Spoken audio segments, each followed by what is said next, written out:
The world remains constant over the centuries, but human life is like the dew at dawn, or a bubble rising through water. Transitory,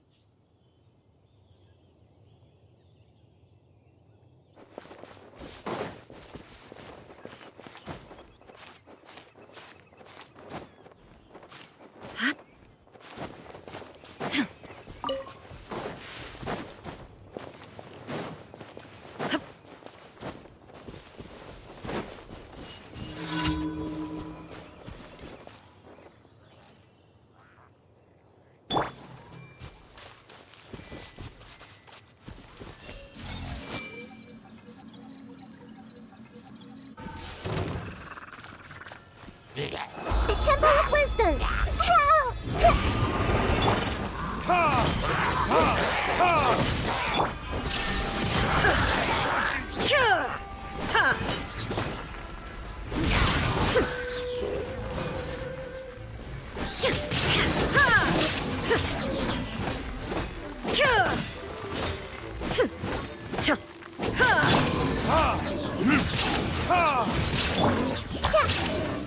Everyone hold hands!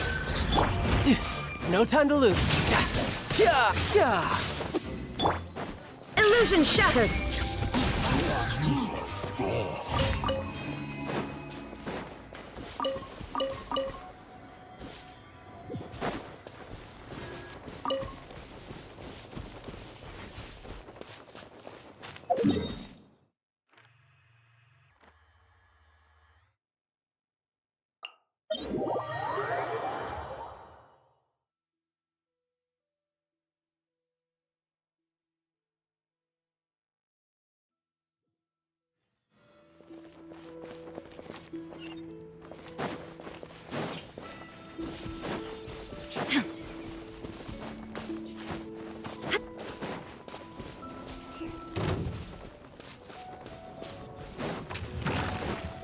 Shine down!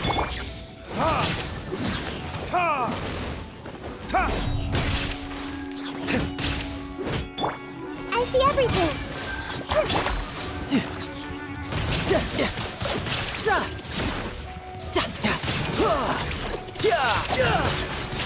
Bring it on.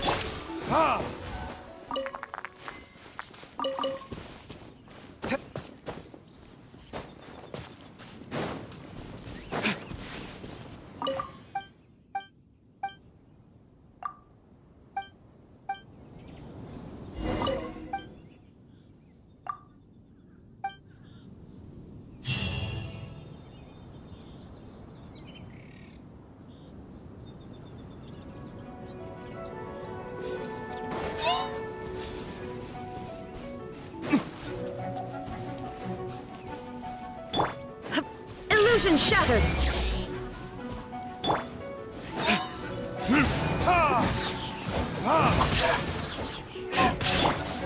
Everyone hold hands! Share my knowledge!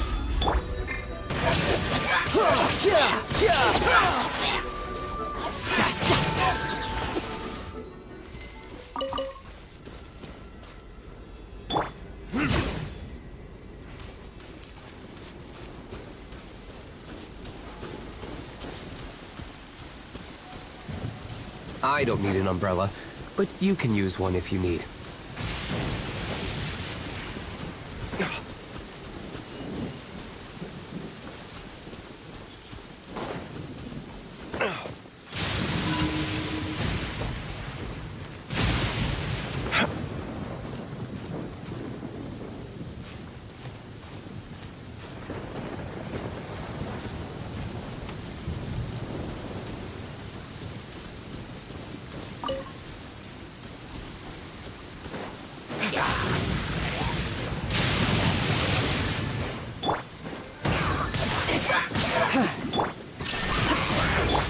I see everything! Inazuma shines eternal!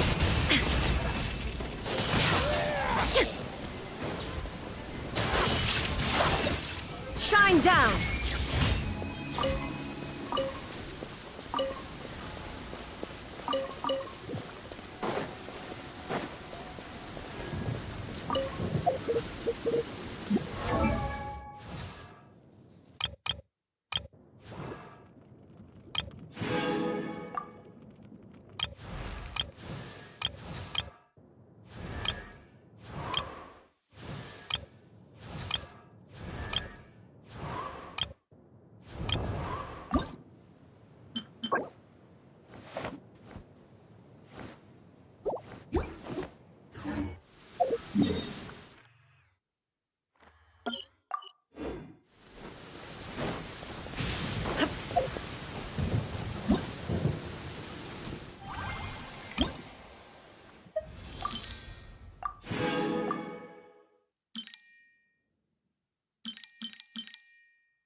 but a momentary distraction.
No time to lose.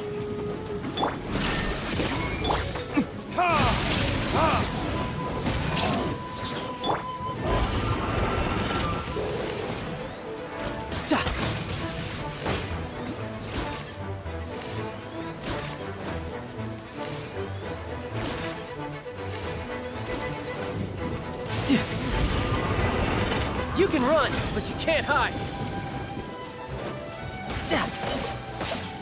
Bring it on. Illusion shattered!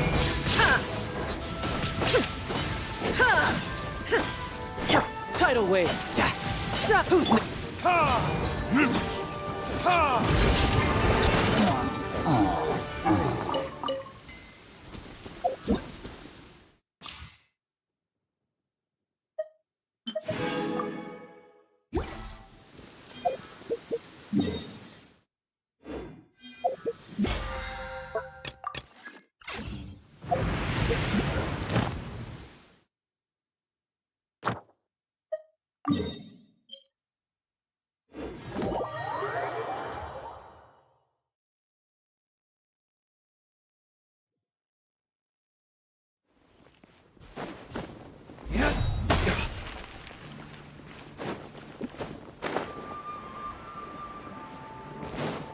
Ad Astra Abyssosk. Welcome to the Adventurers Guild. Thank you for completing today's commissions. Here is your reward. Ad Astra Abyssosk. Welcome to the Adventurers Guild.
Hey, boss. The name's Gaming.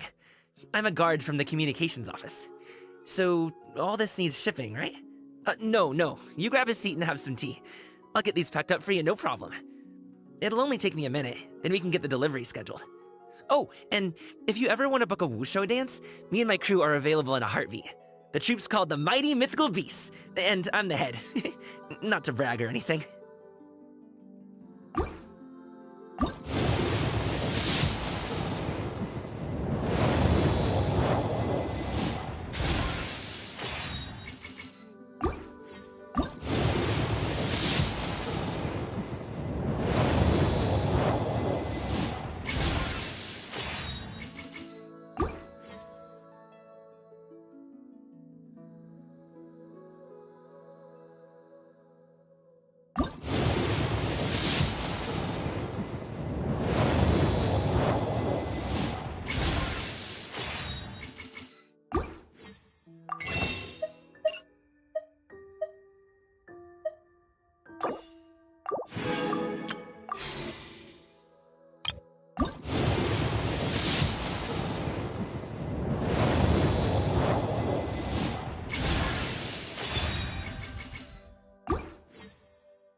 Whoa, is this all for me?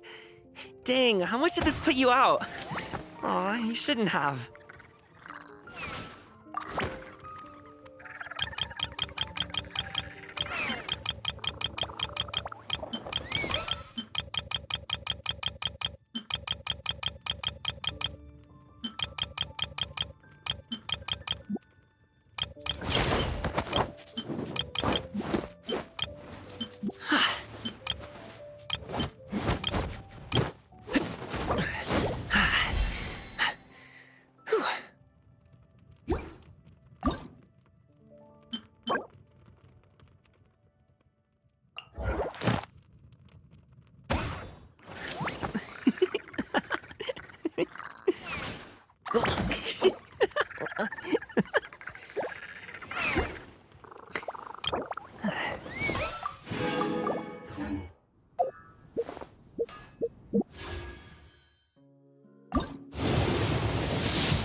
The night is cold.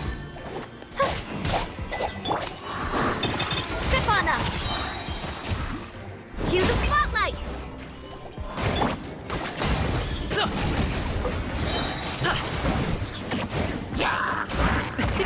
Many happy returns!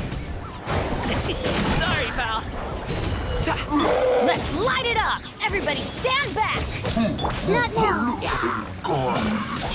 Be amazed! Over here! Cold. Mine to command.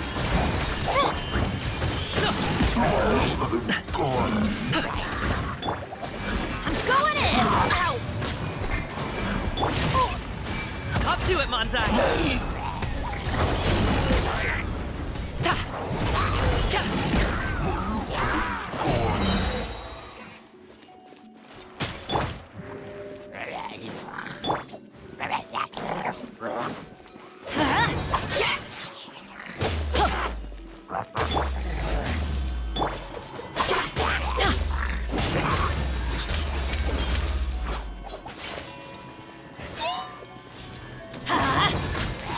Teamwork is strength! Many happy returns!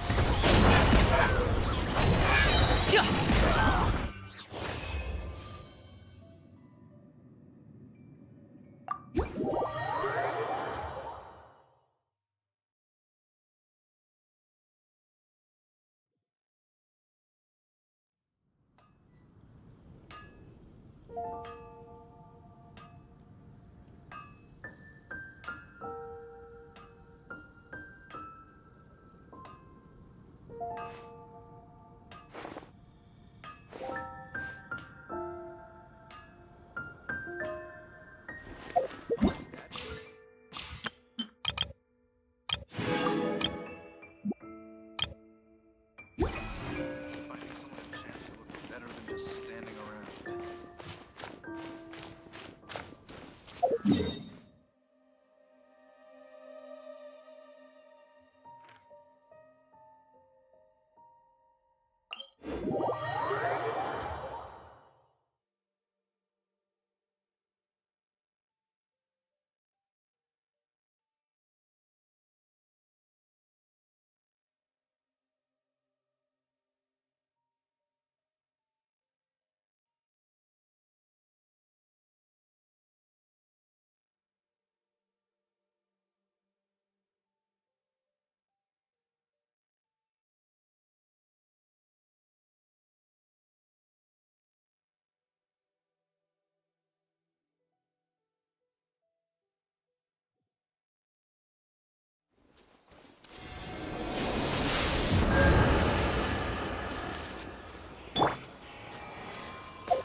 Who ate a poisonous mushroom this time?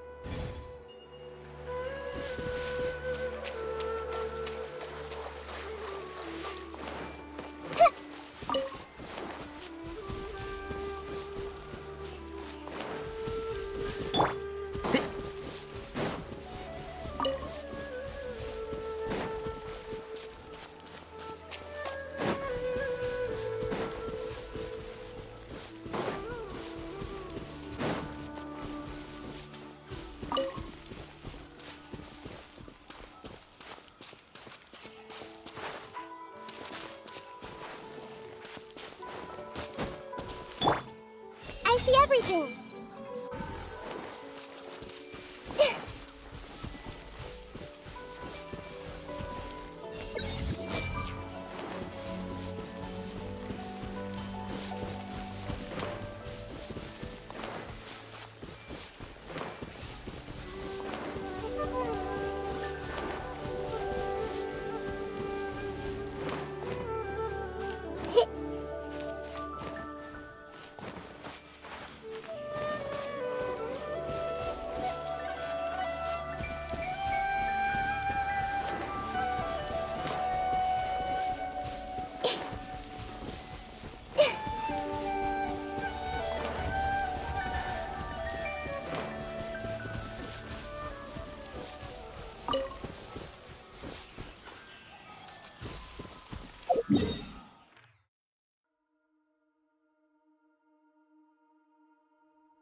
these questions, why don't you do your own research first?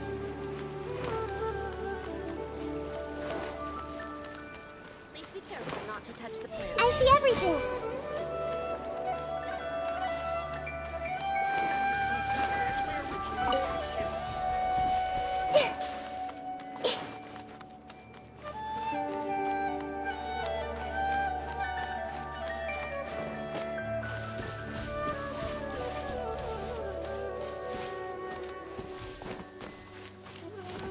Quick, let's find shelter, or mushrooms will start growing on our heads.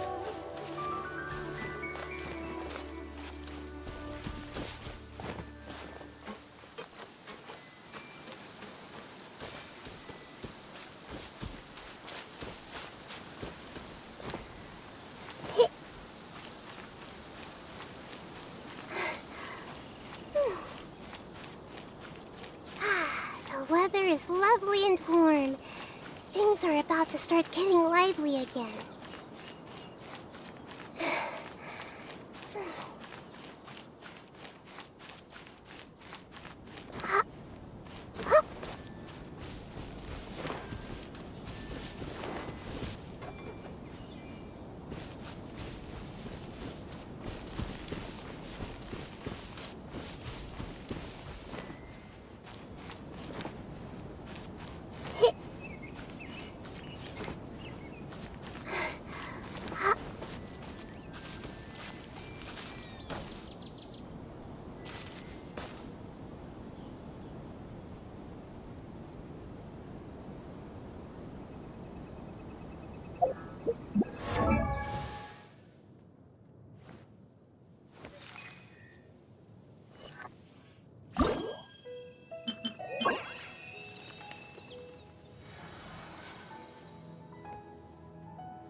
see everything.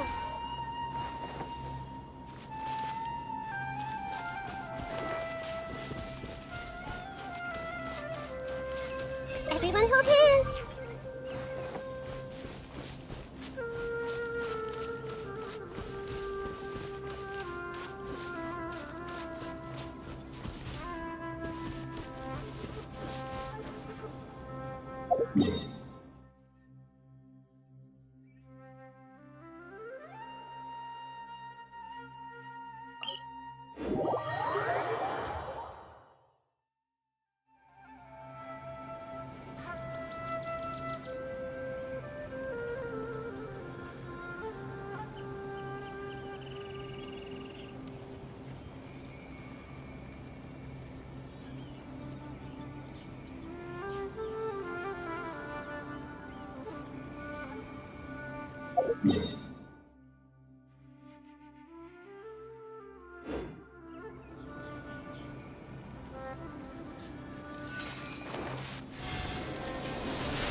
I see everything.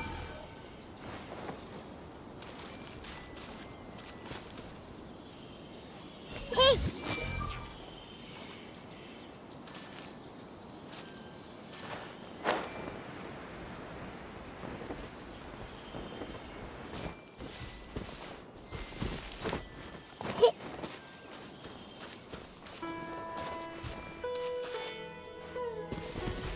I see everything.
Gonna be epic!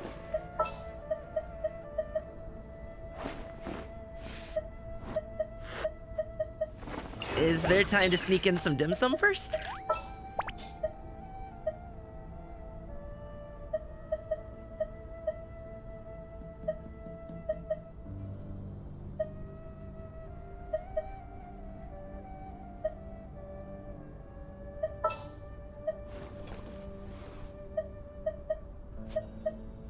chivalry will never die.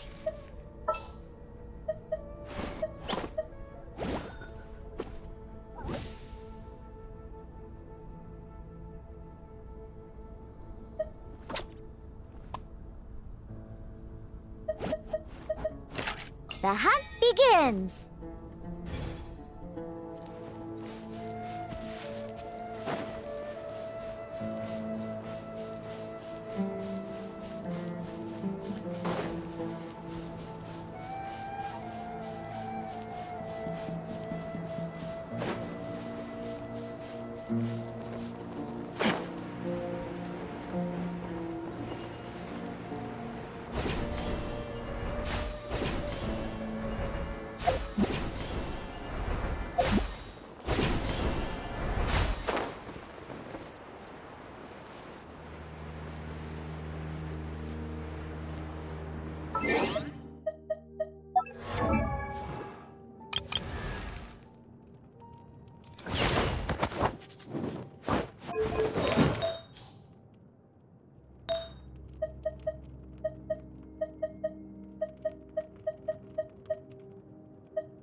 Time to broaden the horizons again.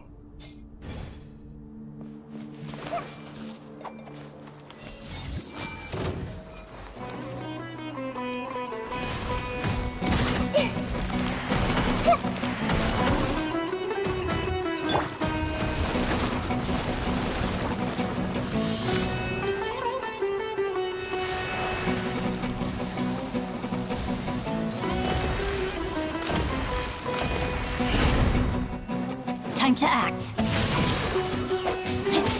There is no escape!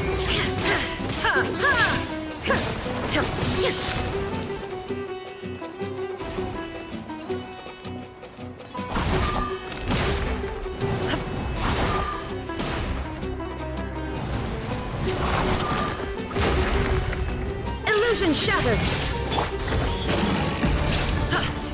No, my sword!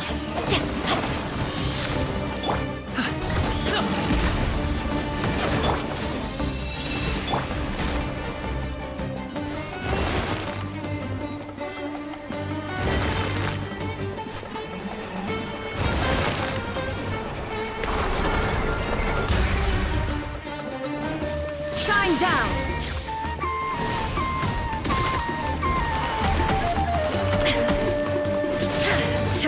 Rain outlines your fate.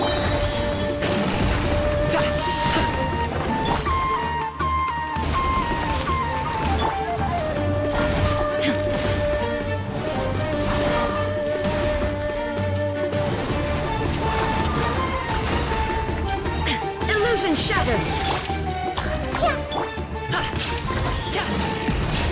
No, my sword!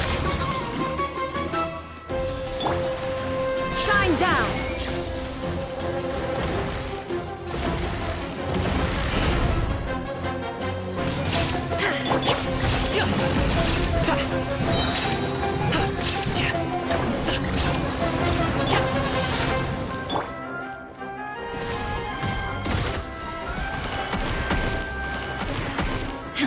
Illusion shattered! Up to it, Manzai!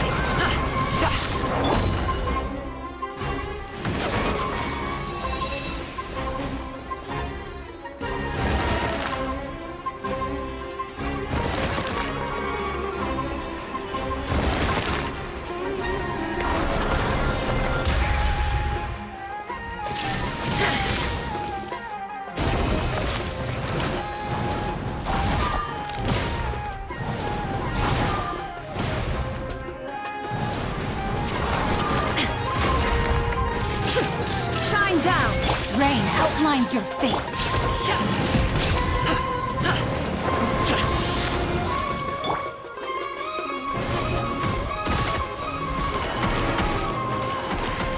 There is no escape!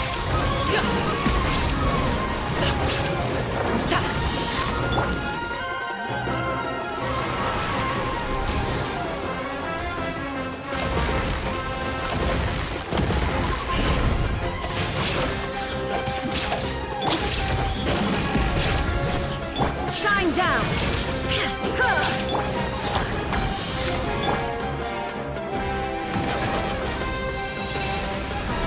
Body and mind.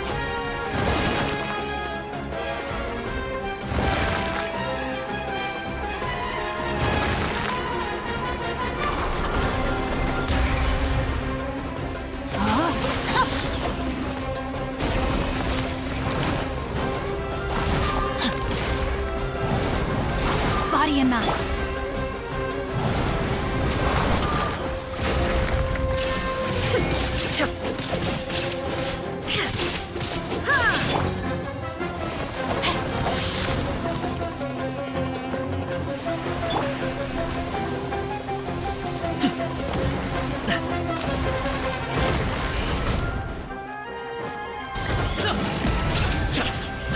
Illusion shattered! Rain outlines your fate.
outlines your fate. Illusion shattered!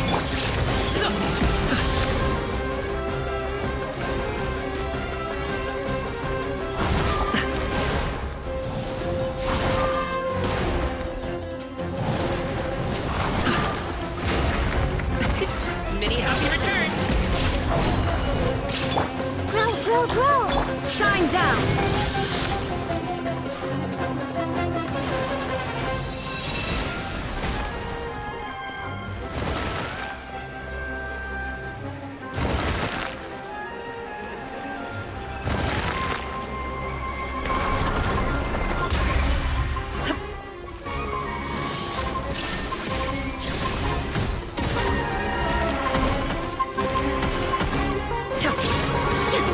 Let me read you a verse.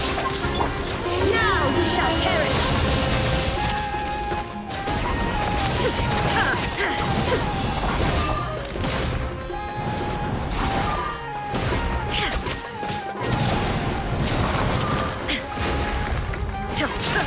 There is no escape!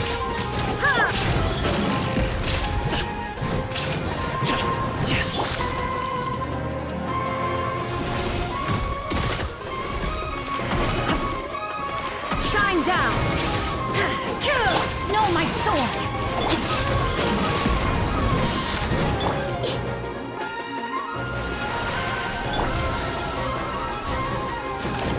Body and mind.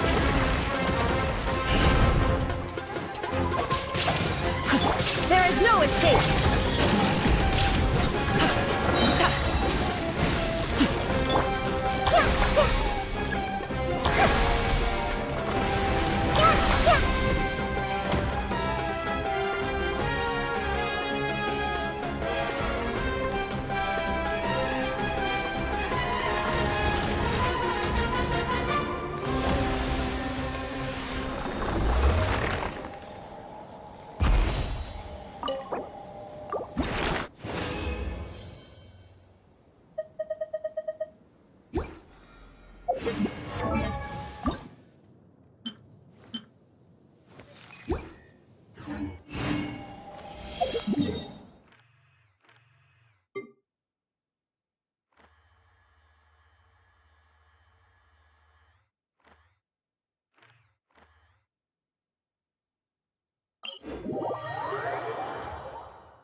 I charge a higher rate to meet outside the office.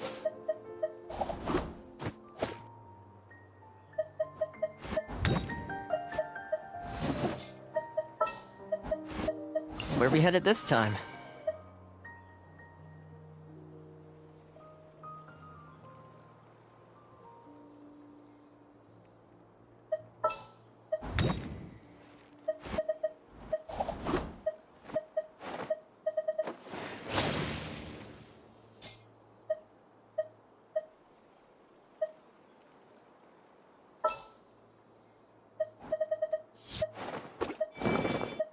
Got a problem you can't solve.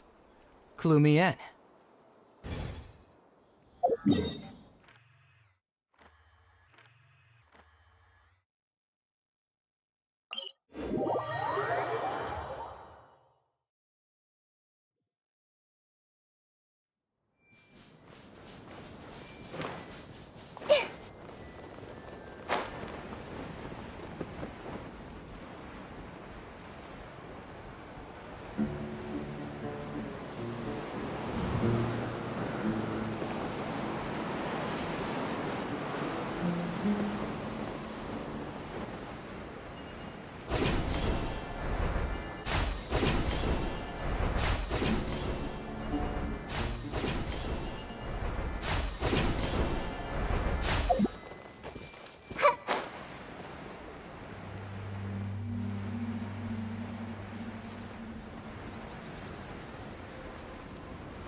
Don't get too close!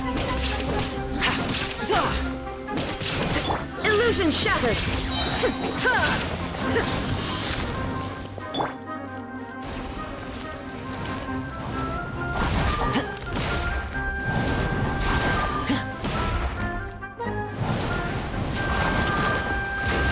Check this out! There is no escape!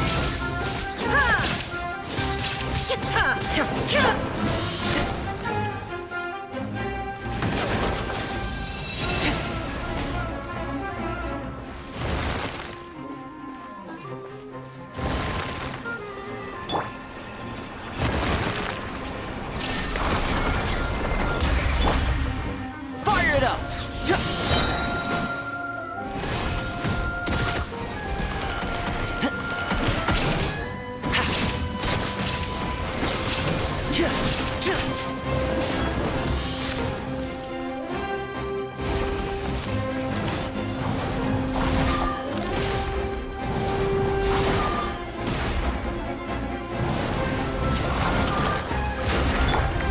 Illusion shattered! Check this out!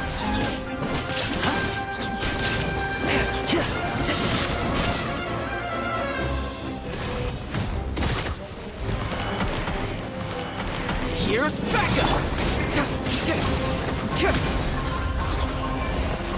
Fracture!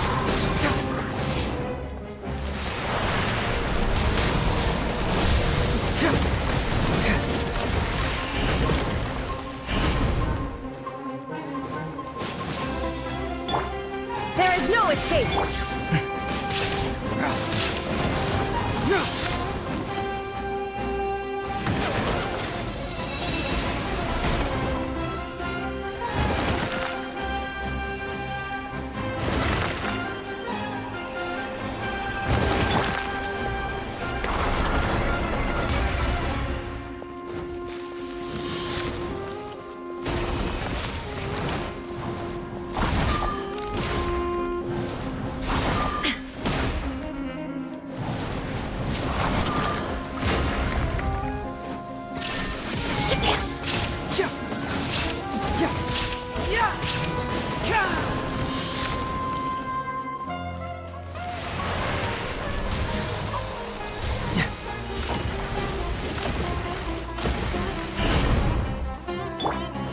Illusion shattered!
Fire it up!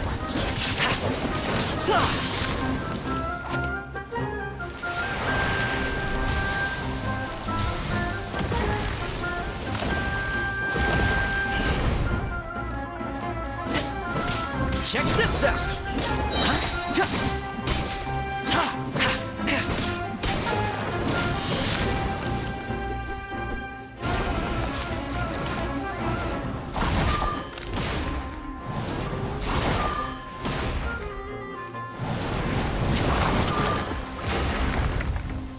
Shine down!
they say is true. You have to see the world for yourself to appreciate how beautiful it is.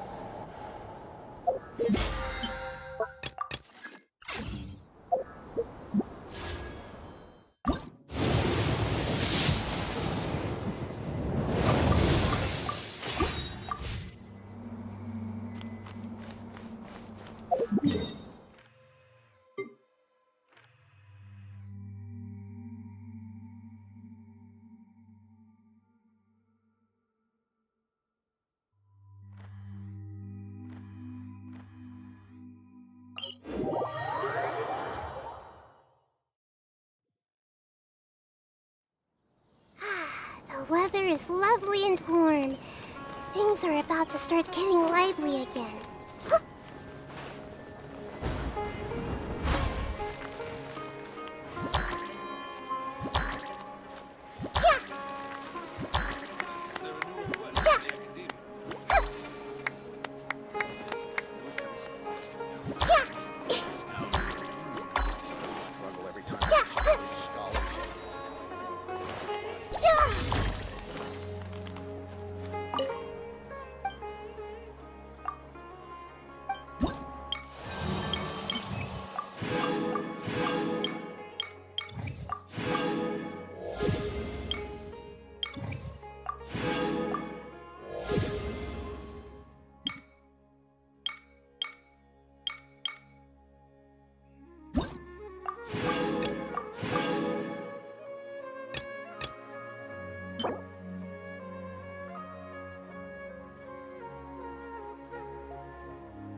Something on your mind again? Let's work through it together. 2 heads are better than 1. Hey!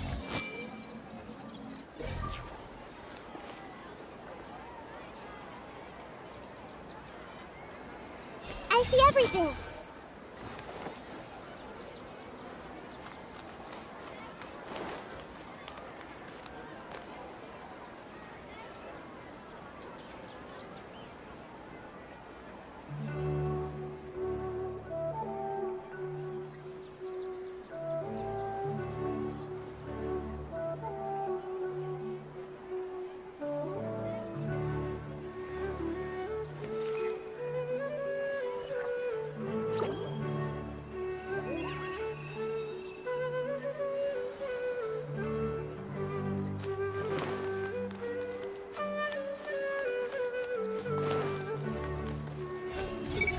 So even academics can get into a fight.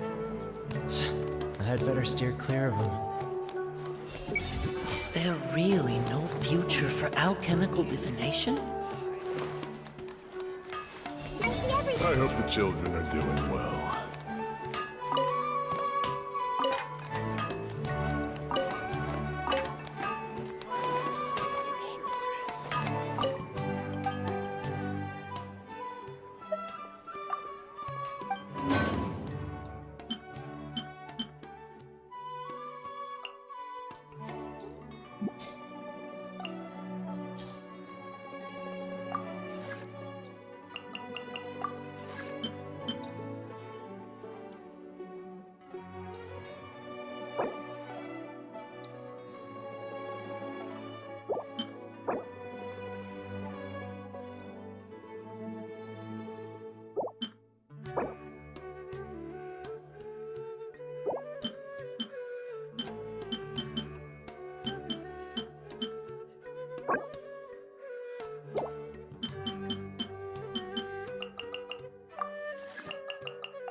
close the blacksmiths to treat the air. But if it gets shut down, I'll have nothing to write about for my thesis. This is so frustrating. Hey! My manuscript got rejected again? Those editors at Yai Publishing House are really strict.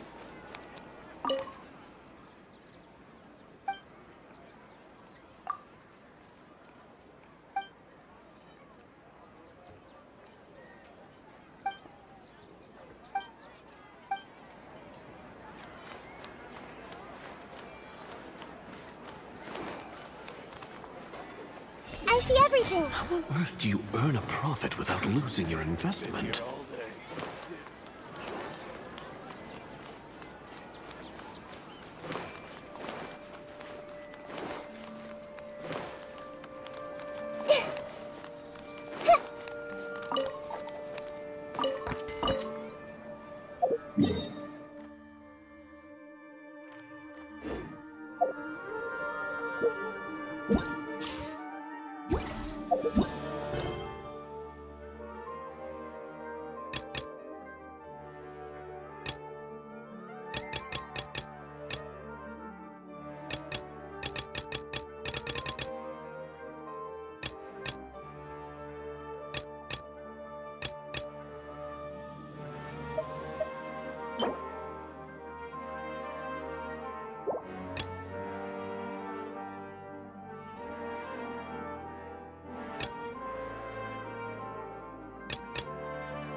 show some proof of identification.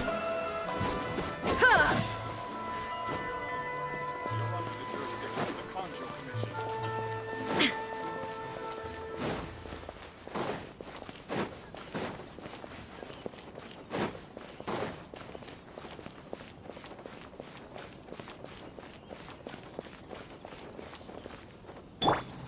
I see everything!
do next, how about I take you on a walk?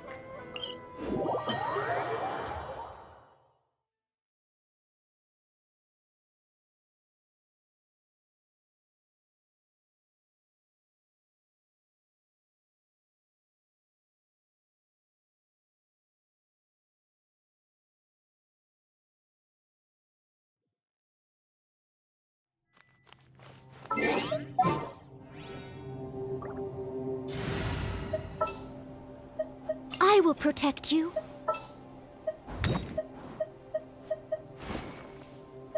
Let's go.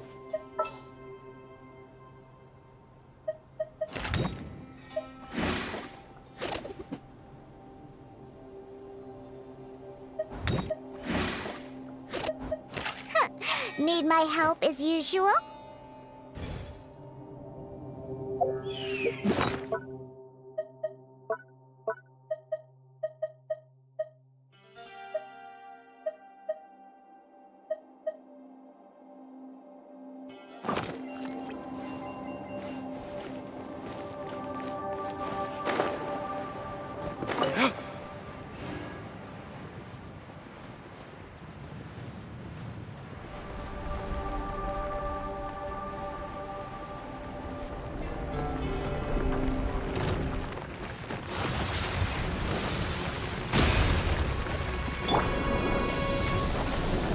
I must leave no stone unturned.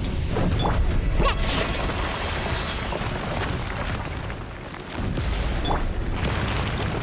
Illusion shattered!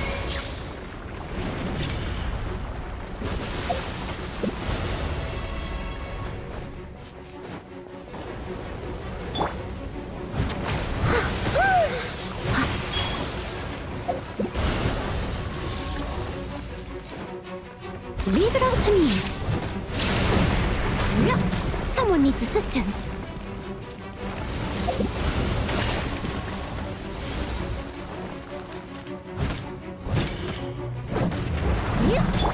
Shake it and stir it. Shine down!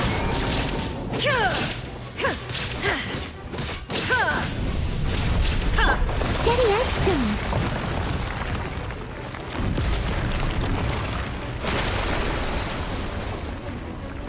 I'll catch up.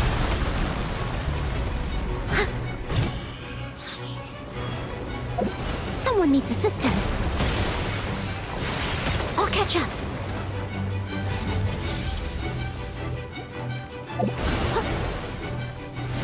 Leave it all to me.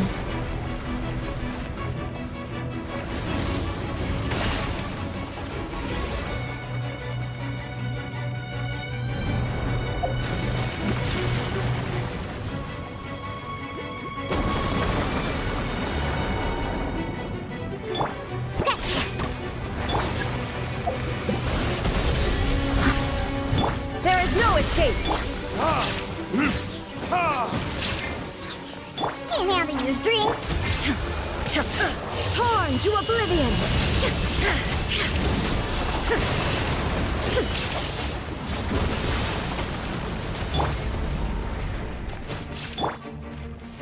Think you can bully me? Let's go, let's go.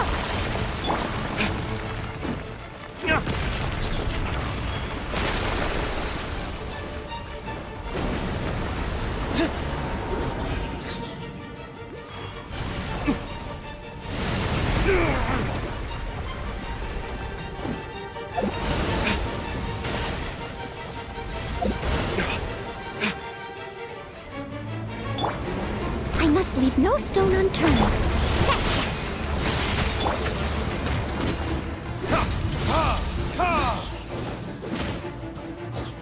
Shine down!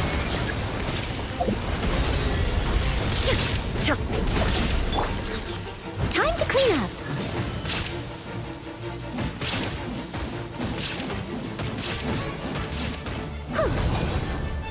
Leave it all to me. Think you can bully me? I'm here.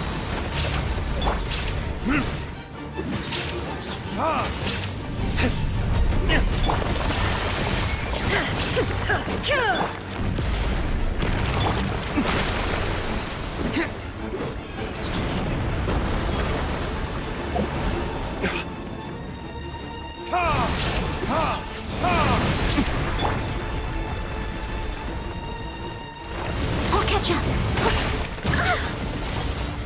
I'll catch up. I must leave no stone unturned.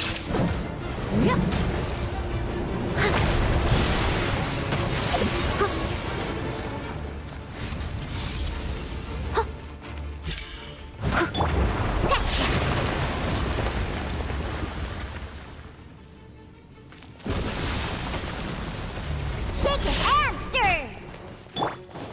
There is no escape! Steady as stone.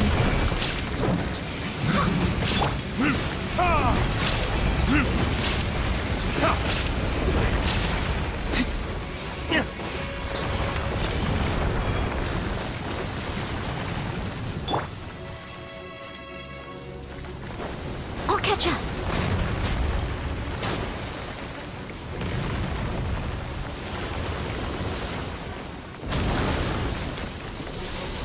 Someone needs assistance. I must leave no stone unturned. Shine down! Think you can bully me?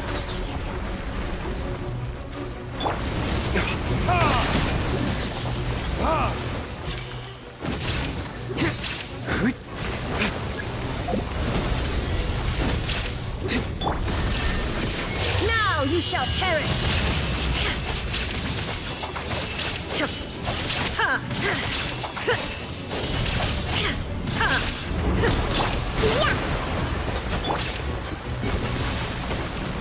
Steady as stone.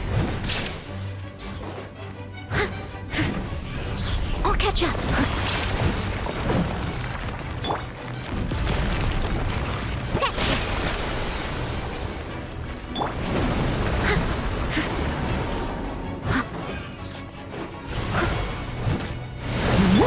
Let's go!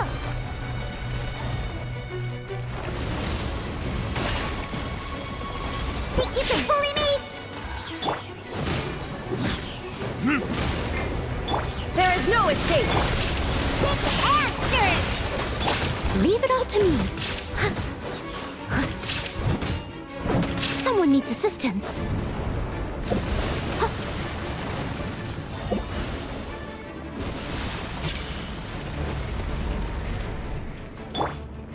Think you can bully me? Time for retribution! Look at you, Booth.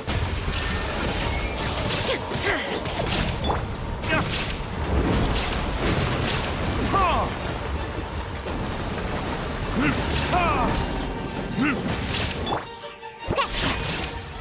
Illusion shattered!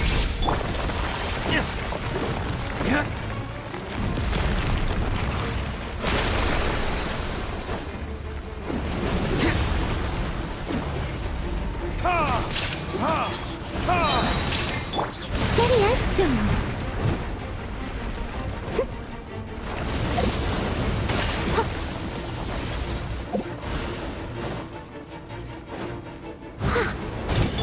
Think you can bully me?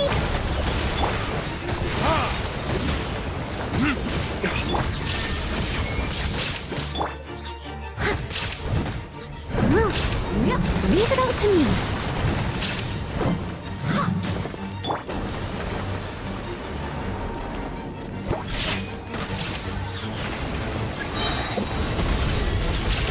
Can't handle your drink. There is no escape! Burn!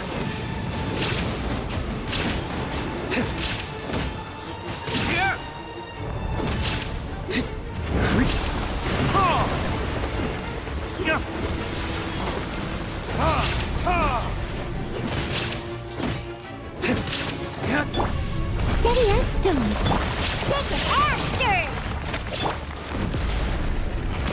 Shine down!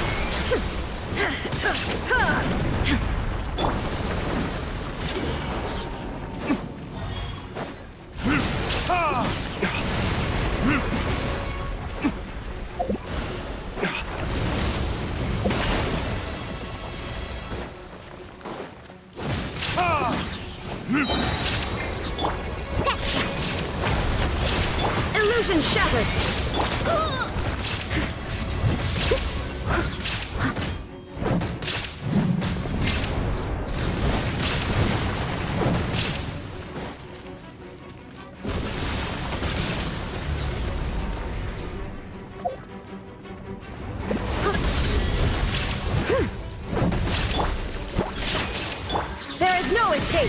Torn to oblivion! Ha!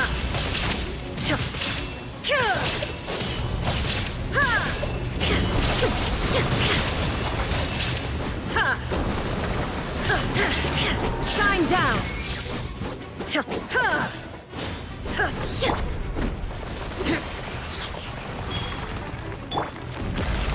Think you can bully me?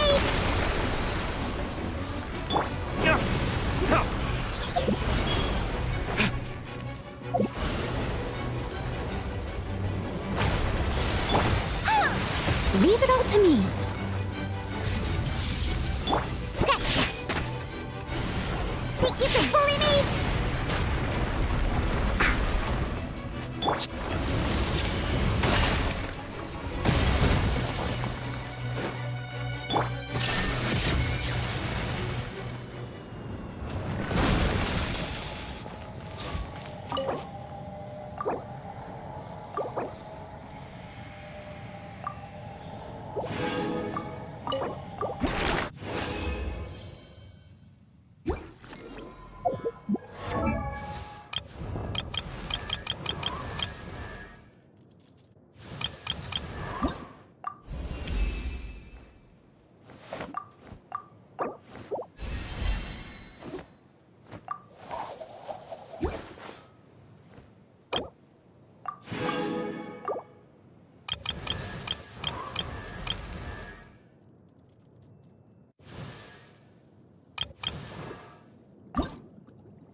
Have you packed all your things? Make sure you brought the onigiri and rice cakes your mother prepared.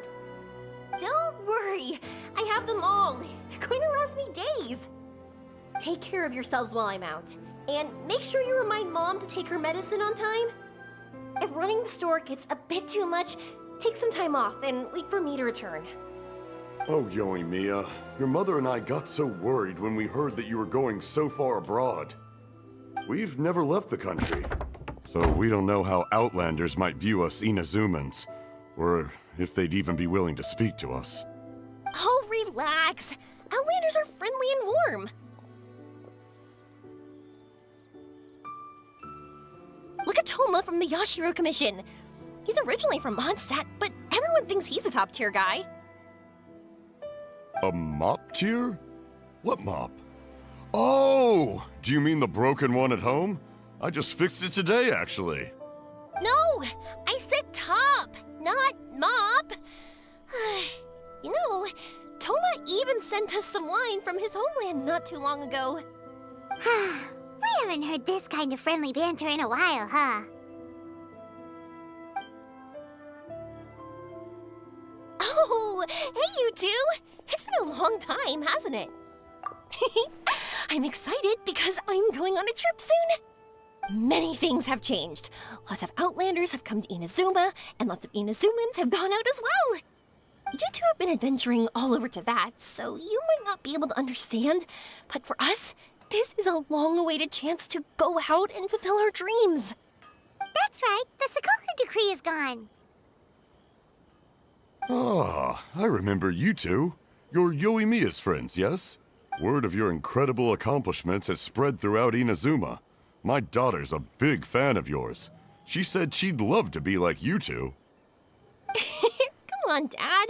Who's never dreamed of becoming a hero?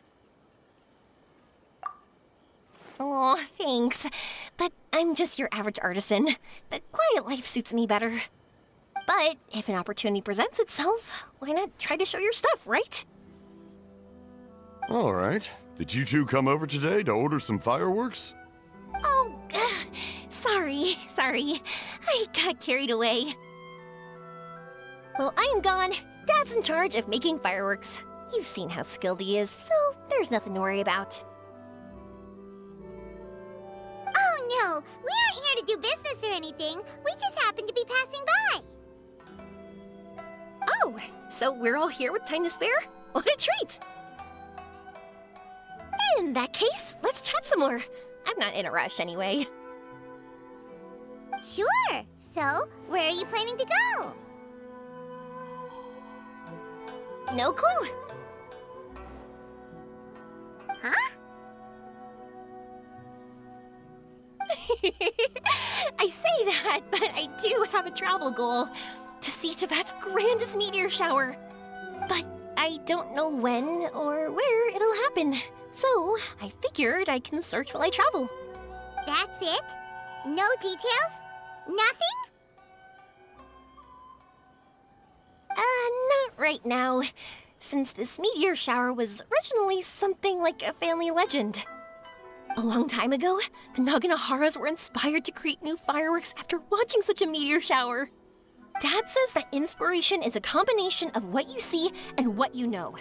Different people can see the same thing, but have different thoughts. Inazuma today is completely different from how it was in the past. If I can see this meteor shower, I'm sure I'll be able to come up with a new kind of firework.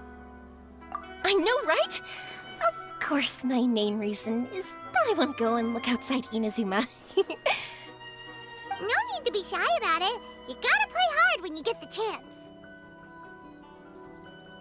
You know, you're right, Paimon.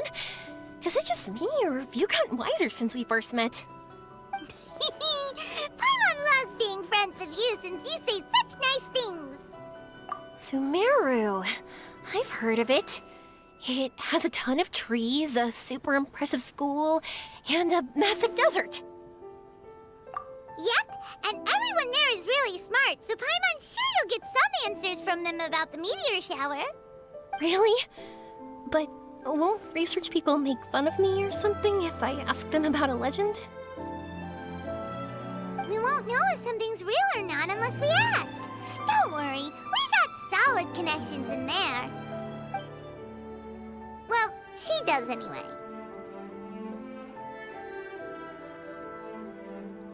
Wouldn't I be taking up your time, though? I doubt this is in your schedule. Exactly! Relax, Yoimiya. You've helped us plenty of times before.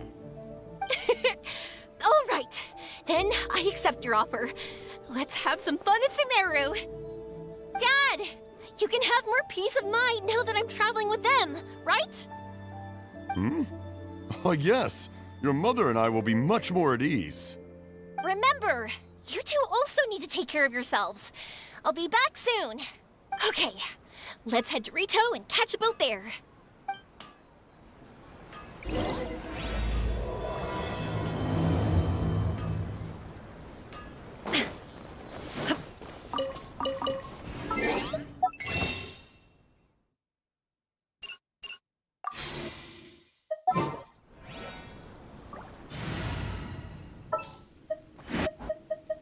Just what will we come across this time?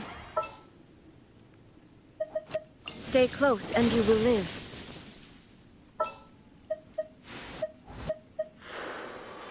There are still so many places for us to explore.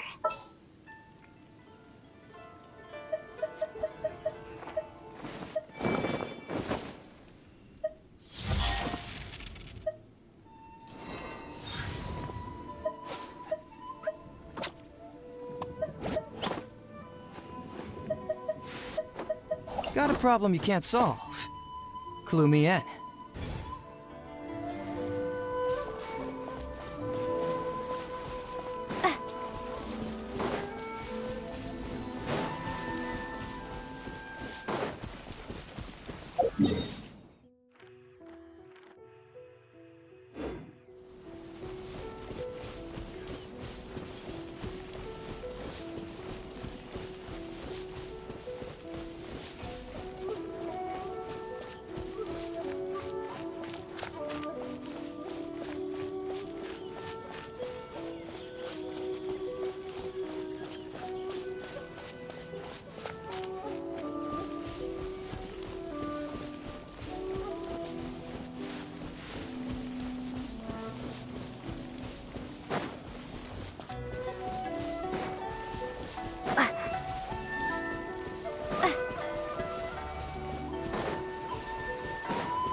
Wow. So, this is Sumeru? That tree's huge! Is the port built on top of it? And this place is amazing!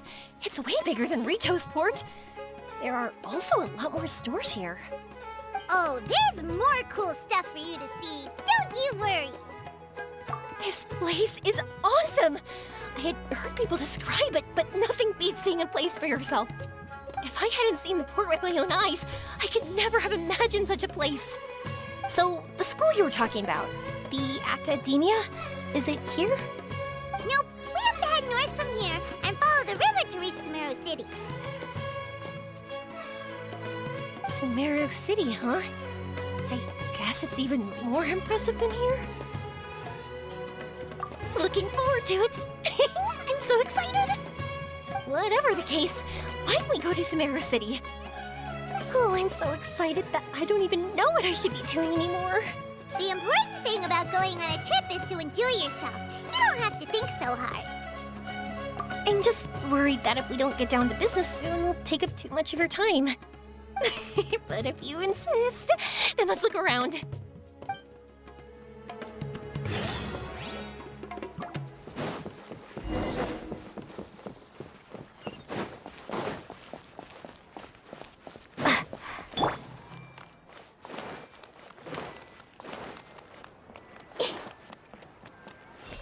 Can't these idle people find something useful to do?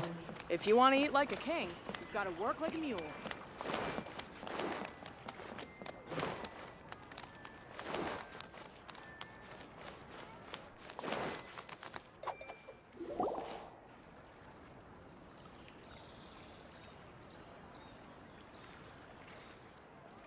Welcome to Akara Crafts. Feel free to have a look around. Wow! What are these? They're so cute! This is our current bestseller, the Aranara carving. Their designs are based on the fairy tales that circulate amongst children, so they're very popular with them. Miss, are you from Inazuma? Well, this would be a great gift for you to bring back home. Oh, I know about Aranara. You two told me about them on the ship. I didn't think they'd be so cute. No wonder the kids like them. Oh, they're all so pretty. Let me take a better look. Paimon knew Yoimiya would like this kind of thing. But even she might have a hard time seeing a real Aranara.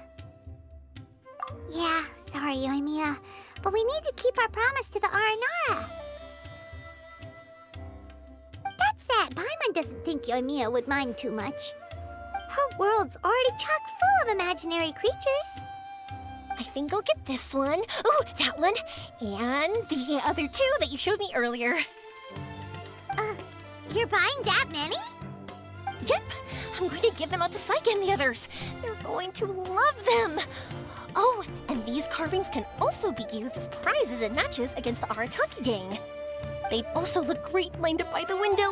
Think about it. You wake up, and the first thing you see are these adorable critters. Wouldn't they brighten up your entire day?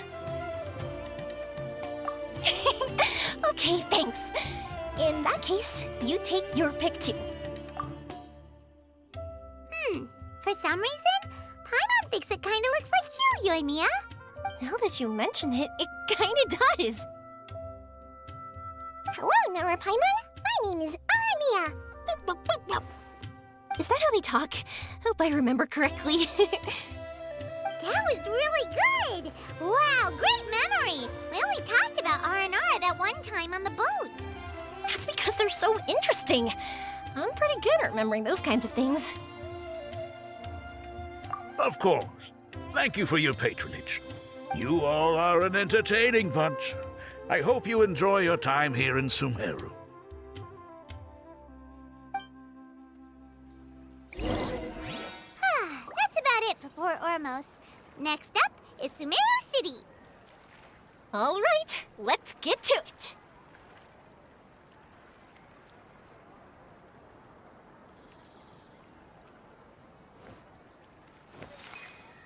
These cursed scholars have ruined all of my precious ancient books.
do the Rara Nana usually live?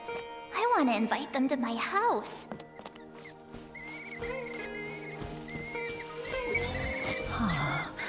The children are a lot tougher than us old geezers. That Seraphim dares to blab about the boss one more time. With me providing cover here, the boss's secret trade route should be safe.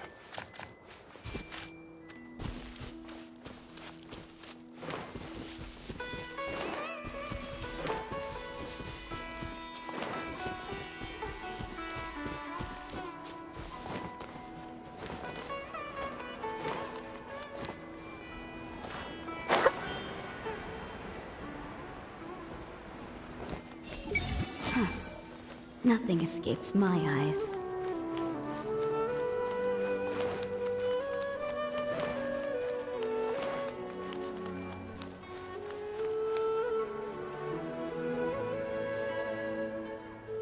Wow, this market is even busier than the one in Port Ormos.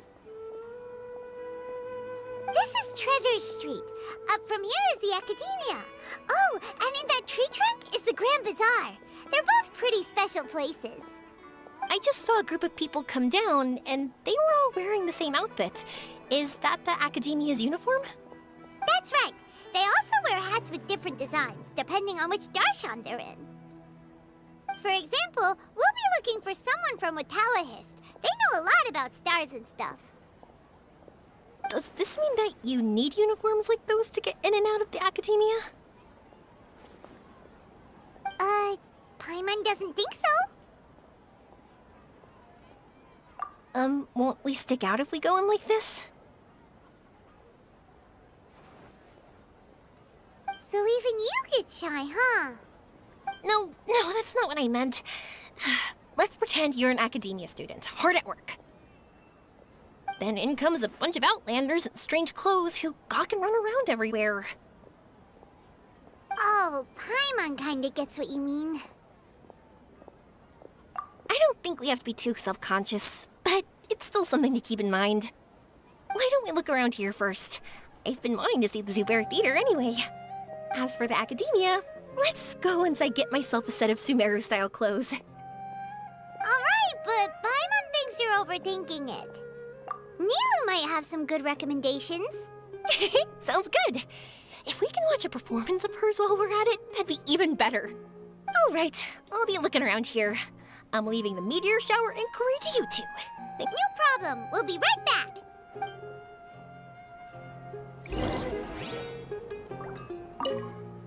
I won't go too far. And don't worry about me getting bored. I'm an expert at finding ways to pass time. What to do first? Maybe I'll see what they're selling around here.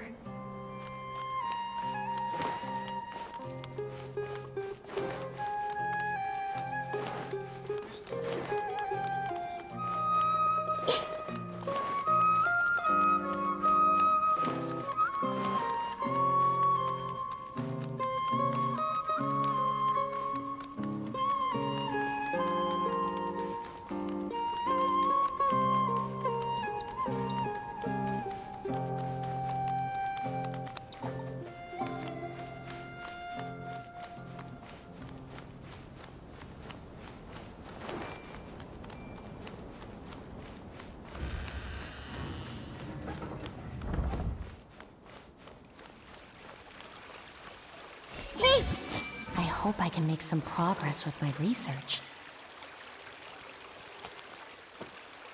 Everyone hold hands! Did Father get lost in the desert?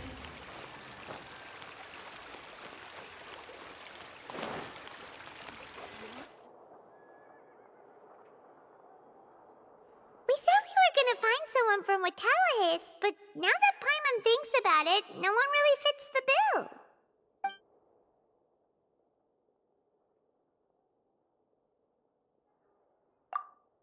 Paimon thinks Alhaitham might know something, but Paimon doesn't want to talk to him. Oh, why don't we just ask around? Maybe we'll run into someone from Watawahist. Looks like you two are in the pickle. Why not consult someone who always tells you everything she knows? Nahida! Why are you here? I'm here to meet with some researchers, but when I saw you two looking so troubled, I decided to follow. Looks like I showed up just in time. Okay, we might as well tell you. We have a friend who's come to Sumeru. I see. Your face says that it's gonna be a long time before the next meteor shower. My answer is going to be even more of a disappointment. You may have heard that the stars are related to people's fates. Yeah, lots of times. If the stars dictate destiny, then do you think that destiny is something that is unchanging and always follows predicted outcomes? You have a point. According to current Ritalohist research, a meteor shower is a celestial phenomenon that occurs due to the interference between many intricate fates. Their appearance is highly random. Some have tried coming up with ways to predict their occurrence, but the results are less than reliable. This is a far cry from folktales that claim meteor showers come at certain times, and bless all who witness them. So, you mean we won't be able to see one? I'm sorry to disappoint you two. If we tell this to Yoimiya, she'll be so disappointed. What now? There has to be something we can do.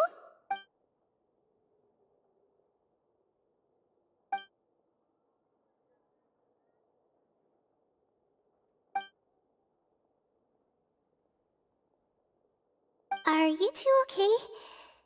It seems the news hit harder than I expected. Paimon just thinks this isn't fair to Yoimiya. I get it. From how you described her, I can see that she is a kind and caring soul. So, why don't we take a page out of her book and protect her dreams with a well-intentioned lie? Oh? How do we do that? It'll be a story about a meteor shower. You'll accompany her on a brief journey, do a bit of work here and there, and then receive the meteor shower as a reward. Oh, well, I can't summon a real meteor shower, but if it's in a dream, I can help out. Oh, that would be great, Nahida! Compared to what you've done for me, this is nothing. Use the meteor shower as a pretext to take Yoimiya all around Sumeru. Then, when you're ready, blow this. I'll tell the Aranara in advance. Once they hear the whole story, I'm sure they'll be willing to help. Huh. Then the dream will probably be like the one we had in the Avidia Forest, when we first met Hypatia. That was a real shocker. It was hard to tell that we were even in a dream. Once the meteor shower ends and you all awaken from the dream, she'll probably realize what had happened. If you tell her the truth at that point, she should be a lot less disappointed. Paimon thinks this is the best way to simulate the meteor shower. Thanks, Nahida. You're welcome. I'm glad I could help. Still, you two should get this story straight before you join up with your friend. If not, she's gonna see right through everything. True. Let's discuss it on the way.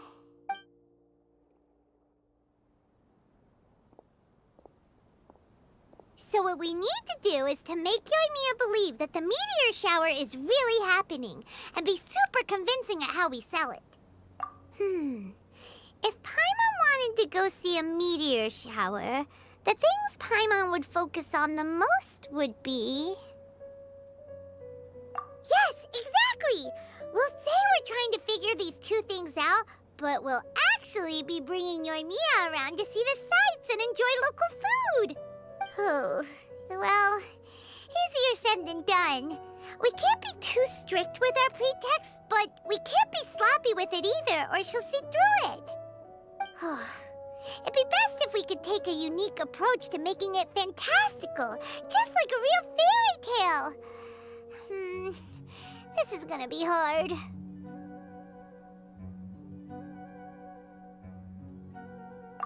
that's right. Don't people also talk about wishing on a shooting star? If we used wishes as the center of our story... Whoa, that sounds great! Alright then, we need a specific wishing spot or else the sky would be full of meteor showers. And then, while we're supposedly finding or making this device, we'll go around and have fun and eat good food! This is shaping up to be the perfect plot! After all, the device can be anything, and the location can be wherever! As long as we get Yoimiya to enter the dream at night, things will be fine! There's nothing wrong with that! You should know Paimon pretty well by now! Alright, let's go. Yoimiya's probably sick of waiting for us.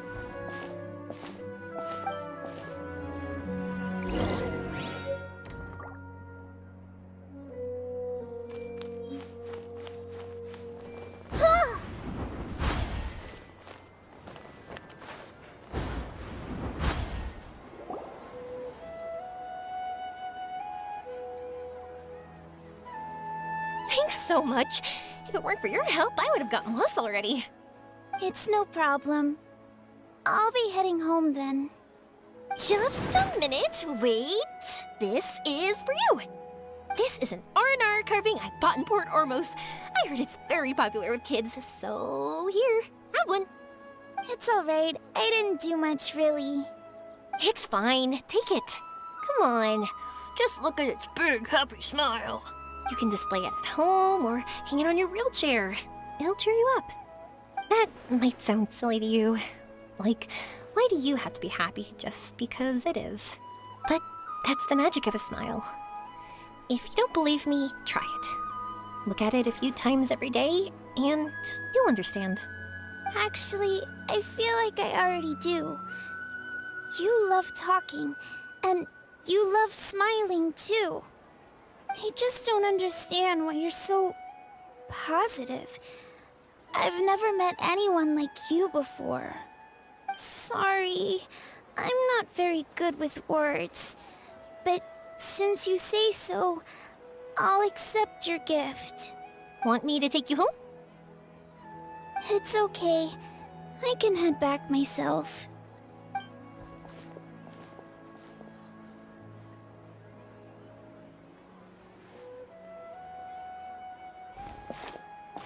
Oh, great timing, you two. Who was that kid? Oh, her? Her name is Abine. I saw that she was looking quite forlorn, so I wanted to make sure she wasn't feeling left out or alone. She was pretty shy at first, but I explained that I just arrived in Sumeru and had gotten lost, so I needed someone to help guide me. She agreed and we made our way back here. There were so many paths here, and they're all twisty, turny, and up and down. It's hard navigating through them all. No, she didn't want to talk about that, and I didn't ask. I get the feeling that'll bring up some unhappy memories. But if I had to guess, it's probably because she hasn't been able to explore the city for quite some time. All she said was that she's sick and doesn't know when she'll get better. Whenever we passed by busy crowds, she kept turning her head and taking in all the things around her. At first, I thought she was afraid that someone might bump into us. But when I caught a glimpse in her eyes, I only saw yearning and a deep sense of loss. It's hard not to be down when something like that happens to you. At first, she didn't really want to say anything to me at all. She just gave me yes and no answers. But what I really saw was just another child. And asked all the same things everyone else did, about rugs, spices, cooking, and the differences between here and home. Eventually, I think I earned her trust. There were many things that she liked in the city, after all. I say that, but honestly, you two probably caught the majority of what she said. Gotta start somewhere. Oh, by the way, did you guys learn anything about the meteor shower? You bet we did. Big time. You're in luck, Yoimiya. You'll be able to see the meteor shower from Sumeru. Really? That's great! If I had gone looking for it myself, I'm sure I would have missed it. Huh? What do you mean? They respond to wishes? Huh, I've never heard that one before. So it's not that you wish upon shooting stars, but that wishes summon them? In that case, I was born ready, don't you worry. Are you talking about how you want to use the meteor shower as inspiration for fireworks? That's why I'm here, but I wouldn't call that my wish. I don't think that alone will call the stars down for us, right? Yeah, that makes sense. Wow, she's adding her own spin onto this. If that's the case, then we'll have to practice wishing a little. Can you two come with me? Let me put my thoughts together and tell me if you understand. As for what my wish is, it's a secret for now.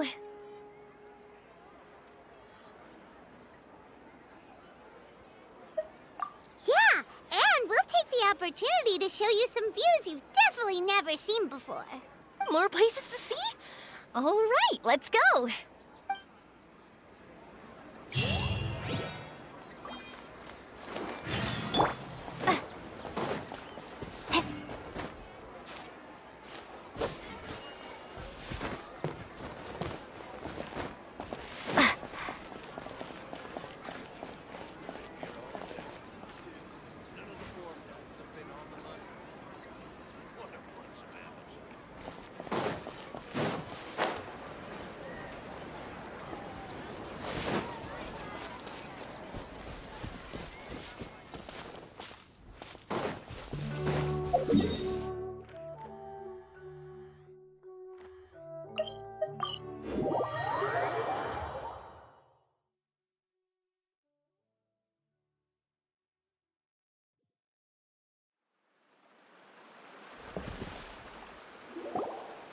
Wow!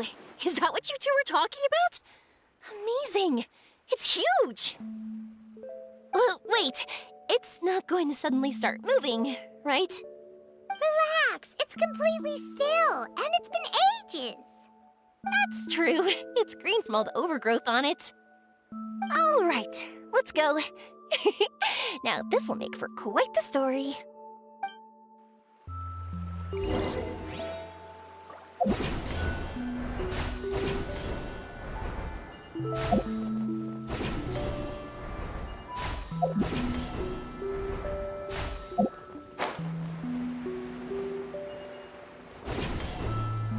I was wondering, have you seen your brother yet?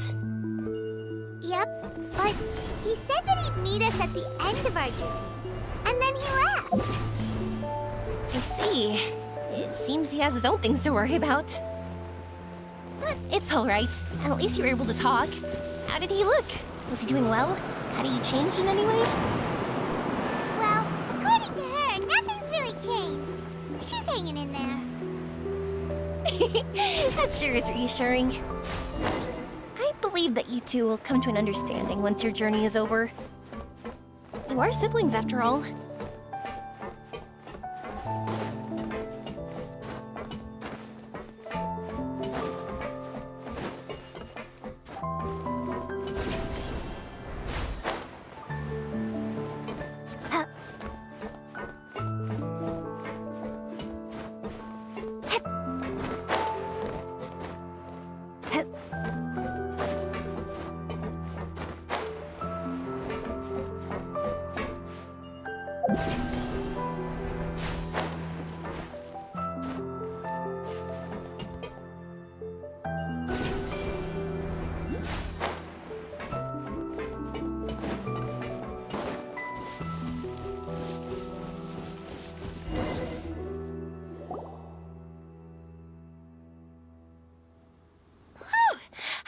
We'd be able to climb all the way up here.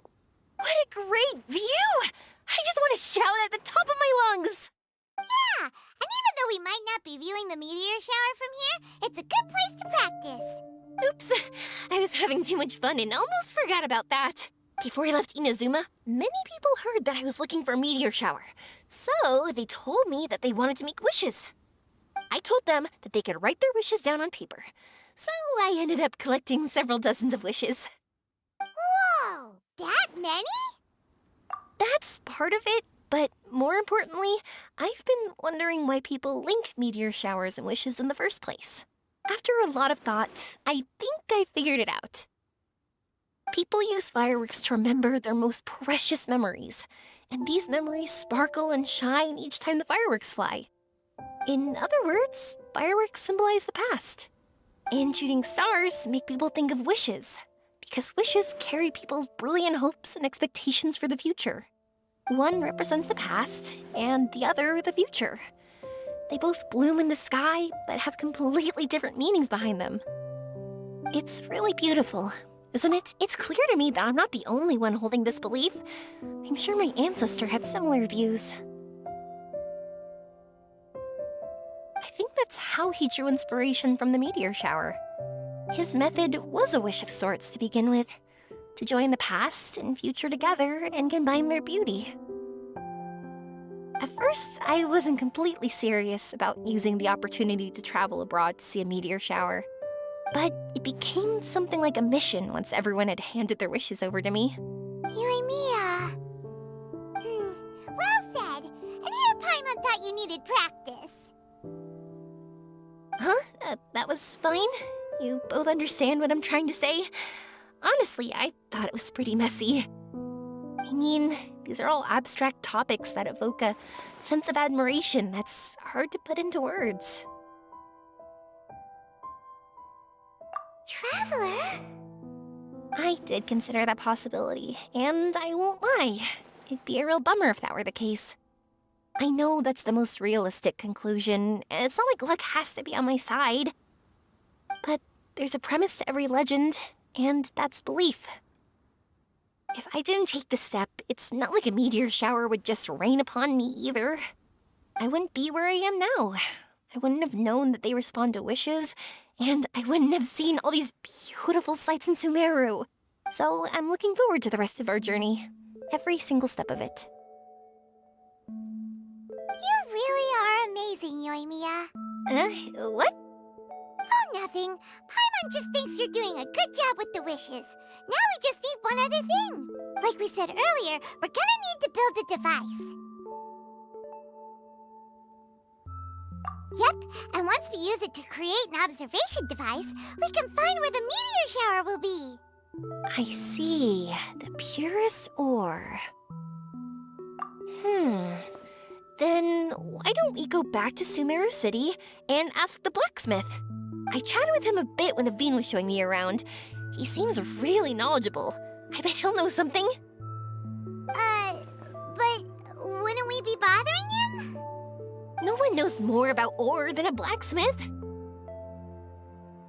That's true. Let's go! I wish we could fly over. What are we gonna do? If we really ask the blacksmith, he's gonna give us funny looks for sure. You're right. Paimon will do her best not to say anything wrong. At first, Paimon felt bad about keeping Yoimiya in the dark. But now, it feels like we made the right decision. Yep, that's why we're doing all this.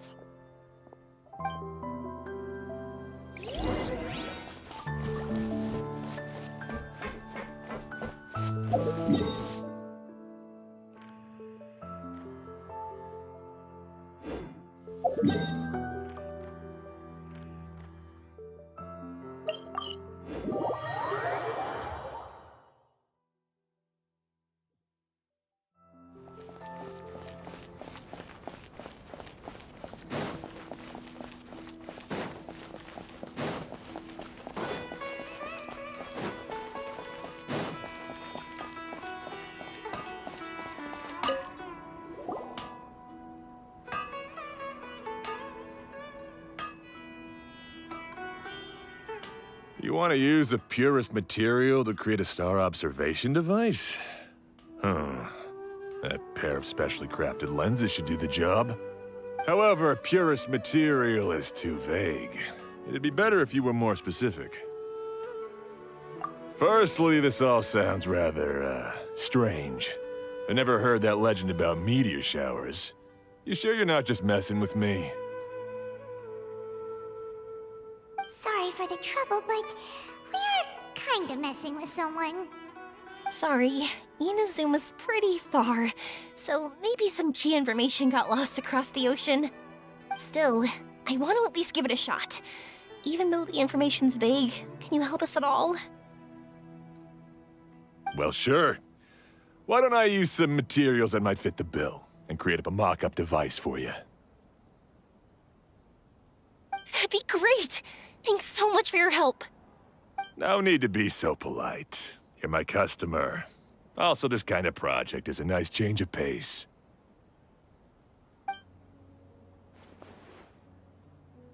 Maybe we can just pick a random one. It's not like we're really gonna use it anyway.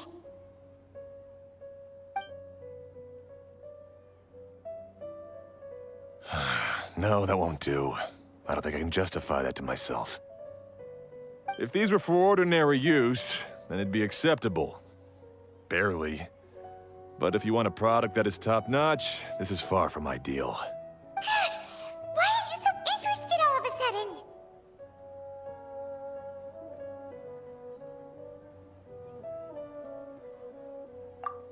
Yeah, what now? Don't worry too much about the material. If you think it'll be difficult to obtain, we can get it for you. I want to try all our options. Since we're on the topic of legends, allow me to tell you one about blacksmiths. All of us in Sumeru know about this legendary forging material. It possesses excellent properties that are matched by no other. Using it to forge something is every blacksmith's dream. Some spend their entire lives searching for this material in vain, while others have it in their possession, yet never use it in their forge. Huh? Why's that? That's because the material is too precious. Many believe themselves unworthy to work with it due to a lack of skill. In other words, not only does it represent the pinnacle of material quality, but also the culmination of a smith's skills. I constantly practice and hone myself, so when I do encounter this material, we won't pass each other by like two ships in the night. So, you mean that it symbolizes dreams? Dreams, inspiration, obsession, focus. Call it what you want. But if you take it to symbolize purity, then I believe it is your goal as well. We call it Earthstone, but in truth, neither I nor my colleagues have ever seen it. It's more like a goal, and also a warning. This fits perfectly with the tale of the meteor shower.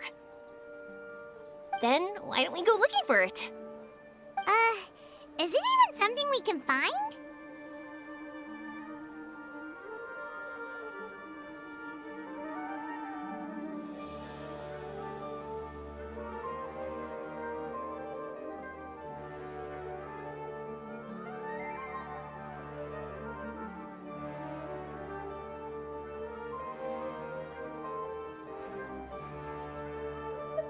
Exactly! We're chasing down a legend after all.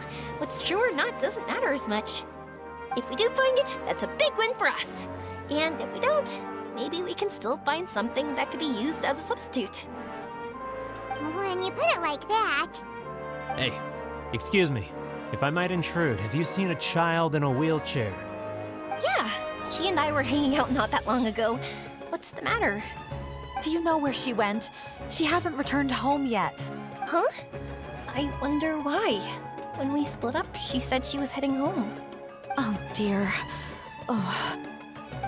I'm sorry if I seem worked up. I'm Avine's mother. She's been depressed ever since she fell ill and was forced to use a wheelchair. I'm concerned about her mental health.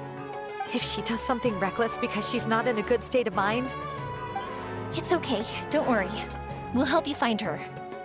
I can't say that I know her very well, but I think she just has a lot on her mind and is trying to come to terms with her feelings. That's reassuring. She doesn't want to tell me anything, probably because she thinks nothing she says would make either of us feel better. But I can't tell what she's thinking if we don't communicate. I'm worried that I'll panic and make things worse by saying the wrong thing. Don't worry. I'm sure she has a reason for wanting some space to herself at the moment.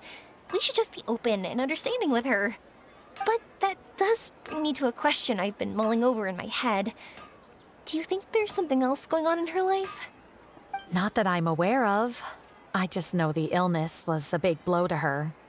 She's always been physically active.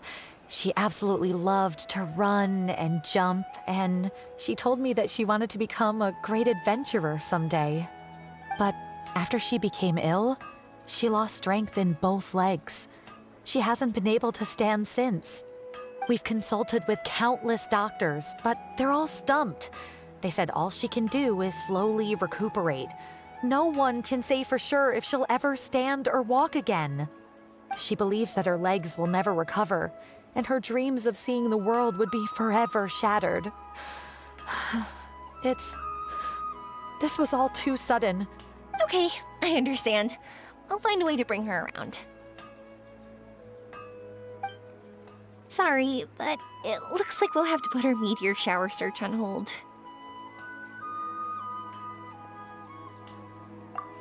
We're coming with you! Mr. Blacksmith, do you remember seeing a child in a wheelchair? Sorry, afraid not. I've been keeping my eyes on my anvil. But you're looking for someone, I suggest dropping in on Sadeg. He's my supplier. If anyone's aware of the comings and goings in Treasure Street, it'd be him. Do you know where we can find him? He's probably resting just over there. It's not far. Got it. Thanks for your help with everything. We'll go over there and see what we can find out. Don't worry, I don't think she's gone too far. Thank you so much. He and I will continue asking around in the city. If you find her, please, let me know. Thanks again for helping.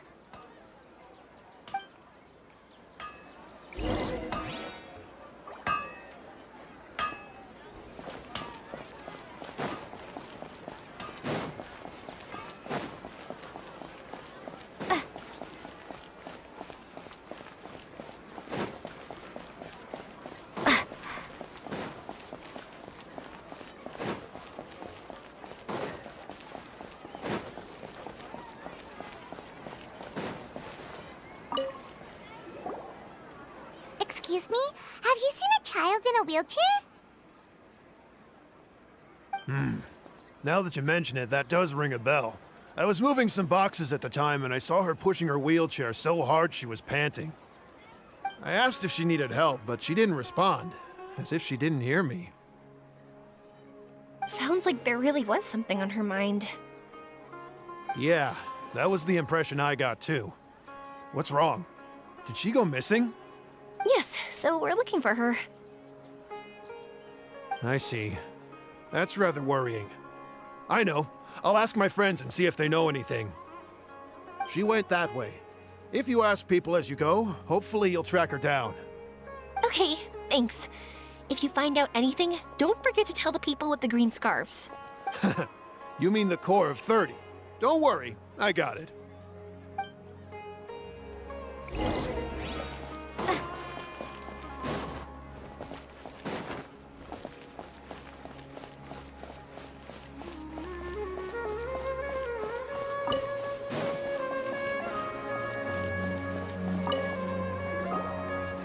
Excuse me, we're looking for a child in a wheelchair? Oh, I remember her. She went that way not too long ago. I asked her what she was doing. It's my job, after all.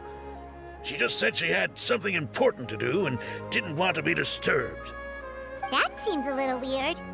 Whatever the case, she left the city. If you follow that road, you should be able to find her. Gotcha. Thanks a lot.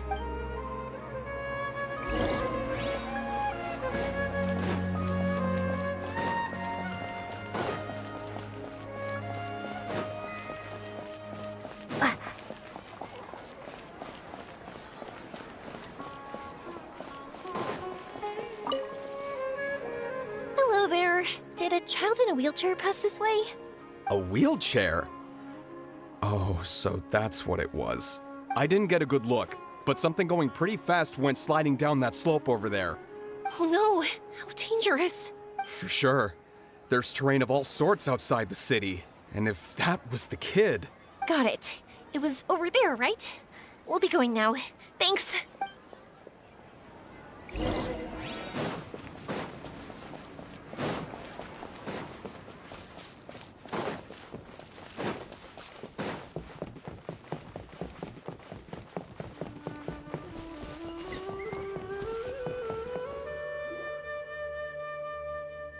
Hey, are you alright?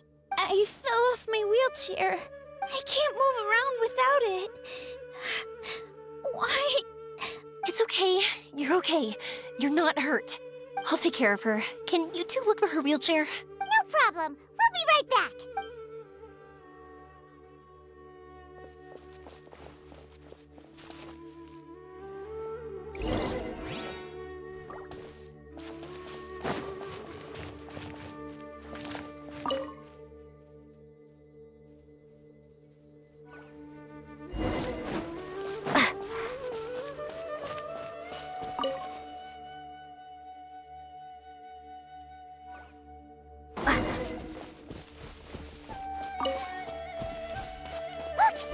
Wheelchair. So the hilly churls took it. We gotta get it back before they damage it.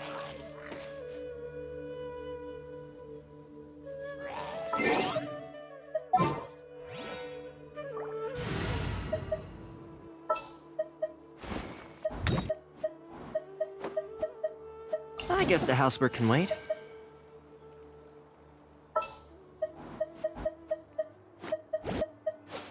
For justice.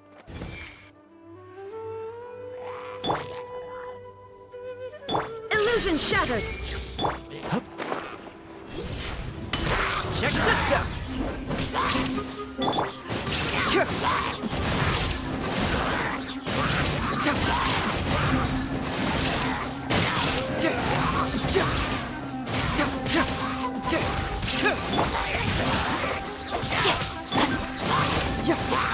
Bring it on!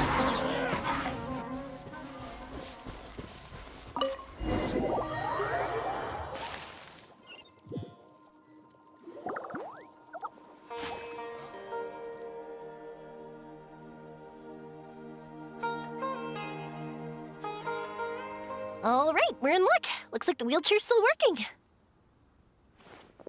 That's good. Or else my family would have to pay for another one. You feeling any better? I know that must have been really scary for you. It's all right. You're safe now. We'll bring you back. Do you feel okay telling me why you had to come here despite the risks? If you don't want anyone else to know, we'll definitely keep it a secret. That's right. You can trust us. The Aranara carving. My bestest friend. He went missing. The carving? You mean the one I gave you? Yeah.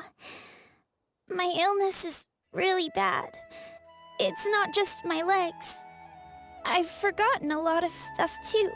I used to love running. I loved the feeling it gave me, and the sound of wind rushing by my ears. But the longer I sit, the cloudier those memories get. I'm starting to forget how it feels to love something. But when I saw that wood carving, I remembered that I once had a best friend. He'd always run with me. Wait, was he an Aranara? Paimon meant that it couldn't have been an Aranara, right? They're just fairy tale characters. But they aren't. They're real. They couldn't be more real. Hey, I understand. Okay, let's calm down.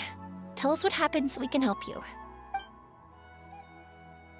Sorry, I got carried away. And I don't have any evidence to show you. Everyone says you can't see Aranara anymore once you become an adult. You have to say goodbye to your Aranara friends forever. I can't remember his name, or how he looked like. And soon, I'll even forget that he used to run with me. I don't want to become an adult. Not like this. I understand now. When you saw that carving, you were reminded of your friend. You came out here to look for him and remember that friendship, no matter how difficult things got. Isn't that right? Yes. I want to see him. I want to tell him that I'm not angry with him, and that I didn't want to break our promise. But then this happened. I'm not angry with him. Not at all.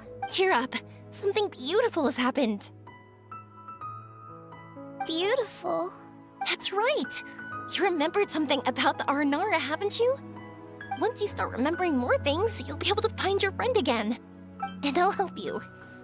Yoimiya, does this mean that you can also see Aranara? Sorry, I don't know if I can.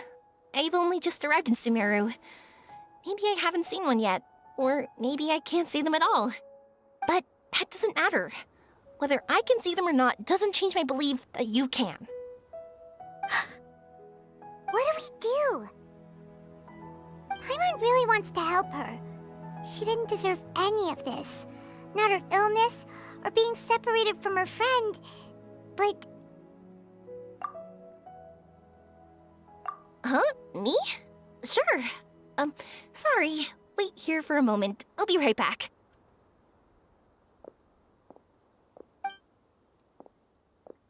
What's wrong? You look so serious all of a sudden. Oh, did you think I was overpromising back there? Don't worry, I have experience with this kind of thing. To her, reuniting with her Aranara friend is the result. But recapturing her past joy and belief in herself is the process. I'm guessing that her sudden illness made her feel like she may not be able to realize her dreams anymore. It also made it difficult for her to hold on to the happy memories and dreams she had. Everyone has their own imagination. After some chance coincidence, she met Aranara. So as long as we help her rediscover that same feeling she once had, her Aranara will return naturally. Oh, so that's what you're thinking! Adults only want to believe in objective reality. In doing so, they may unintentionally do harm to the innocent fantasies of children. But I think there are ways to get even subjective things back. So, how about it? Want to help me out?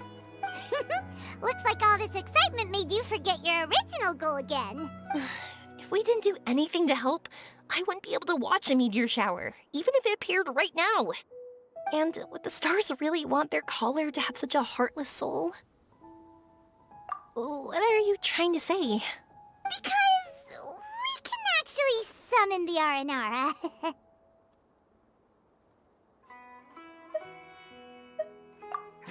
Really? Just watch! We have some tricks up our sleeves.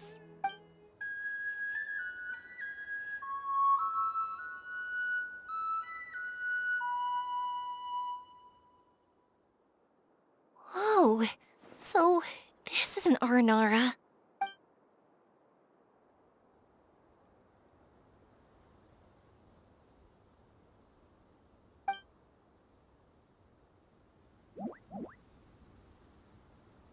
I'm the one who should be apologizing. Sorry, let me explain. I know that you only want to be seen by people you trust. It's rash of me to butt in. But this girl once had an Aranara as her best friend, and they haven't met in a very long time. She's been quite ill, and her world has been turned upside down. It's been so long since she's been able to see her friend that even her memory of him has become hazy. Parting with a friend like that is too sad, and she never wanted that to happen.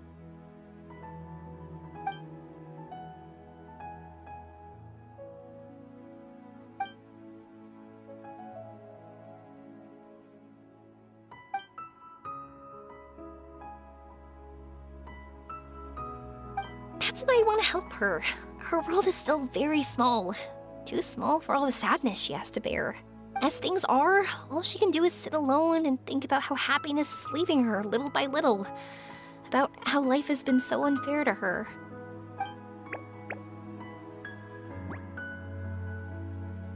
Yes, maybe we're already used to bad luck and we know how to deal with feelings of sorrow and disappointment.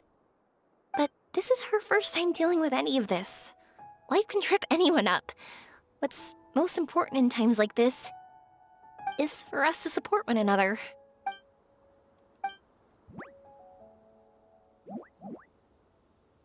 Huh? What do you mean by that?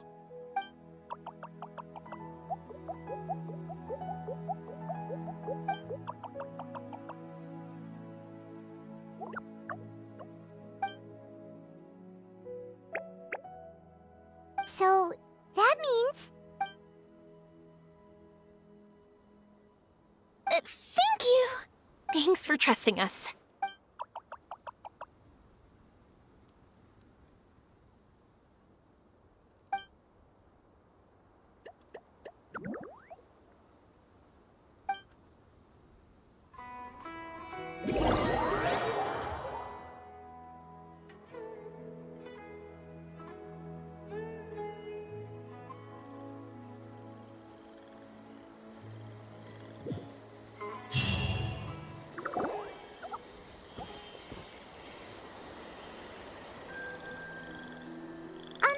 Paimon's been meaning to ask what you meant by prepared.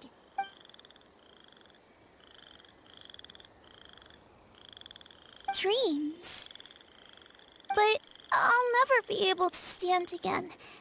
Even if I can recover, I don't know how long that'll take.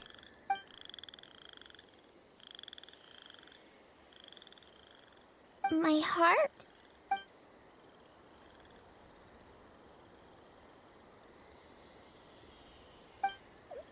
Huh?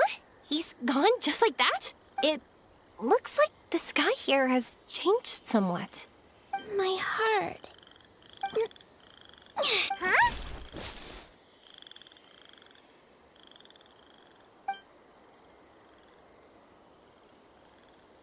I stood up. It wasn't hard at all, and it didn't feel weird. It was like how things were before I got sick.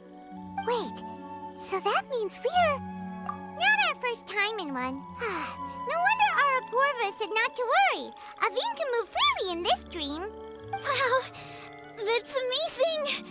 Is this the power of my heart? How amazing! Now we can all look for Arashani together. Come on, let's race. Let me see how good you really are. I might not have recovered yet. Whatever, let's go. I won't lose, not even to an adult. And off she goes. Well, this was easy. Paimon thought she'd need more time. That's true. Let's catch up with them.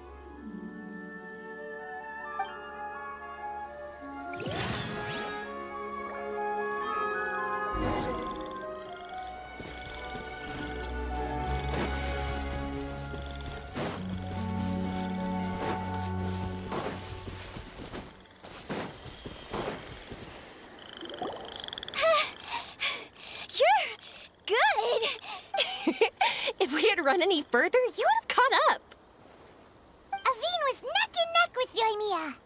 I've outran lots of adults before. Long legs don't necessarily mean you run faster. Training's important too. I won't even be able to compete with you in a few years. Let's see. Where should we go next? Look! Something's floating up ahead!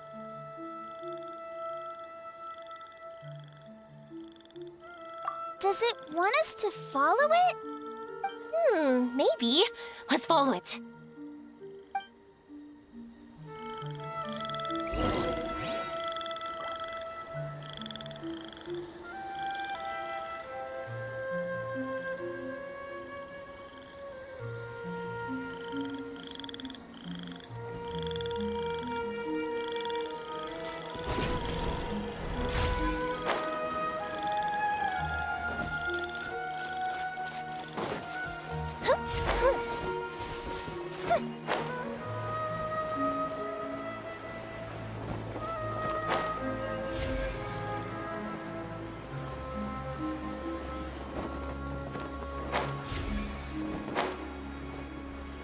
Want to keep chasing after it?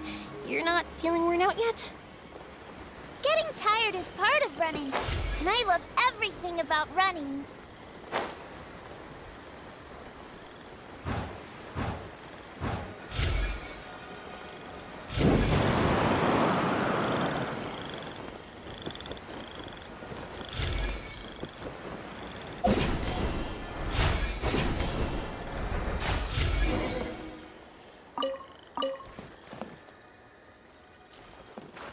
Up way.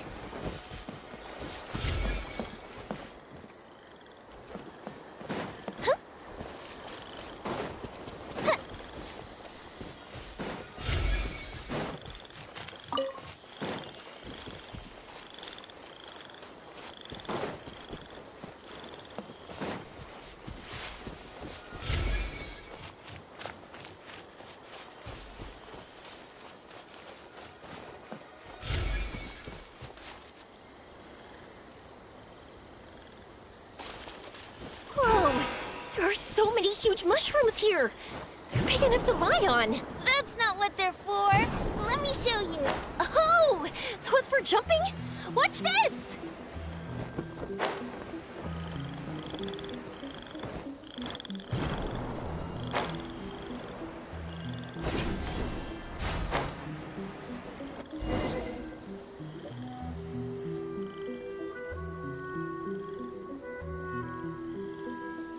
So, this is our destination?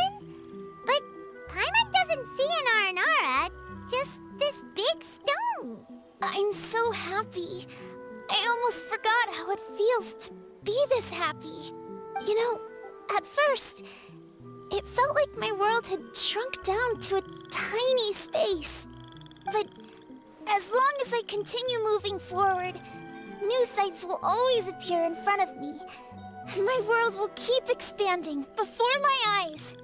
Even though I don't know how I did it, I know I have you all to thank. Oh, that's not important. What's important is that you remember the joy of going through the world. Our memories don't just symbolize our past, they can also shine a light in our future. Once you find the hope in your heart again, that happiness will come back to you. Yes. Thank you, Yoimiya. Thank you all. Let's keep looking for Arashani. It doesn't look like he's here. Yeah. Then why would the star lead us here? I don't know how to explain this. I don't know what it is, but it feels very familiar. Almost like it's a part of me. I know. Could this stone be your Earthstone? Earthstone? It's a very rare ore that symbolizes a person's aspirations and dreams. Since you can see it, that means you found what you've lost. Is that how it works? It's just like in fairy tales. I thought I'd stopped believing in those. But I'm glad that I found that belief again.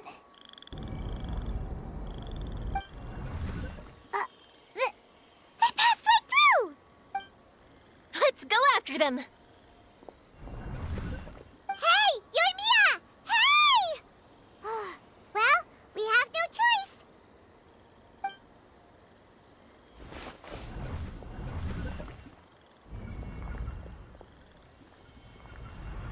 We passed through, but nothing seems to have changed. Arashani?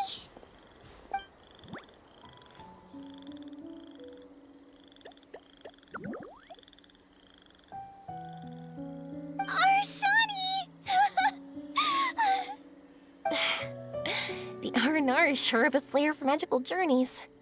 They not only helped Davine find her best friend, but they also showed us what an Earthstone is. Oh, we have to look for one of our own later, to make the purest lens. Yep. It's kind of funny, but Paimon thinks we can actually do it. But we have to bring her back to Sumeru City first. Her mother must be worried sick.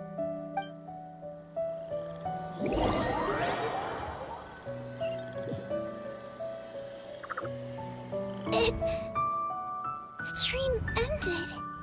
We dreamed a most lovely dream. Don't look so lonely. He's right next to you. Arashani! You're still here!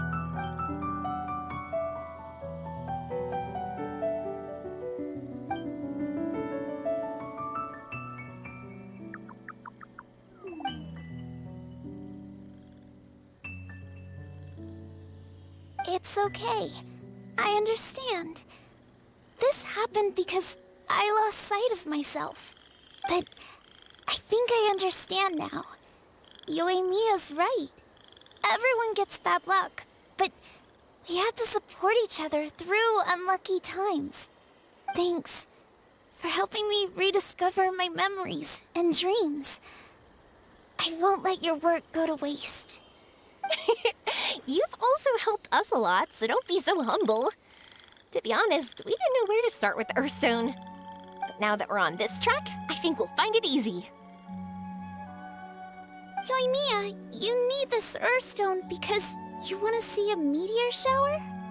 Yep. Oh, once we find it, you should come with us.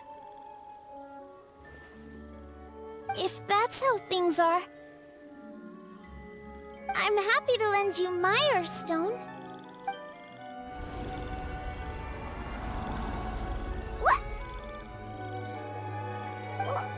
What just happened? Did you just take glasses out of your chest?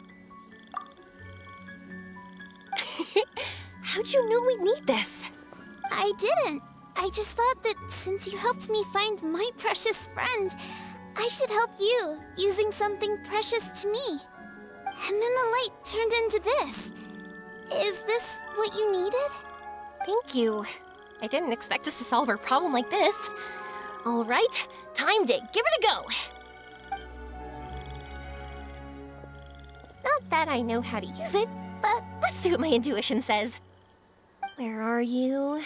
Where are you? Oh, I think I see it! Oh, it was, pretty obvious. Come on, I'll lead the way. Once we're done watching the meteor shower, I'll accompany you home. Also, thank you for helping us. Actually, let me scrap the pleasantries and give you a heartfelt compliment instead. You all are great storytellers.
Just like fireworks.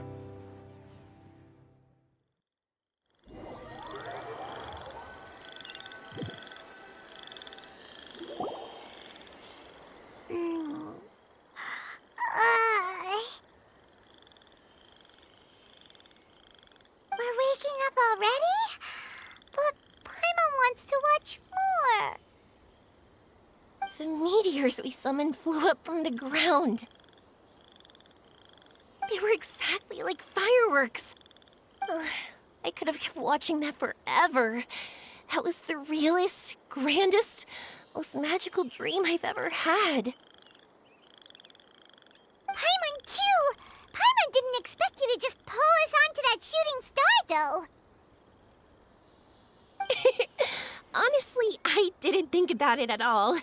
I just thought it'd be a shame if we didn't try something crazy. You know me. It really doesn't matter to me if our experience was real or a dream. I really should thank you two, though. You set all this up as a backup plan because you knew that meteor showers are hard to catch, right? Don't worry, I loved it so much. I think this ranks as the absolute best gift I've ever been given. Oh, whew. That's good. Paimon was afraid you might be angry after hearing the truth. Why would I be? I dreamed about helpful, friendly, cute Aranara. I dreamed that we ran and jumped atop large mushrooms and we discovered Earthstone in a very unexpected way. And when I thought we had woken up, the next part was even more amazing. From her heart, a fiend brought forth Earthstone glasses. We found meteors that flew up from the Earth. And we even became one with the shooting stars themselves. That's right. Dreams themselves may be imaginary, but they're also experiences that can never be relived or replicated. If we were sticklers about truth in fiction, we would have missed out on so much beauty and emotion. You sure know your way with words. Paimon's gonna bump you up a few places on the Paimon's best friend list. By the way, the Aranara, they don't usually like... Oh yeah! They're so cute! We really have to thank those lovely carvings. The wood carvings? Yeah! If we hadn't seen those wood carvings, then we wouldn't have dreamed of such cute Aranara. Huh. Don't worry, I know. I think they're very cute, and I'm happy to protect them.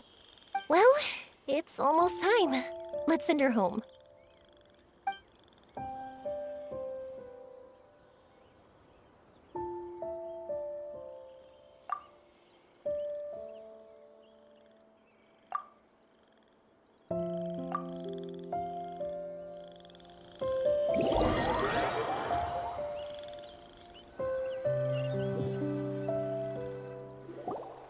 Sumeru's such a nice place. I'll be back for sure. You will always be welcome here. Aveen would be happy to see you again. It's a deal. I'll be waiting for you. You got it.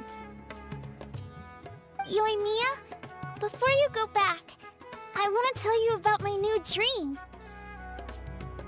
I want to travel to Inazuma on my own and watch a fireworks show there. Wow, that's impressive. I didn't expect to be introduced to new customers while on vacation. Don't worry, I'll make you some fireworks that you'll never forget. You do as well. No matter how busy your adventures get, remember to come back to Inazuma. We'll always welcome you no matter when you drop by. You gotta come and watch the fireworks this meteor shower inspired as they soar high in the sky. Sounds like a plan. I will. You're as earnest as ever. Oh yeah, by the way, have a look at this. That's right, this is the one you helped me pick. And you said it looked kinda like me. I went to buy another one. This one's for you. Look at it whenever you're feeling down. Who knows? Maybe it'll raise your spirits. If nothing else, you'll know that I'm supporting you all the way. Of course, meeting in person is still better. Okay, I'll be heading back now. I'm sure we'll meet again soon. I really loved the trip you prepared for me. In fact, I'm totally impressed. No matter where you two go, I know that our friendship and its warmth will support you. So, go forward, to the end of your journey and to the ends of this world. See you around.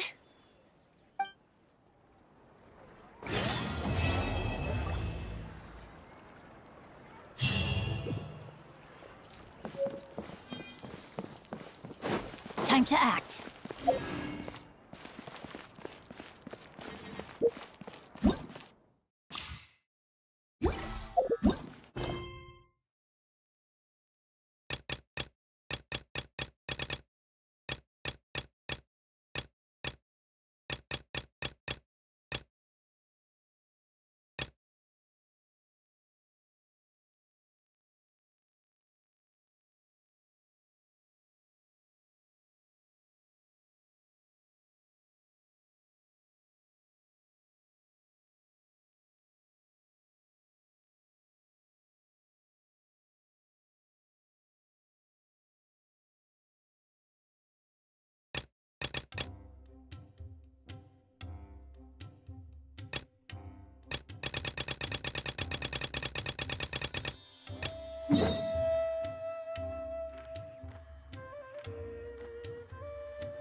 If my calculations are correct, Wanwan Bookhouse is due to receive a batch of new releases today. Might we add a small detour to our adventure?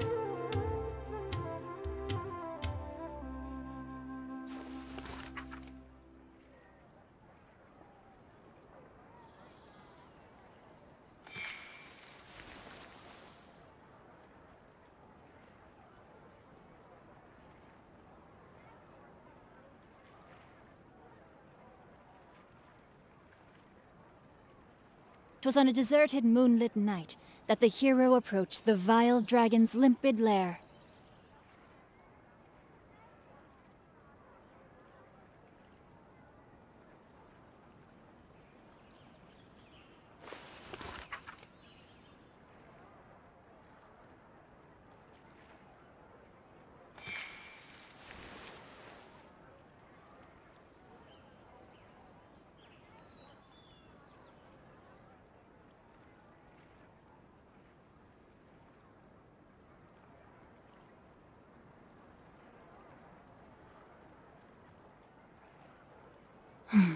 Now, this is what I call a moment of solitude.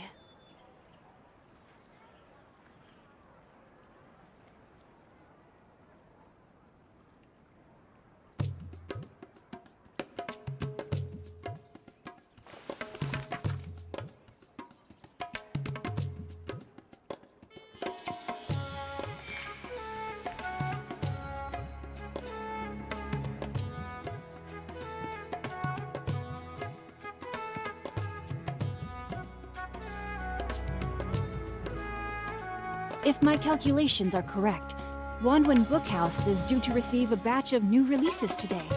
Might we add a small detour to our adventure?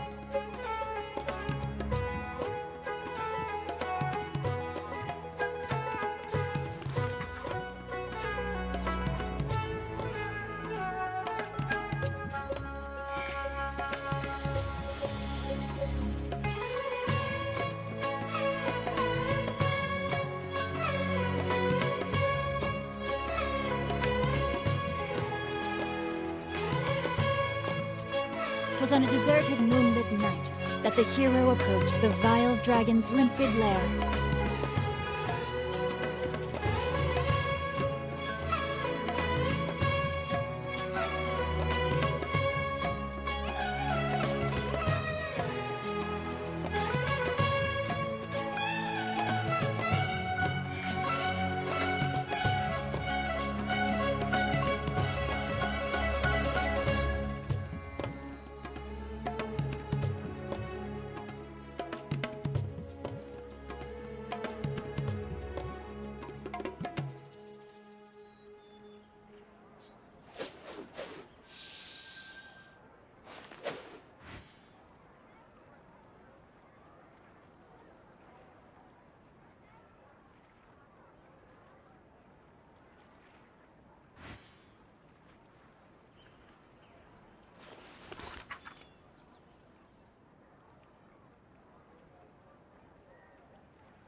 Now, this rain outlines your fate.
This world is full of unsolved mysteries.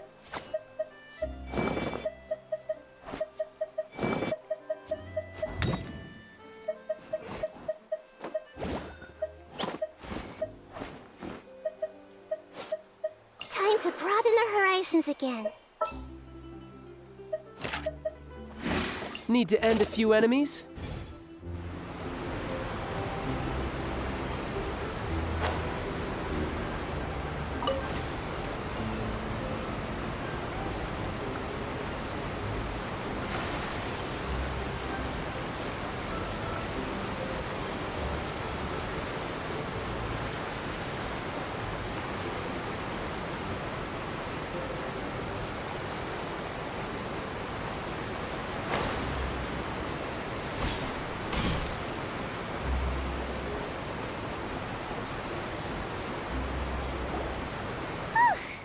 After crossing all that sand and water, we finally made it!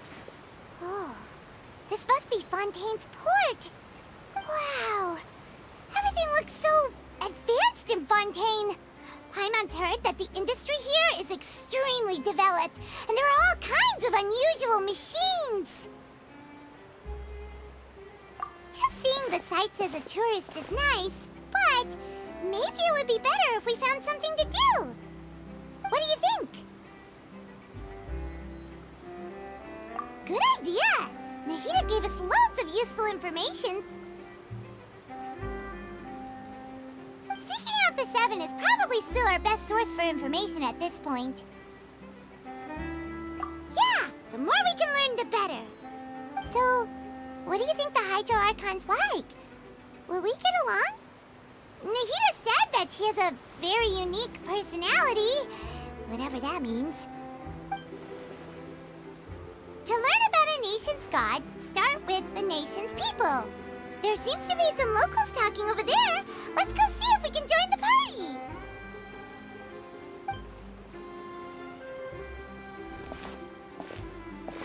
party. If you ask me, it's a tragedy how things ended for him.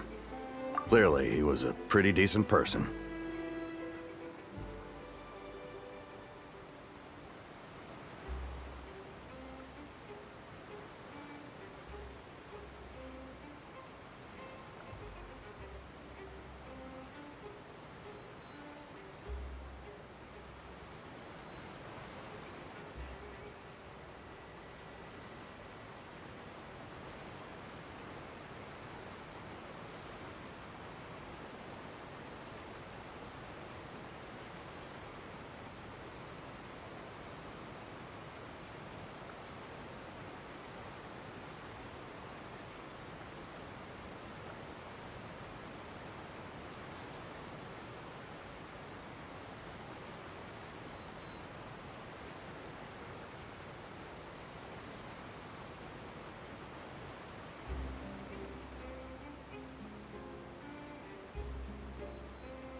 Yeah, I didn't expect that kind of ending for him. I thought he would at least fight on a little longer for his family. I was expecting a sudden plot twist, but it's a pity that it never happened. Still, his story is quite the tearjerker.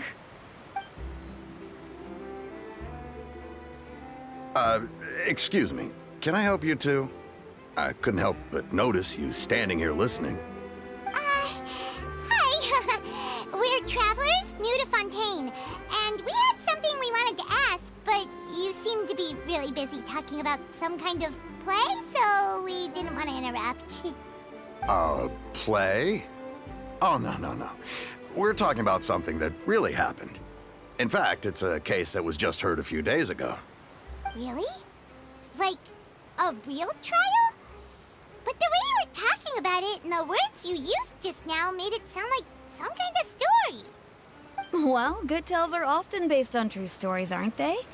And what you see in reality may also be someone deliberately putting on an act while harboring ulterior motives. Whether something is true or not simply isn't that important. The main thing is whether the story being acted out on the stage is splendid enough. Oh, but it looks like you're not from around here. You probably don't know that the Fontaine Court of Justice is called the Opera Epiclese, or more commonly known as just the Opera House. But, shouldn't court cases be treated a little more seriously than that? Not to question Fontaine's way of doing things. It's just that putting someone on trial is usually a very serious thing. No worries. Other visitors to Fontaine have wondered the same thing. You could say that we just don't want to waste the moving stories behind those cases. And as for your worries about whether the cases are treated with due reverence, we have the absolutely just and honorable Chief Justice Neuvillette, as well as the Oratrice Mécanique d'Analyse Cardinal, a machine created by the Archon. Between the machine and the Chief Justice, false charges and injustice are a thing of the past now.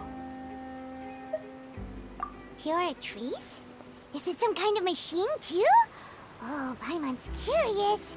We should check it out if we get the chance. Wait, Paimon almost forgot to ask you our question. Do you know what we should do if we want to meet the Hydro Archon? Oh, that's easy. Just go to the Opera House. Lady Farina practically lives there. You could definitely say it's her biggest passion. I think what they mean is that they wish to speak with the Archon personally. In that case, I'm afraid it's going to be a tad more difficult.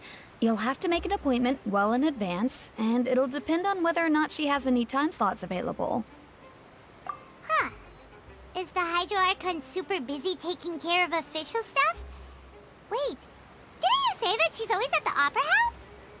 No. Lady Farina seldom takes an interest with the nation's affairs. The reason it's difficult to make an appointment is simply because she's incredibly popular. That's right. After all, she is the Archon.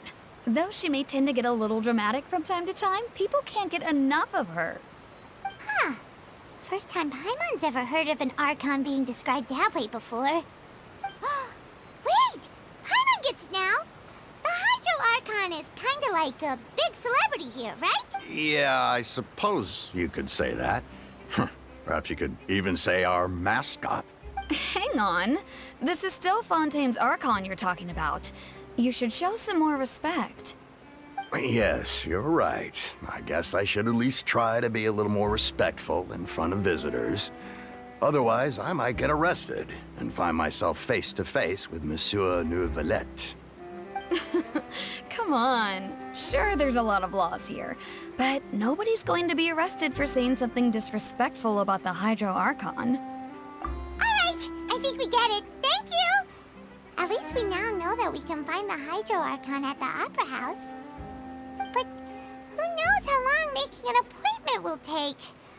Guess we could have a look around the city in the meantime. Hey! What are you looking over there for? Huh. Maybe something's the matter. She isn't going to jump into the water, is she? Maybe we better go check on her.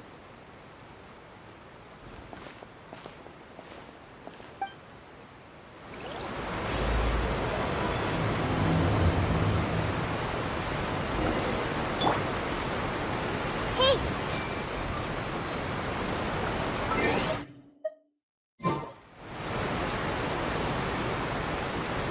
I see everything.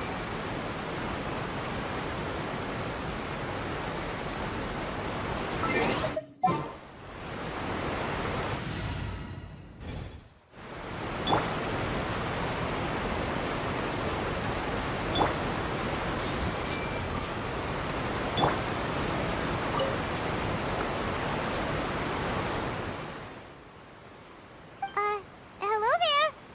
Excuse me. Are you alright? Huh? I'm fine. Thanks. Oh, okay then. We just noticed that you seem to be worried about something. About many things, actually. But there's nothing I can do but just keep my troubles to myself. I was just reminiscing about a place my brother and I would play when we were kids. It was just atop that hill over there. See? You're pointing at the sea. Wait, are you saying that you and your brother lived in the water? No, people call the waters around Fontaine a sea. It's actually just an inland lake that's filled with fresh water. And no, I can still see that hill clearly in my memories. Now, it's been completely submerged. He would skip and jump, tossing sand in the wind. The sun shone brightly, and the air was filled with the scent of the sea. But now, the water is gradually swallowing our memories. It won't be long before it swallows us. Sorry.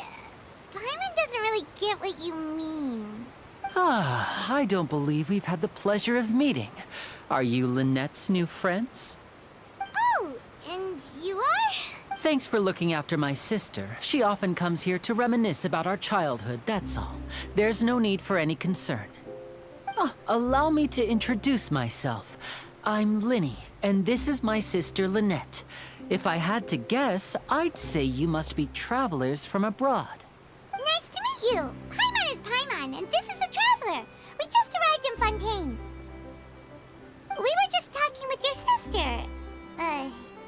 Even though we didn't really get what she was saying. I see. It's unusual for Lynette to be so willing to talk with anyone. In fact, she seldom speaks at all. I'm usually the only one she ever talks to. Oh, really? Then you two are just like us! Paimon's always the one talking for some reason.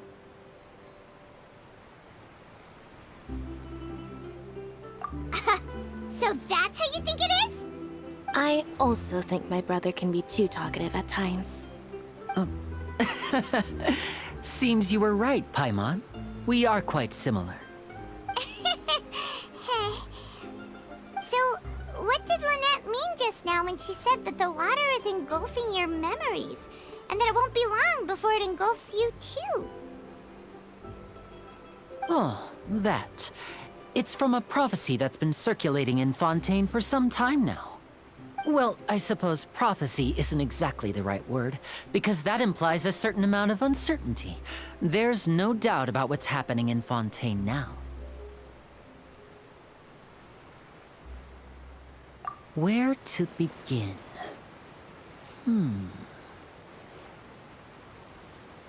Let's put that question on hold for a moment. We still haven't formally greeted each other yet, have we? Did all the introductions earlier not count? Hello, Traveler.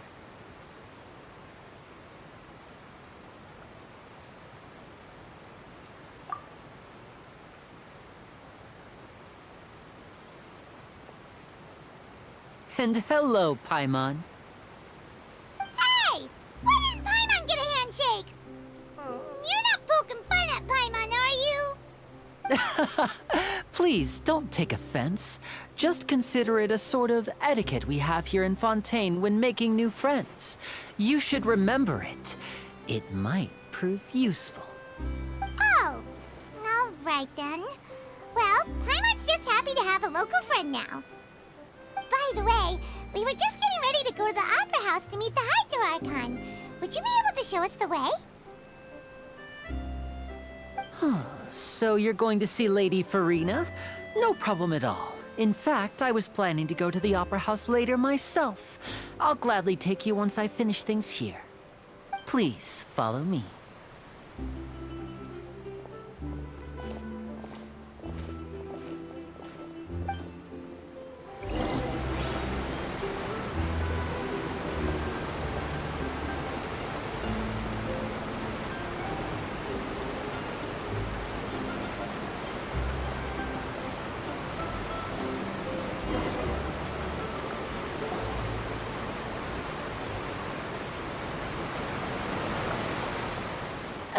You said you were going to see Lady Farina?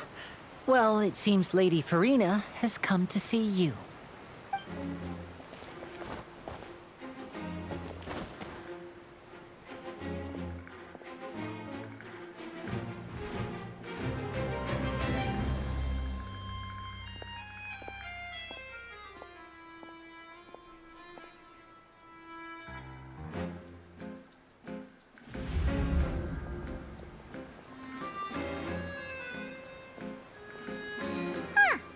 So, she's the Hydro Archon? But how did she know we were looking for her? My dear people, rich and poor, those with cup in hand and those with nothing at all, raise your glasses in celebration! If you don't have one, then just raise your hand in lieu.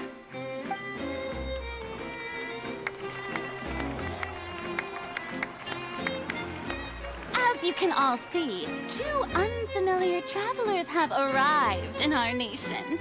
Come, let us make a toast in honor of this traveler and her companion, who have journeyed here from distant lands.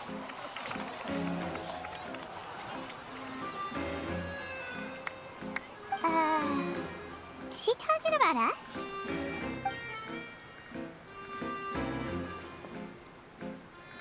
I've long heard of the turmoil and chaos you've left in your wake as you visited other nations.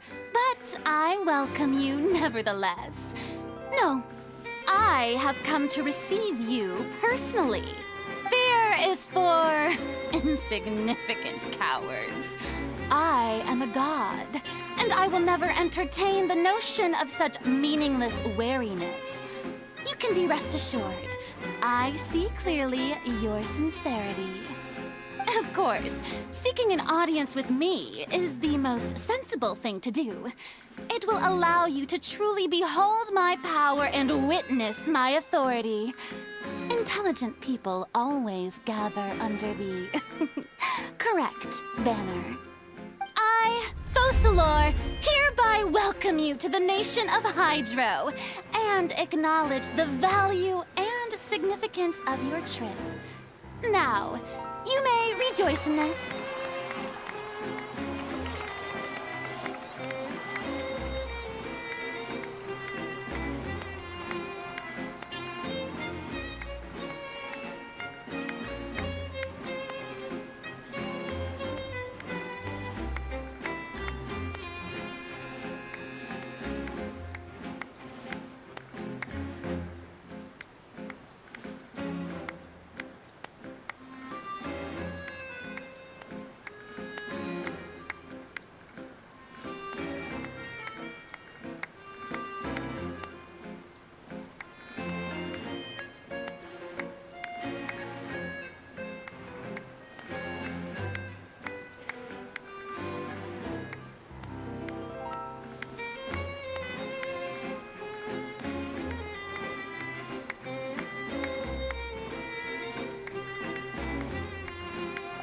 Yeah, Paimon still can't believe it.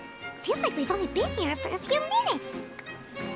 But the Hydro Archon's entrance was, how should Paimon describe it? A little over the top? Miss Hydro Archon? How did you know we were coming? I see. As Outlanders, you inevitably lack even some of the most basic understanding. Don't forget that even the gods can be divided into the mediocre and the excellent. I suppose it's only natural for you to be awestruck by my abilities. You had best stop and consider. Do you really have the noble qualities and etiquette necessary to communicate with a god? All it takes is a flick of my finger for me to know everything about you. Whoa. Talk about sounding high and mighty. Oh? What's with these looks? Perhaps the welcoming ceremony still isn't enough? What else should I say then? Is she waiting for us to start talking? Wow, I didn't expect to see Lady Farina here. What a surprise! Wait, does this mean they're the legendary blonde traveler? How did I not notice before? Hey, what's all the commotion? Oh, is that Lady Farina?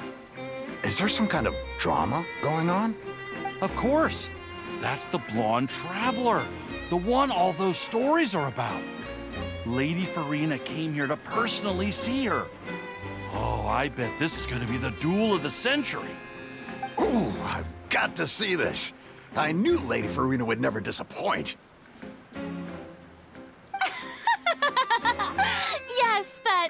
too excited now. My dear believers and spectators alike tend to get quite rowdy, and despite the noise, I've come to tolerate all their ruckus. You may consider this my reward to all of you. I have determined that there will be an epic duel between myself and this traveler from another land, just as you were hoping to see. Now she wants to fight? Aren't we getting a little ahead of ourselves?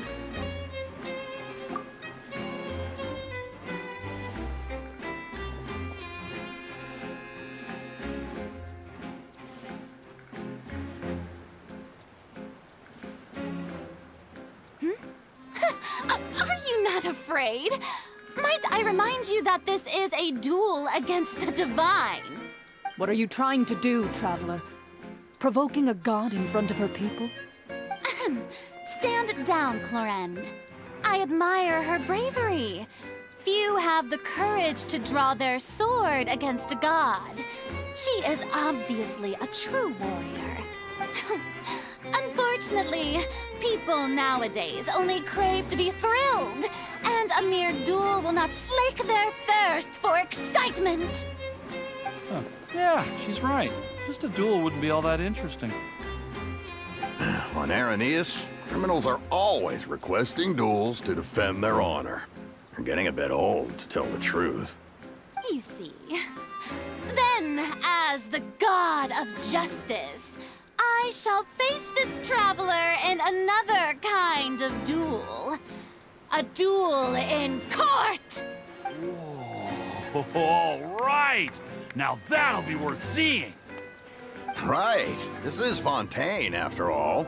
Such a grand opera house, it would be a pity not to use it. Why do you care so much about the crowd's reactions? Seems you've spent a little too much time in the opera house. Besides, how exactly do you plan to have a duel in court? You mean you're going to put us on trial? Oh, we have reason to put you on trial. It's obvious, isn't it? According to Fontaine law, no one is permitted to release any flying objects within Fontaine city limits during the first 3 days of each month. You are clearly guilty of violating this law, no? Oh, so that's what they've done wrong. That's Our Lady Farina. No one knows the laws of Fontaine like You call that obvious? What kind of law is that? Wait, flying object? You mean Paimon? Precisely! Now, if you two have no objections, then in the name of the Hydro Archon, I order your arrest. My apologies, Lady Farina. I don't mean to spoil the fun, but if you would allow me to interject, I don't think that Paimon here meets the definition of a flying object. You tell her, Linny! Finally... Great magician Linny, my beloved citizen. I'll permit you to object, but how exactly do you plan to prove your claim? As a magician who just rained on your parade, I naturally should shoulder the responsibility of saving the show. So, with such an audience gathered here, allow me to perform a trick for everyone.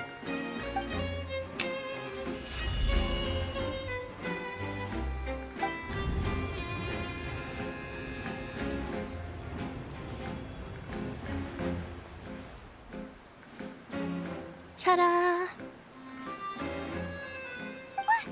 What's that on Paimon's back? Hey, when did Linny do that?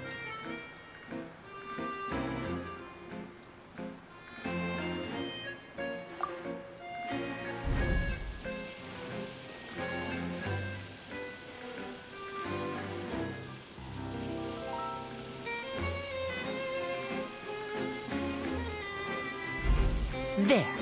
As you can all clearly see, Paimon should be classified as, well, something like a balloon. This rope has been in the traveler's hand all along. It was just that no one could see it before. Huh? You call that magic? You've got to be joking. I thought it was pretty good. Nice one. Huh. I'm not sure what to think. It seems Lady Farina's charges no longer hold water.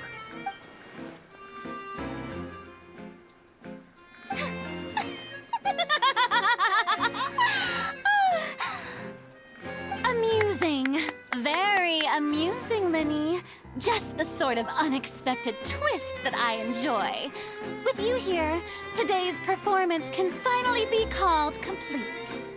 Performance? You see all this as a performance? In which case, consider the matter of your trial resolved. The god of justice will not bring charges against an innocent person. But when there are valid grounds, I will not only judge travelers from abroad, but even the gods of other lands. I look forward to seeing your upcoming performance at the Opera House, Mr. Linny and Miss Lynette. That's enough for now. Toodaloo!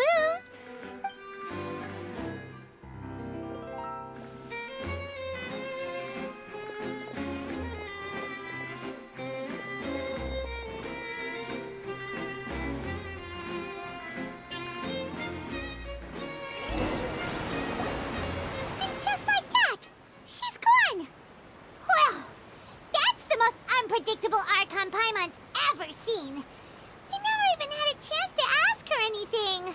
But that's a problem for future Paimon. That whole scene just now was really... Don't mention it. I just happened to remember that there was such a law, so I did a little preparation, just in case. I didn't think it would actually come in handy.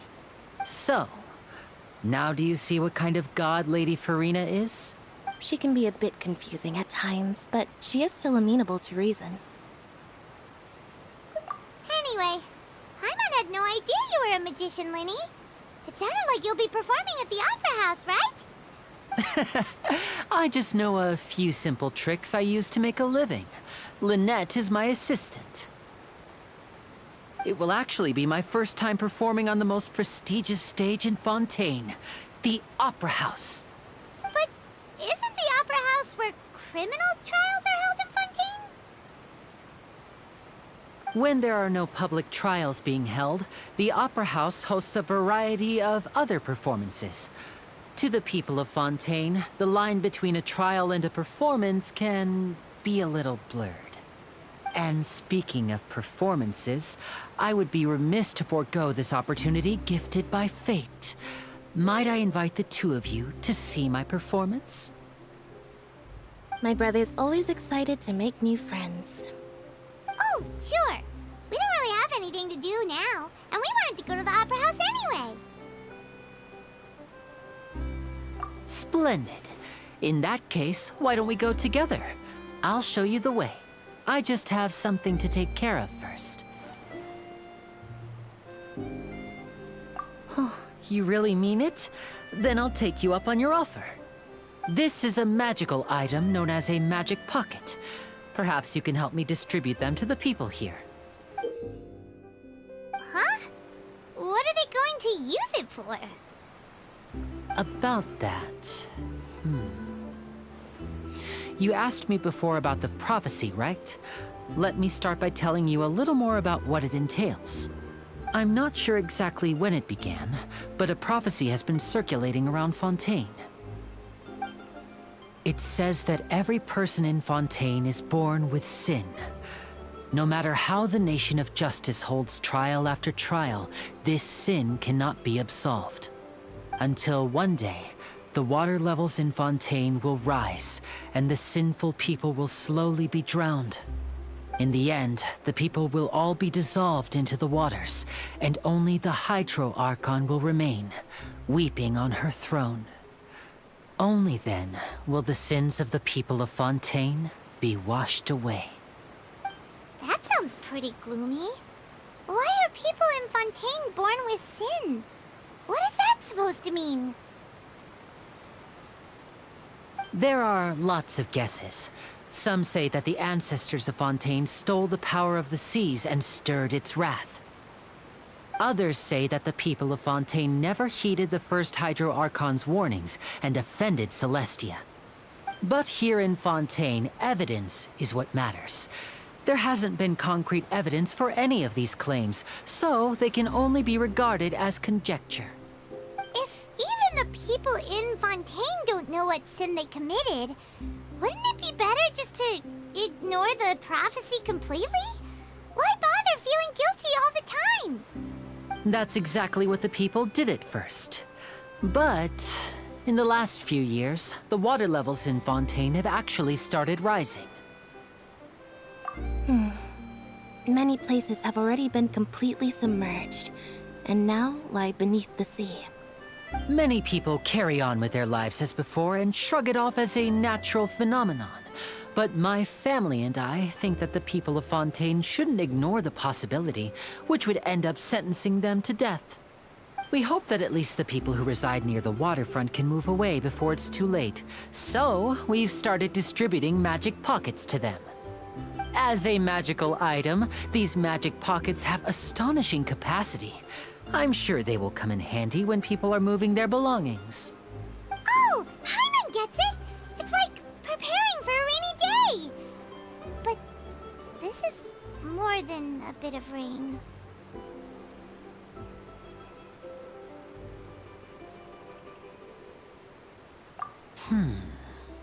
Perhaps only absolute power could ever contend with such a catastrophe.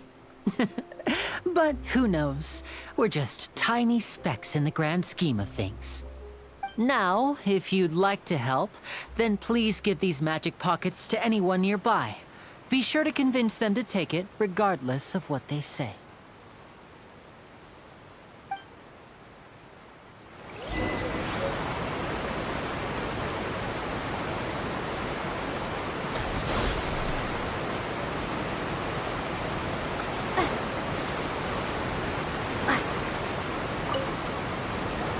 What's this? So you also believe in the prophecy. Keep it. I won't have any use for it. What? You mean you don't believe in the prophecy? No, I believe in the prophecy. But I also believe in another story. The story says that people once lived in the ocean. They were one with the ocean and couldn't live apart from it. But as time wore on, people desired to live on land and developed blood vessels, encapsulating the sea within their bodies. Thus could people set foot on land.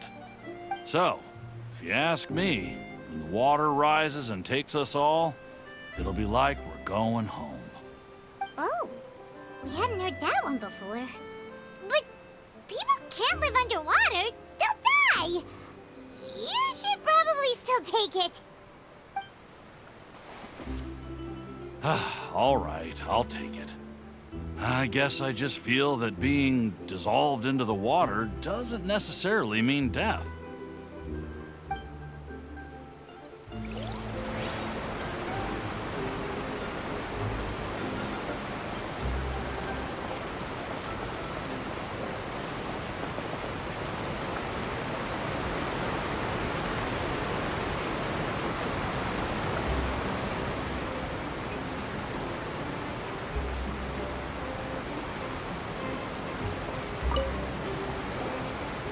So you're the blonde traveler that everyone's been talking about.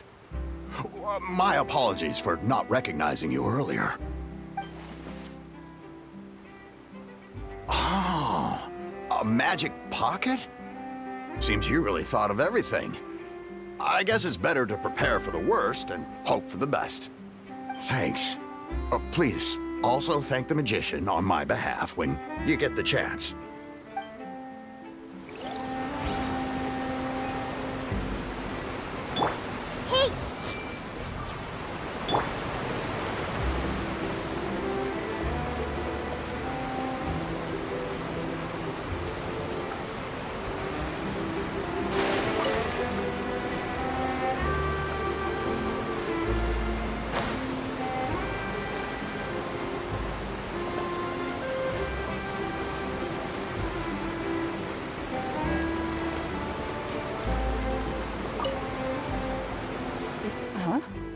I don't want that thing. Way I see it, if the prophecy's true, it's still gonna be a long time before the water can cover everything. Life is all about living in the moment. What use is there in worrying about the future all the time? We'll cross that bridge when we get to it. You should still take it. You never know when it'll come in handy. Oh, all right, fine. Thanks. It's just that if I start moving, that means I've already given up on the life I have now. I'd really rather not.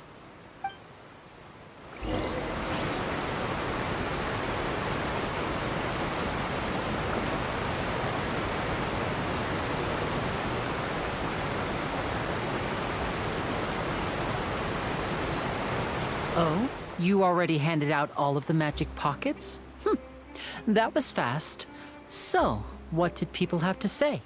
I bet you heard some, interesting opinions. Yes, but that will change once disaster strikes. I know they'll change their minds, so it's only right to help them prepare. Is there anything else you need to do before we leave? Yes, one last thing. I have the magic pockets made by a workshop in the court of Fontaine. Since we're out and about, I was thinking about bringing him some more materials. So, you want to collect materials? Just tell us what the materials look like and we'll help. Many hands make light work. Oh, that would be much appreciated. We'll need some Romaritime flowers. I remember seeing them near the waterfront on the east side of the harbor.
We have to use Hydro to collect Romaritime flowers.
You made quick work of that. I can tell you're an experienced traveler.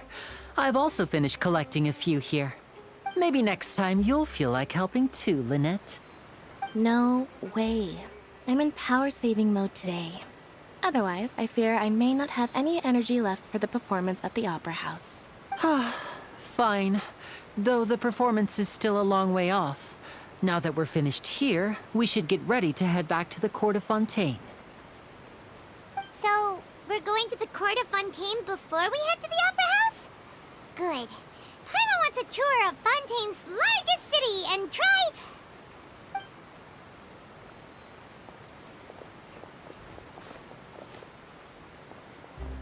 Wait, shh.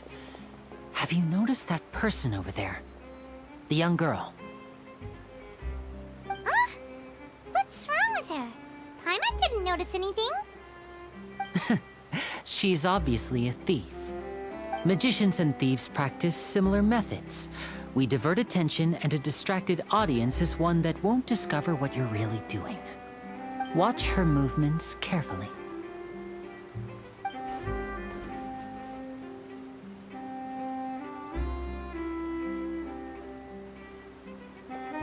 Oh, he's right! Shh, keep your voice down. We need to think of a way to catch her, but it seems she's very alert. Perhaps we should split up. You two can ride the lift over there and wait up top. I bet that'll be her escape route if she tries to run. All right, let's go.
This is the spot where Linny wanted us to wait. Oh, look! Isn't that her?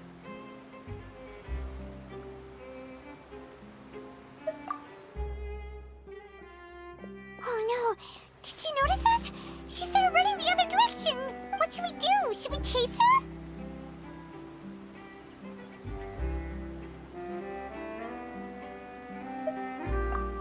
You're right. She might also be trying to lure us away.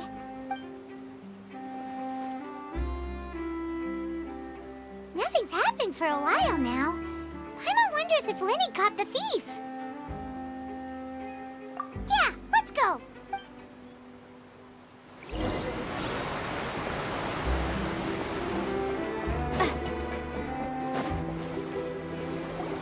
Are you sure that's all she took?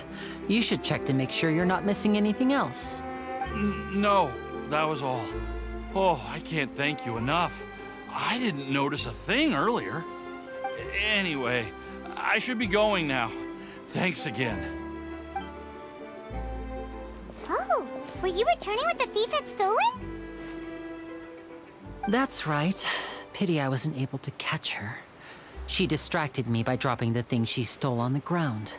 By the time I looked back, she was already gone. I saw the general direction she went, but Linny twisted his ankle, and I needed to make sure he was okay. Oh, did you get hurt, Linny? I'll be all right. It's just a twisted ankle, that's all. In fact, it's feeling better already. If you want to play at being a hero, at least try not to get hurt doing it. Imagine what would happen if you managed to derail our performance as a result. You're right, you're right. Sorry, Lynette. I have to admit that the thief was even more skilled than I had anticipated. But at least we were able to get the stolen items back, so it wasn't a complete failure. What a slippery little thief! Guess things turned out all right in the end, though. Linny's initiative paid off! All right, let's put this little detour behind us. We should go to the Court of Fontaine now.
this thing to go into the city? What an ingenious way to get around! People in Fontaine really know how to use water! This is an aquabus. It allows people to travel between several key locations around Fontaine. It's pretty convenient, but the ride can become a little dull after a while. The scenery is always the same.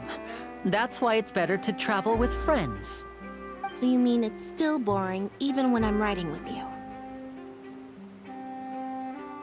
No, that's not what I meant. It's just that, well, you don't really talk that much. Besides, it doesn't really feel like a real trip when it's just the two of us. It's the same as being at home. Whatever. Guess that's what it's like to be an older brother. It's about time for us to leave. Let's get on board.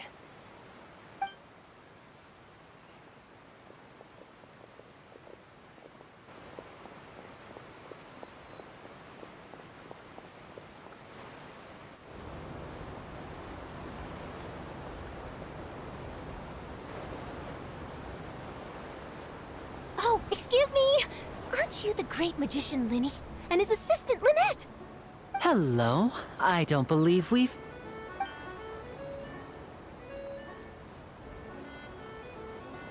I'm Charlotte, a reporter for the Steambird. Nice to meet you. From the Steambird, huh? We've often relied on your paper to promote our performances. It's an honor to meet you.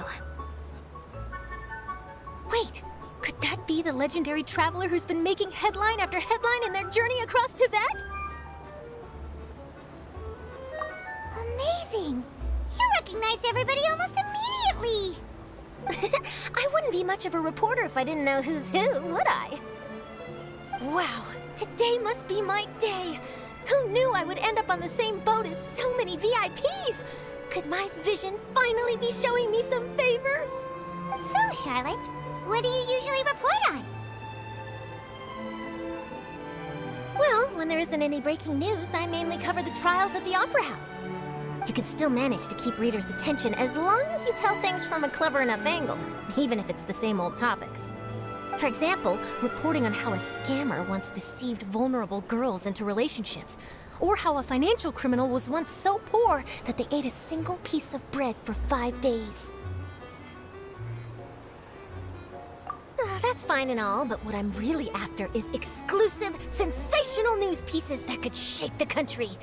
These smaller stories are a waste of my talents. Oh, I just remembered. I've been following a case lately. Well, a series of cases, actually. You mean the serial disappearances of young women case? That's right! These stories are the talk of the town right now, and it's probably the most mysterious case we've ever seen.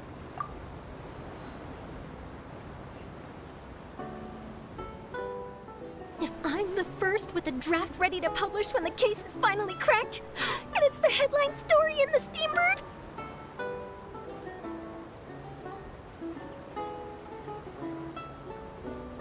oh, when that happens, I bet all the other reporters will shed tears of envy. I've already gathered all kinds of materials. I just can't wait for the truth to be revealed. So, what is the serial disappearances of young women case? You mean the culprit hasn't been found? That's right. The first missing girl case happened almost 20 years ago. And ever since, after a period of time, another girl disappears. What the cases have in common is that the girls are all of a similar age, and that they've all vanished without a trace. But the scariest part is that to this day, none of the girls have ever been found. Many suspects have been arrested over the years in connection with this case, but shortly after each arrest, another disappearance would always happen.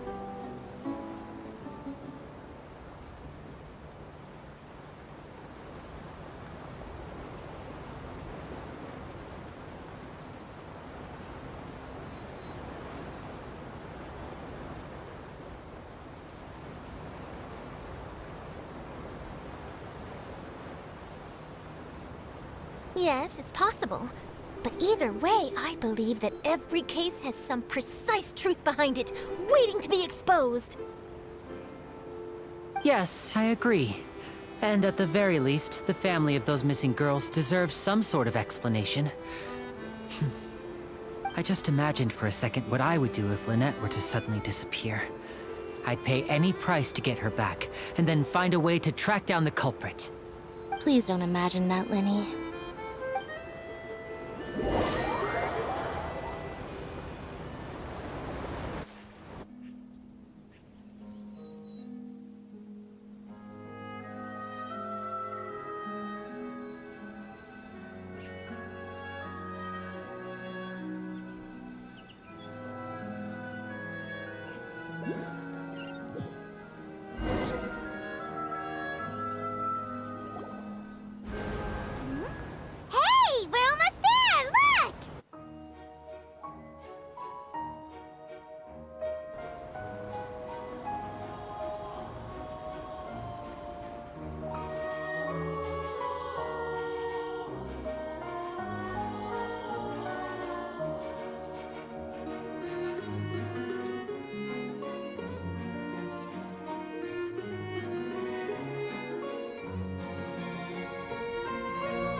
Well, I really enjoyed chatting with you.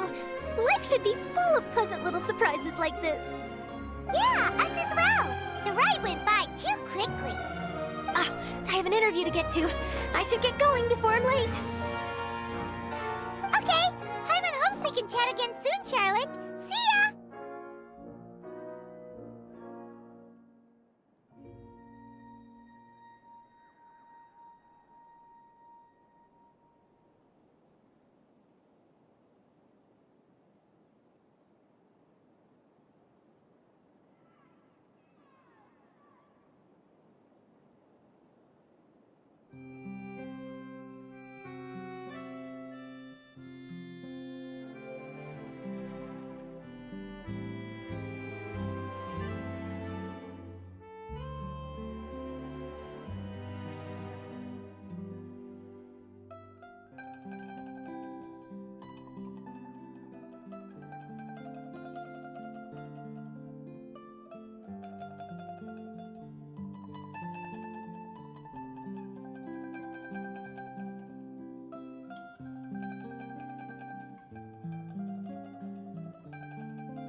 Bye now. Oh, be sure to stop by and see me at the Steambird when you have time. What a tough job. Always running around and interviewing everyone. Well, where should we go now? If you don't mind, how about we stop by my home first? Besides, I still have all the materials we collected. Sure, we wouldn't mind at all. This city is so huge, Paimon wouldn't know where to start anyway.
big machine run on clockwork too?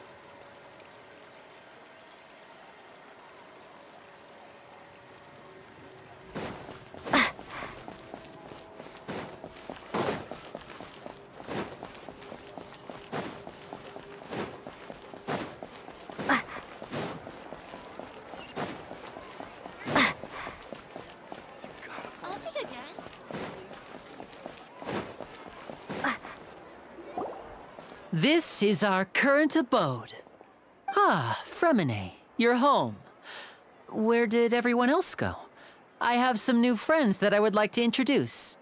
Oh, they all just went out a moment ago.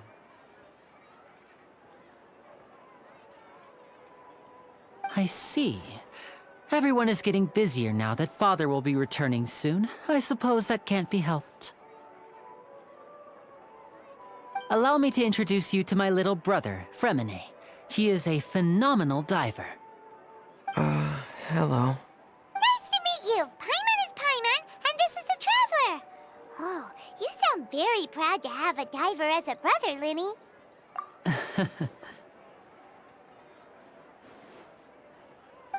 Linny, could you come here for a moment? What is it, Fremine? Do you have something to tell me?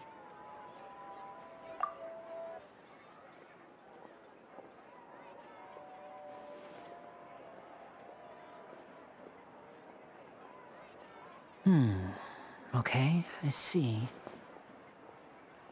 Is everything all right? Oh, it's nothing. We were just discussing a little housework. Sorry for the interruption. Oh, before I forget, the Traveler and I collected more materials to make magic pockets. Were you able to get any, Fremine? Yes, I went diving and gathered lots of materials. I was about to give them to you. That's our Fremine, always quick with the underwater work. All right, I'll take these to the workshop.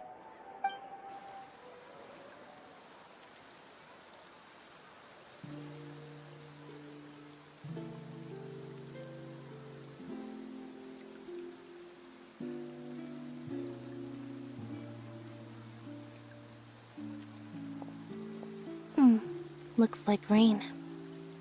Oh, you're right. But wasn't it clear and sunny just a moment ago? Fontaine's weather sure is weird. I'm afraid that's just how it is here. It often rains on days where there are trials being held in the Opera House, but don't worry, it'll clear up soon enough. What's wrong, Fremine? There's a legend about the rain that I tend to believe. It's said that a dragon of water once resided in Fontaine. Though we don't know where the dragon went, every time it weeps, the skies will cloud up and pour out rain. When I was a child, my mother told me that if I wanted to go outside and play, I should yell toward the sky at the top of my lungs. Hydro Dragon! Hydro Dragon! Don't cry! If it's an elemental dragon, then having the power to make it rain wouldn't be very unusual. Let Paimon try something. Hydro Dragon, don't cry!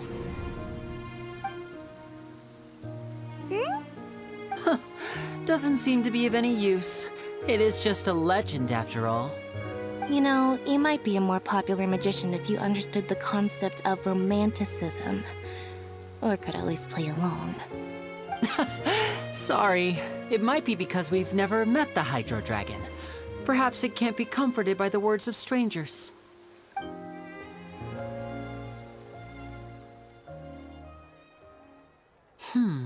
It rained for longer than I suspected. Oh, it's already getting late. Was there something you needed to do, Linny? Yeah, some preparations for the show at the Opera House. I need to find a way to catch the last aqua bus of the day. On the day of the performance, just ride the aqua bus to the island of Aeneas. I'll have Lynette meet you at the fountain in front of the Opera House. Oh, are you leaving now? What is it, Fremine? I'm in a hurry. Oh, I get it. You feel nervous delivering the materials for the magic pockets, is that it? Perhaps we could trouble the Traveler to help us take these materials to the Beaumont workshop and deliver them to the owner there? I'm afraid that Fremine can be quite introverted, and the boss there tends to be pretty talkative. Fremine has always been a little afraid of her. No trouble at all! Don't worry, we're on the case! Sorry for the inconvenience. I'm quite useless when it comes to such tasks. I'll think of a way to make it up to you. Oh, no need! This will be a walk in the park for us!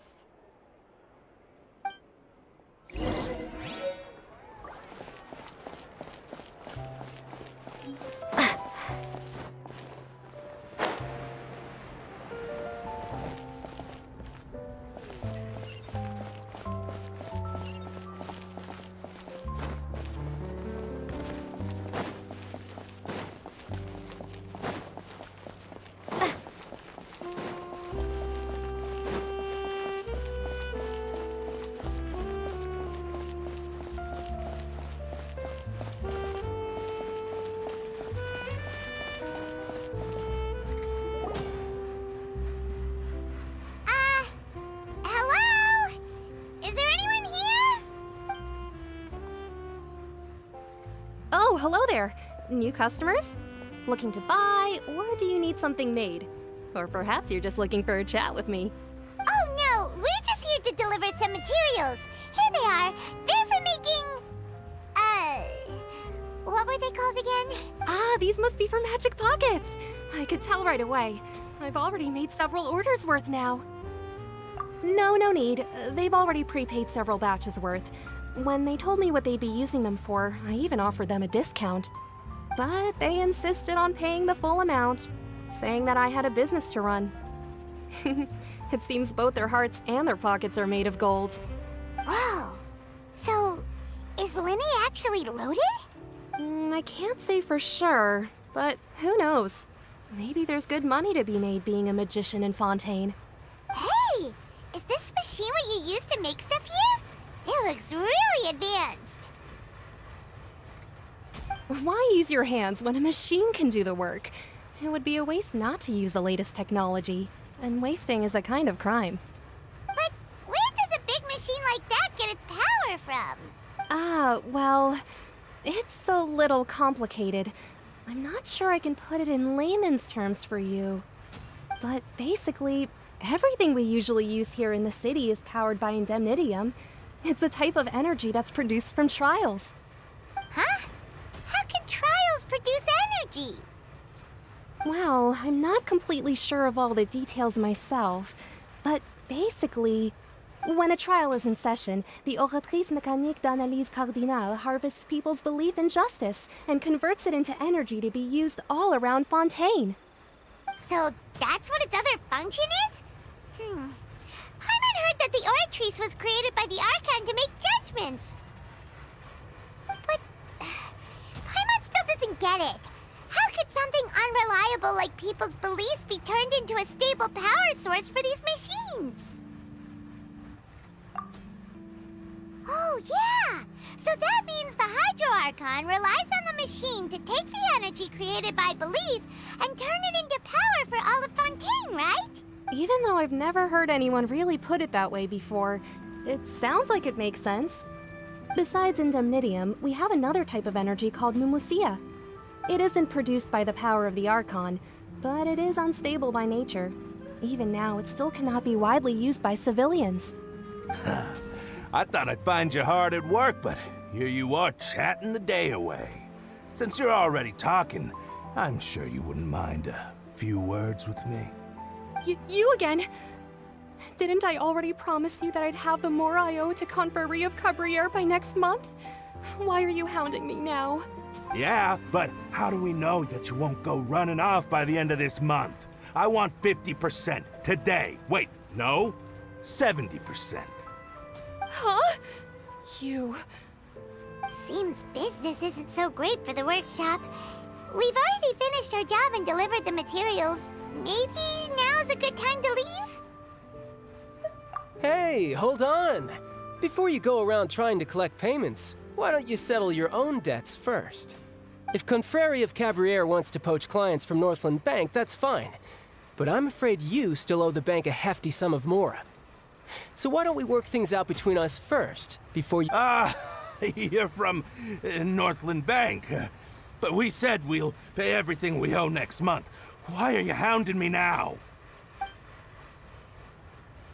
Traveler, Paimon! I didn't think I'd run into you here in Fontaine. What are the chances? We're surprised to see you too! What are you doing here in Fontaine? You didn't want to stay in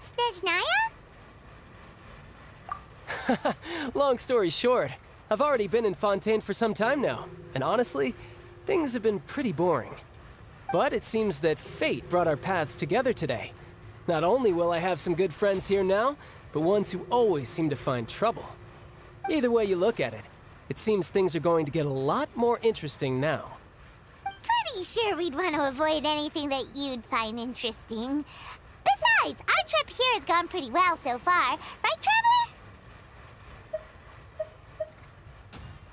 Traveler? Hey, you, Northland Bank boy. Aren't you forgetting something? Don't interrupt. It's not often I run into the Traveler like this. Why don't you wait for me over there for a while? You kidding? Aren't you the one looking for us? You really expect us to sit and twiddle our thumbs while you catch up with your friends? Listen to me, boy. If you want your mora, fine. Why don't you come and take it? Hey, I just said not to interrupt. Oh, by the way, Traveler, the last time I took Tonya and Tusser ice fishing, Tusser said— Hey! That's way over the line! All right, boys, let's see who has to pay up now! Can you at least let me finish one sentence? Fine. Though the bank told me not to get rough with our clients, you're the ones who started it. This is an act of self-defense. You two will have to be my witnesses, okay? I'm sure this won't take long.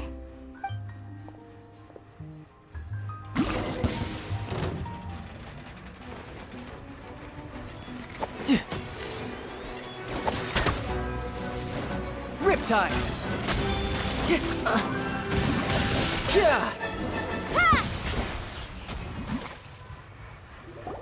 Oh, what's your deal, Brad? How are you so strong if you're just a staffer from Snezhnaya's Northland Bank?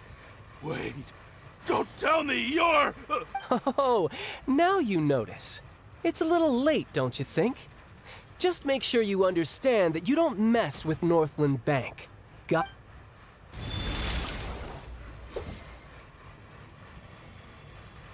Huh? Now's my chance!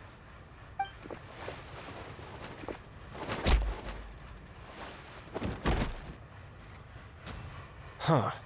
That was weird. I'm not sure. It's as if I suddenly lost control of my hydro powers when I needed them. Maybe there's something wrong with my vision? Strange. How could that happen?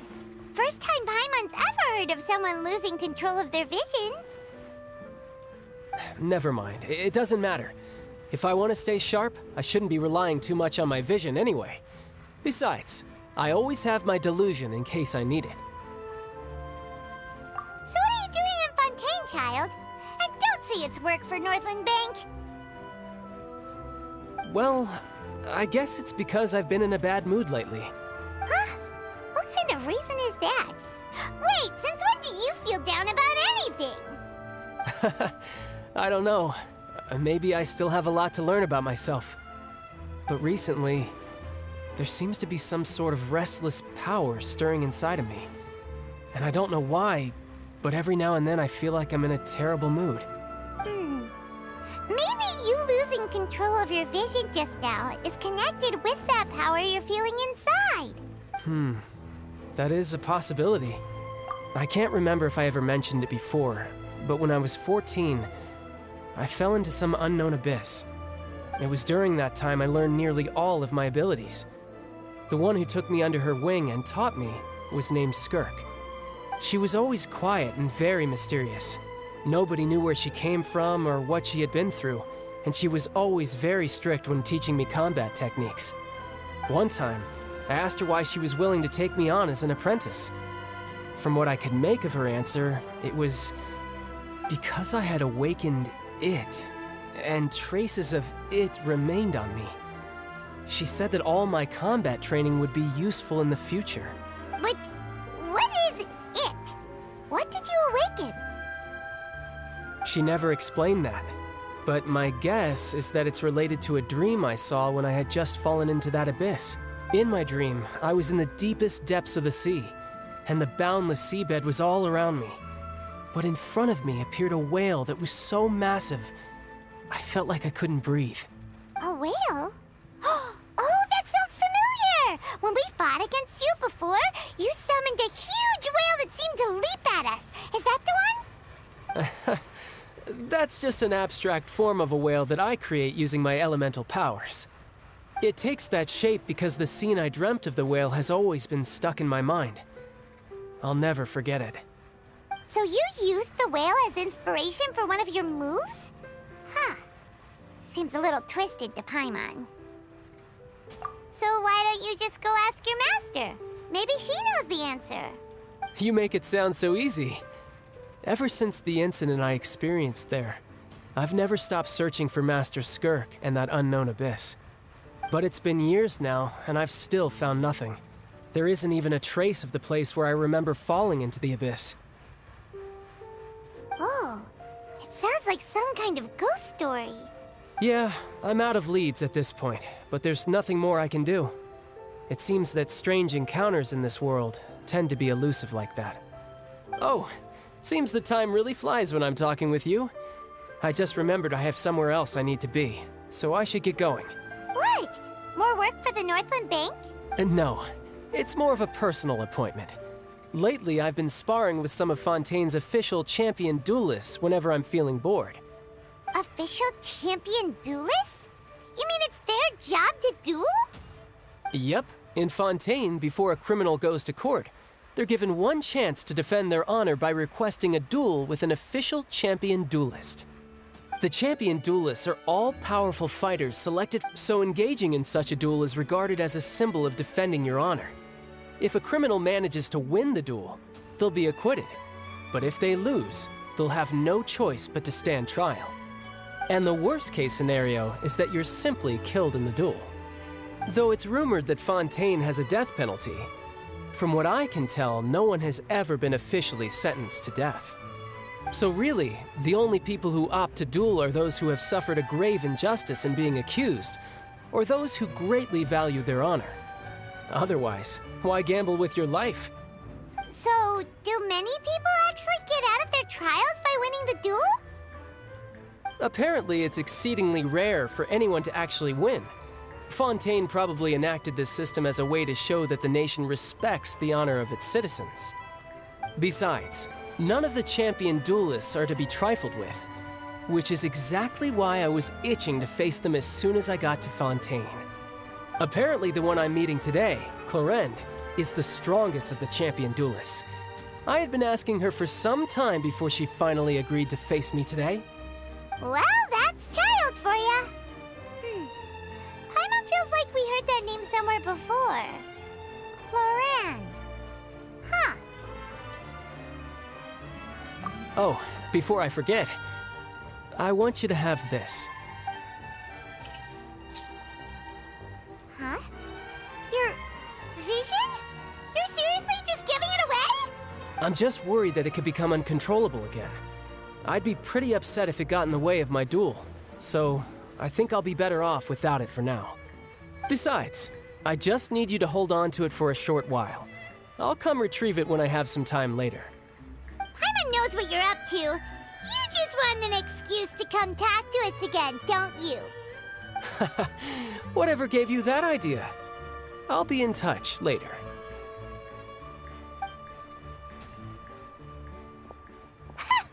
That sneaky guy.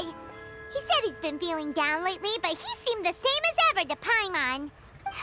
Well, since we don't have much to do for now, we might as well walk around and see the city before Linny's performance.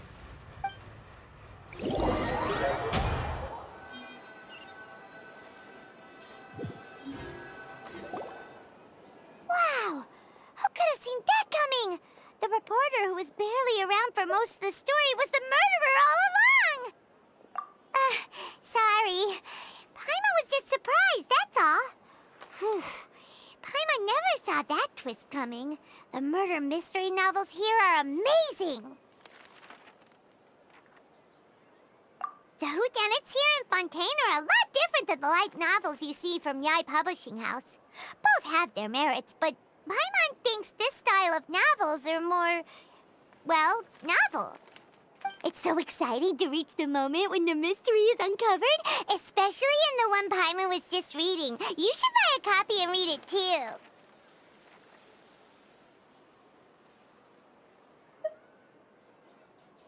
Oh, sorry about that. Paimon will be more careful next time. Hey, shouldn't we be heading to the Opera House to see Linny's performance soon? It's almost time for the show to start, so we should get going. Linny said that the Opera House is on Aranias, so let's go ride the Aquabus!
Charlotte? Who's your friend, and what are they chatting about? Be pleased with the cherry on top, Charlotte! Journalist extraordinaire! Please tell me you're joking! I read that a gang of criminals tricked the Gardamex by disguising themselves as blubber beasts. It's true, isn't it? I've invested all my savings into graph adversarial technology and even taken out a sizable bank loan. I'm begging you like the beggiest beggar in all of begdom. I need you to calm down a little, Miss Lapine, Pauline. I admire your passion for your research, and I don't mean to dash your hopes for those, big-ticket orders. But I'm afraid I'm not joking. The Blubber Beast incident was a short story mailed to us by an anonymous amateur author, written in the style of a true story. It sounds like they're just discussing a story, but why does this Miss Lapine Pauline seem so distressed? Funnily enough, I actually remember being in a meeting where the editing team was debating the potential risk of misleading the public with this story. They even went to Maison Gardiennage for advice. But to our surprise, they fully supported us printing it. They figured that the false intel would be a great way to dupe potential criminals into wearing ridiculous costumes when breaking the law. In truth, Gardamex are extremely sophisticated in their capabilities. They can identify criminals just as reliably as the best human guards, so a crude disguise isn't gonna get you far. Since we ran that story, the Maison Gardiennage has made a slew of arrests, including, one phantom blubber beast, a titanic red-crowned finch, and a specter man. So I knew this story had helped out law enforcement, but this is the first time I'm learning of an innocent citizen being deceived by it, and investing so much Mora for nothing.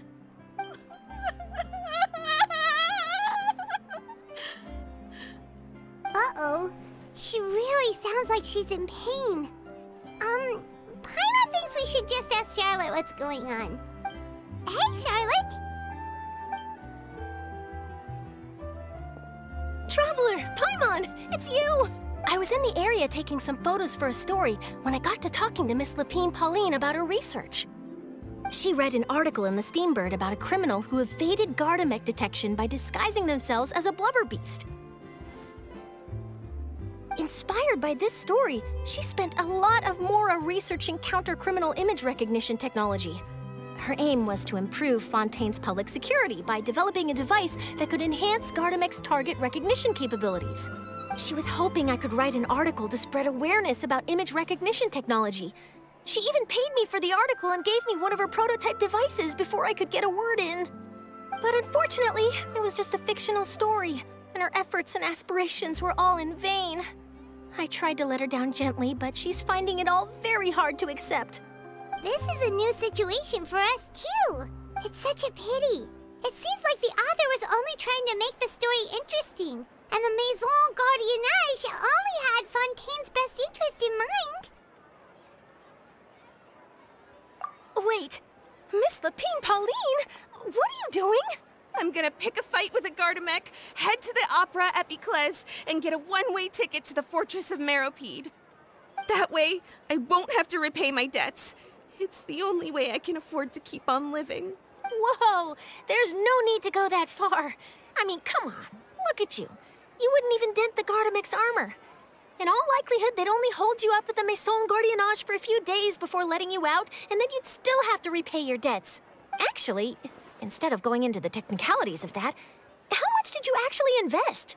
How bad can it really be? 270,000 mora. Okay, well, escaping to the Fortress of Meropide over a sum like that seems like a last resort. Surely there must be other options. Not anymore. I used to be an equipment supplier to the Fontaine Research Institute before that blew to pieces, and now I'm just a small-time engineer. I scraped together some savings over the past few years, but I put every last mora into this project, and now I'm left with nothing. It's not just my savings that are gone. It's my whole future as a graph adversarial technology specialist and my dreams of becoming a billionaire one day.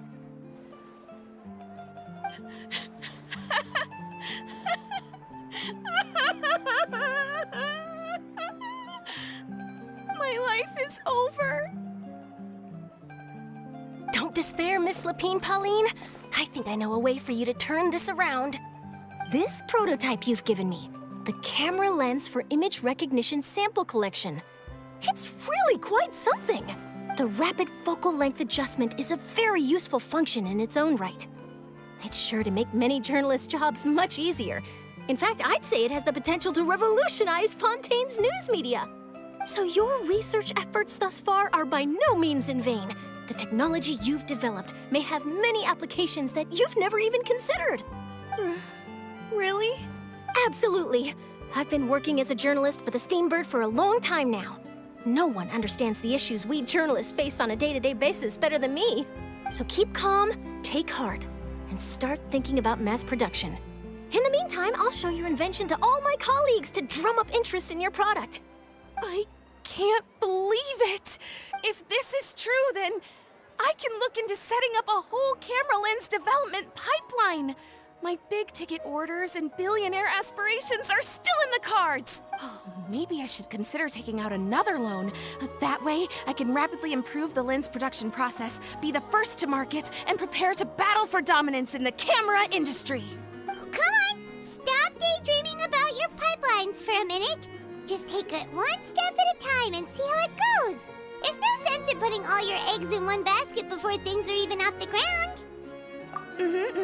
And I can probably speak to some people I know and license my image recognition device to a workshop to raise some funds. I can't believe I didn't think of this sooner. There's no time to lose. I need to get to work. Early bird gets the worm. Can you believe her? She just ran off. Paimon's pretty sure our advice went in one ear and out the other.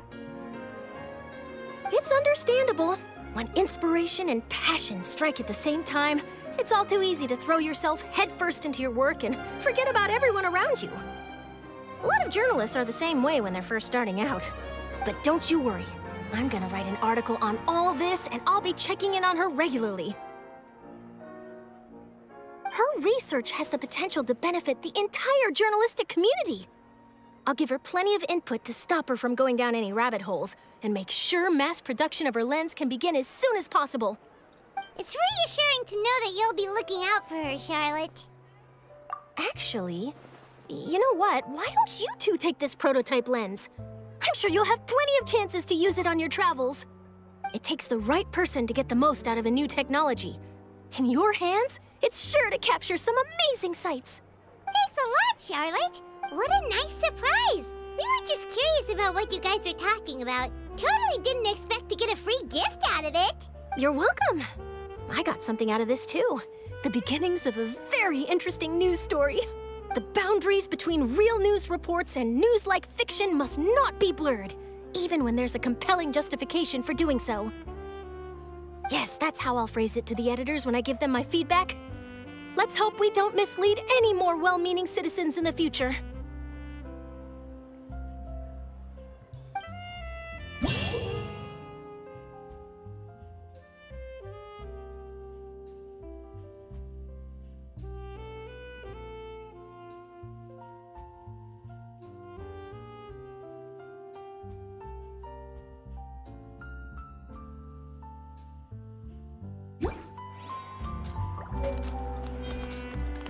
I see everything.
No time to lose.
No time to lose.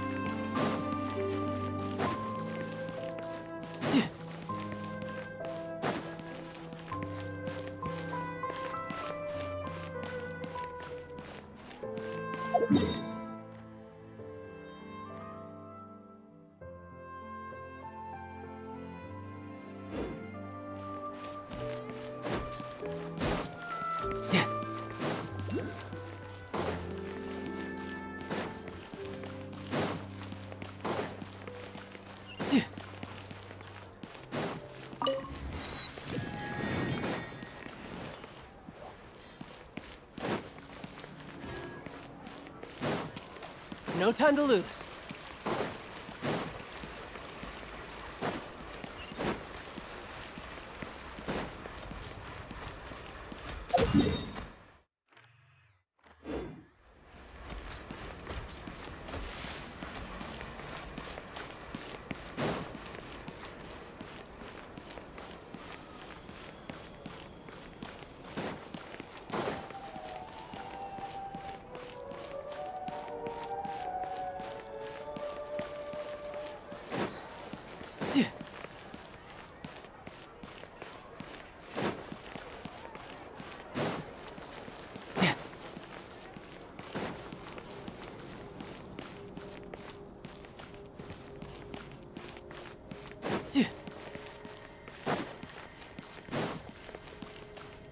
No time to lose.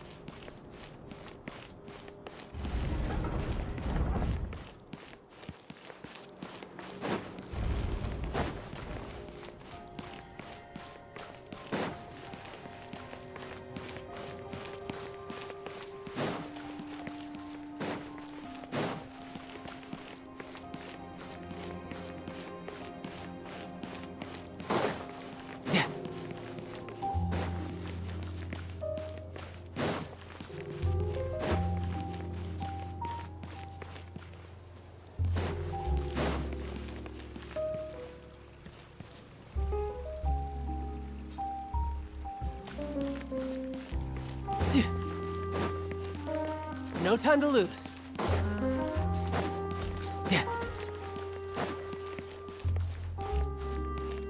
No time to lose.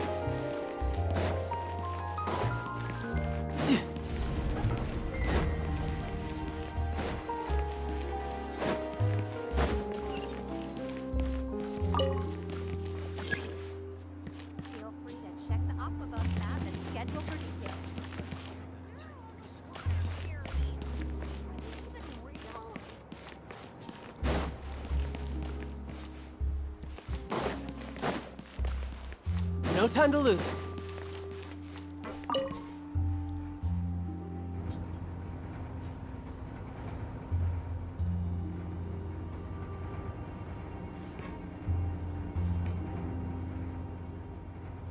Welcome to the court of Fontaine. Please watch your step.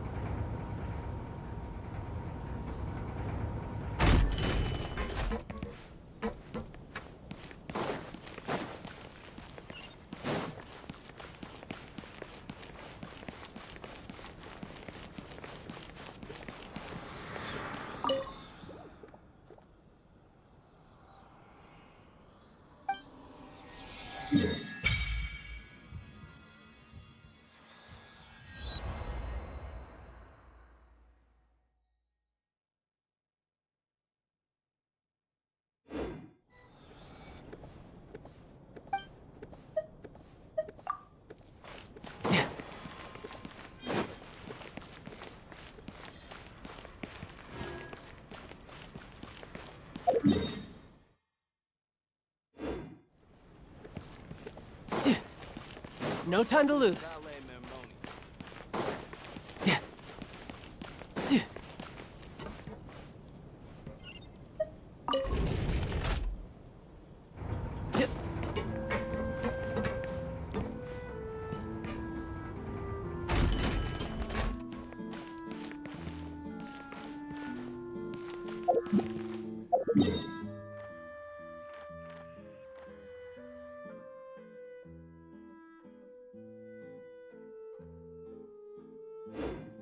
Welcome to the court of Fontaine.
find them.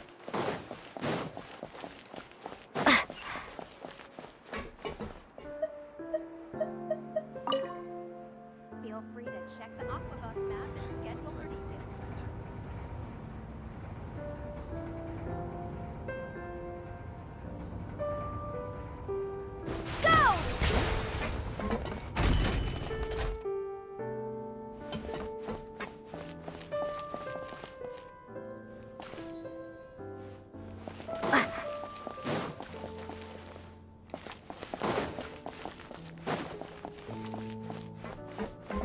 Welcome to the court of Fontaine. Please watch your step.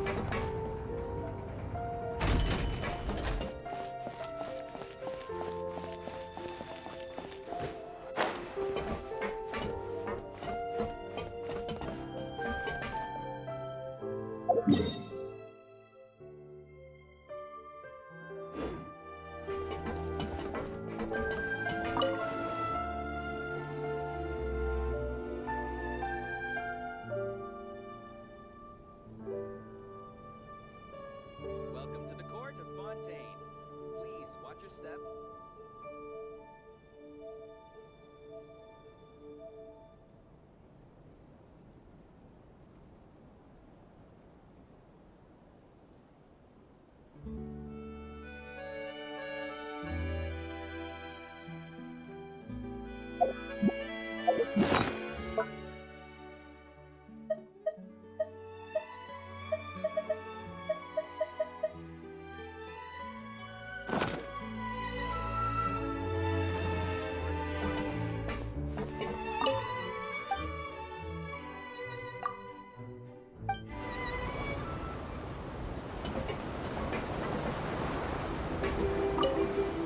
Welcome to the Navia line.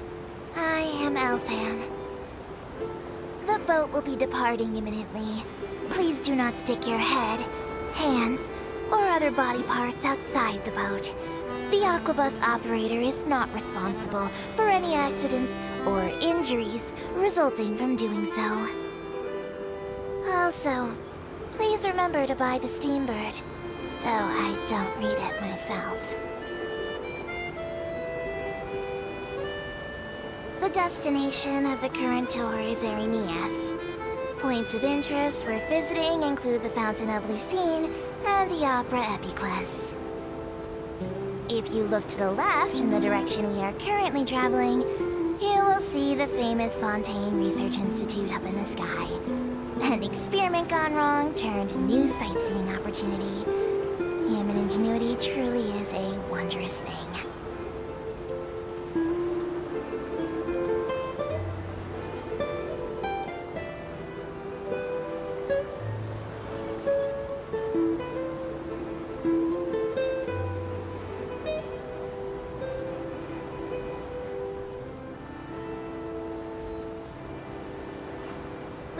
Approaching our final destination.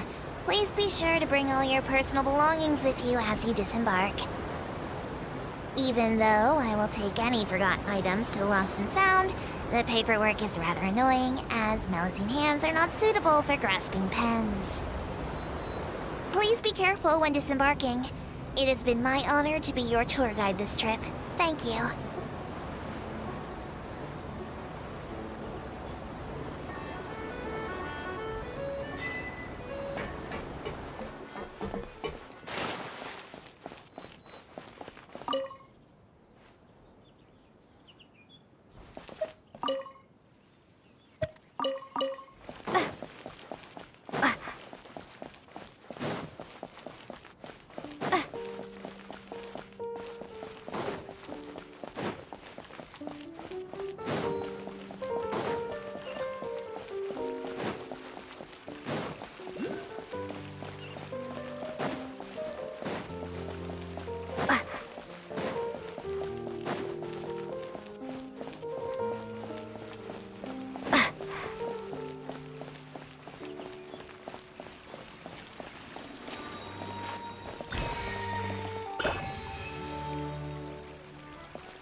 see. The opera at Eclairs. What a place to hold a performance. No wonder Linny and Lynette were looking forward to it. Huh. Looks like there's a lot of people standing around the fountain up ahead. Oh, Archon, please bless us with a bright and healthy child. We pray. I don't know why you always feel the need to ask so much. I'll be happy as long as our child is healthy and lives a peaceful life. I guess if they're our kid, then there's no doubt they'll turn out smart. Maybe this is one of the customs in Fontaine. There sure are a lot of couples here. Vache. What's wrong? Vache. Vache. No, Paimon didn't say anything. Are you hearing things? Welcome to the Fountain of Lucine. All the water flowing through Fontaine converges here. It's customary for newlyweds to come here and wish for children. Ah! Lynette! You scared Paimon! When did you get here? Lenny asked me to wait here for you, remember? Right. What do you mean? There are a lot of people here right now. Huh? Hey, you're not trying to scare Paimon, are you? Besides, it's the middle of the day. It's not the time for eerie things. I see. I might be able to tell you something that could help explain the voice you heard. In fact, you might not be imagining things at all. I suspect that what you heard is a result of your hypersensitivity to the hydro element. Others in my family have had similar experiences. It's because of her sensitivity to the hydro element? But what would hearing a voice have to do with elemental power? When do you cry, Paimon? Wait, what? What does that have to do with anything? Just answer me. When do you cry? When Paimon's really sad? Oh, and when Paimon's super happy. Oh, and also when Paimon's really, really scared. Then you should understand that tears contain your most intense emotions. Like I just mentioned, the Fountain of Lucine is where all the flowing water in Fontaine converges. Even the tears that fall to the ground will eventually gather here. So maybe what you heard was the intense emotion coming from someone's tears. So, what did the voice say? Huh. If you were hearing their emotions, then Paimon wonders what happened to them. Rather than worrying about them, we should worry about my brother first. Don't let that calm look of his fool you. He tends to get pretty nervous just before a performance. So chatting with Linny might help him relax a little before he goes on stage. Oh, right. That makes sense. Let's go in and see Linny.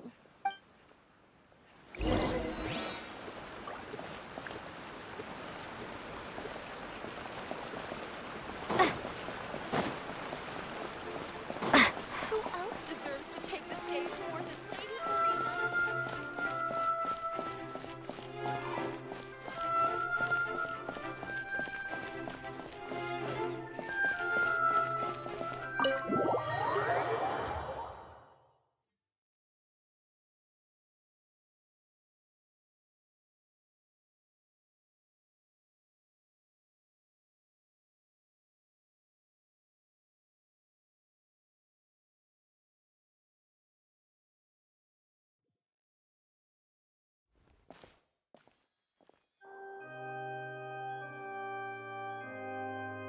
Traveler and Paimon, good to see you.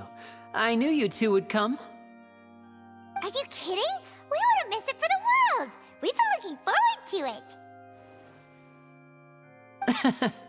I can tell, judging by how early you've arrived. But you're actually right on time. The audience still hasn't started entering the venue yet, which means now is the perfect chance for us to take you to the best seats in the house. Wait just a moment. I'll fetch the tickets.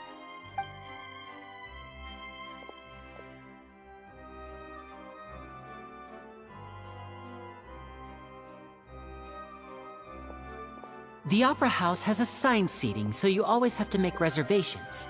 I've already reserved your seats, and here are your tickets. Ooh, front row seats! Thanks, Linny! Don't mention it. There's no need to keep thanking me.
Hey, Linny! Could you come over here and take a look at this? Oh, I'll be right there. Seems there's an issue with the stage props over there. That's Cal, my assistant, calling me.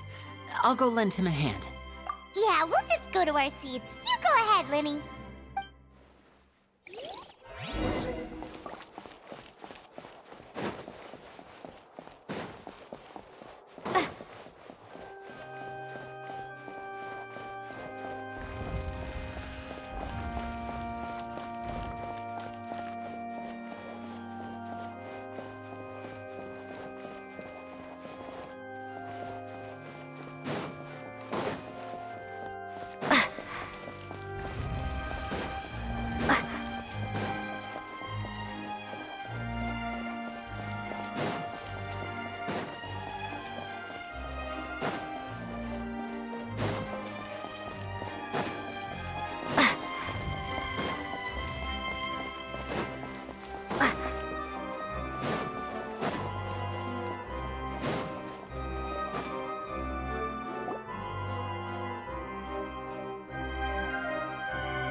Hey, Traveler. Maybe we should strike up a conversation with the person next to us. Since we're sitting together and the rest of the place is practically empty still, it's kinda awkward if we don't say anything. Oh, you little... Of course you put this on Paimon. Excuse me, I did not realize you felt awkward. I am terribly sorry. I would be perfectly happy to chat with you if that is what you would like. Oh, so you heard all of that, did ya? Boy, you sure have good ears. Paimon thought she was keeping her voice down. Wait, that's not it, Paimon's... Sorry, Paimon's the one who was being rude, talking under her breath like that. So, let's talk, but, what should we talk about? Oh, Paimon's got it. You're also here early and sitting in the front. Are you a friend of Linny's too? A friend, you say? Well, if Mr. Linny would like to be my friend, I would be more than happy to reciprocate. Oh, so you're not friends with Linny then? Oh, this is getting more awkward by the second. Paimon nearly forgot to make her introduction. Nice to meet you. Paimon is Paimon, and this is the Traveler. We just arrived in Fontaine. It is an honor to meet you two.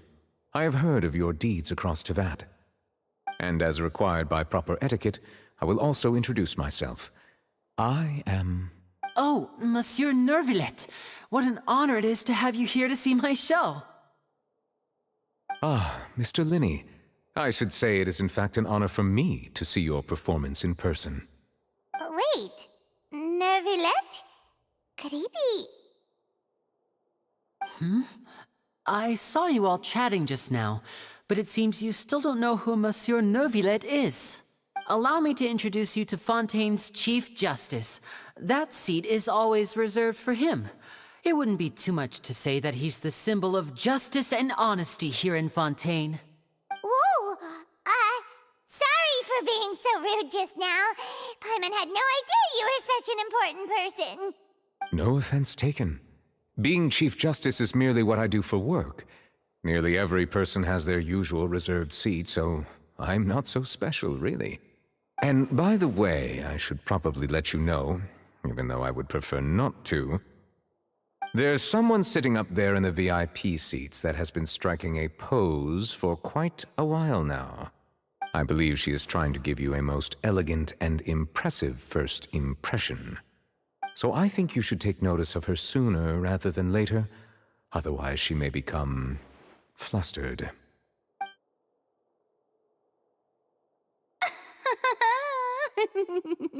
Huh? Oh, it's Farina, the Hydro Archon. Huh. She sure has a smug and satisfied look on her face. Guess she has no idea that you saw right through her act. Very good. That is for the best. No need to pay her any more attention. We may now enjoy the show.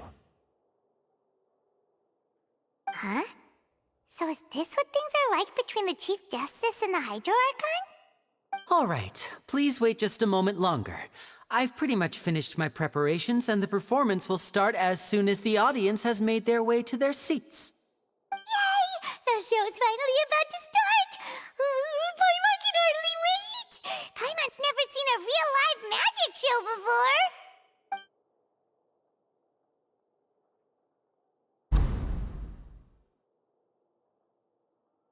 Oh! They're dimming the lights! The show must be starting!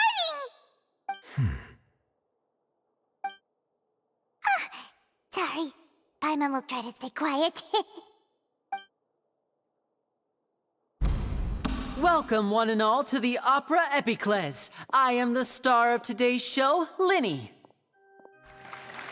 And over here is my sister, Lynette, who will be working as my wonderful assistant.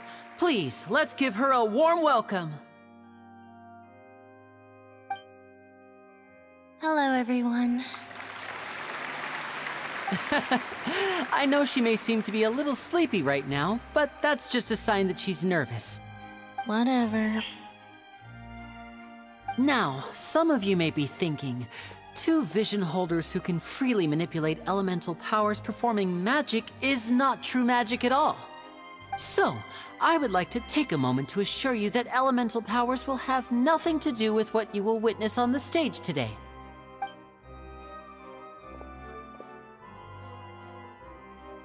Both Lynette and myself have removed our visions for the show. That way, even the gods won't be able to help us. Oh, good point. That's what makes the show real magic.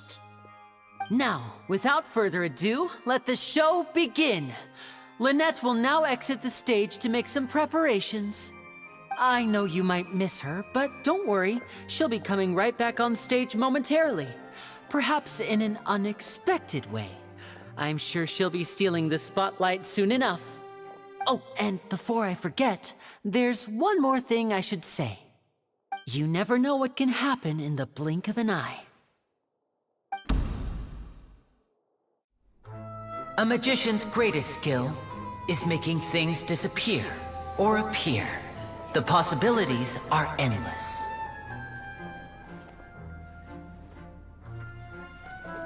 Huh?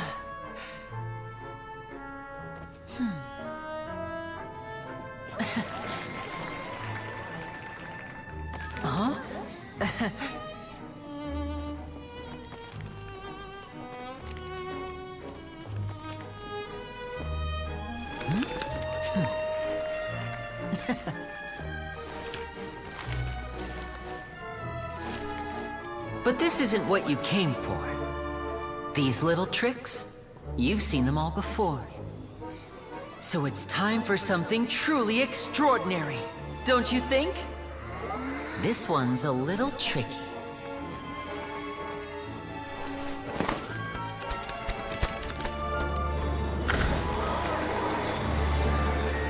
Using this water tank, I shall make my sister vanish completely, right before your very eyes.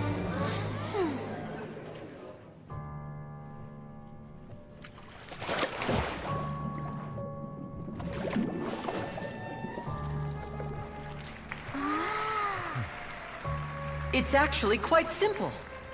She'll just turn into air bubbles and float right out of the top.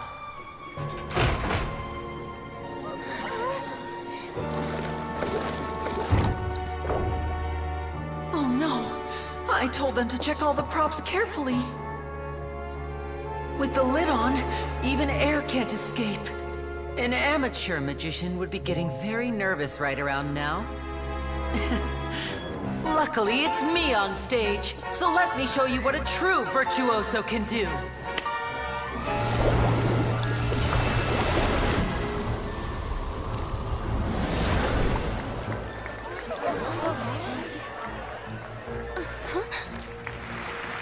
Lynette, are you still there? Don't go too far. We don't want to use up all our magic. Hi, I'm back. Uh-huh.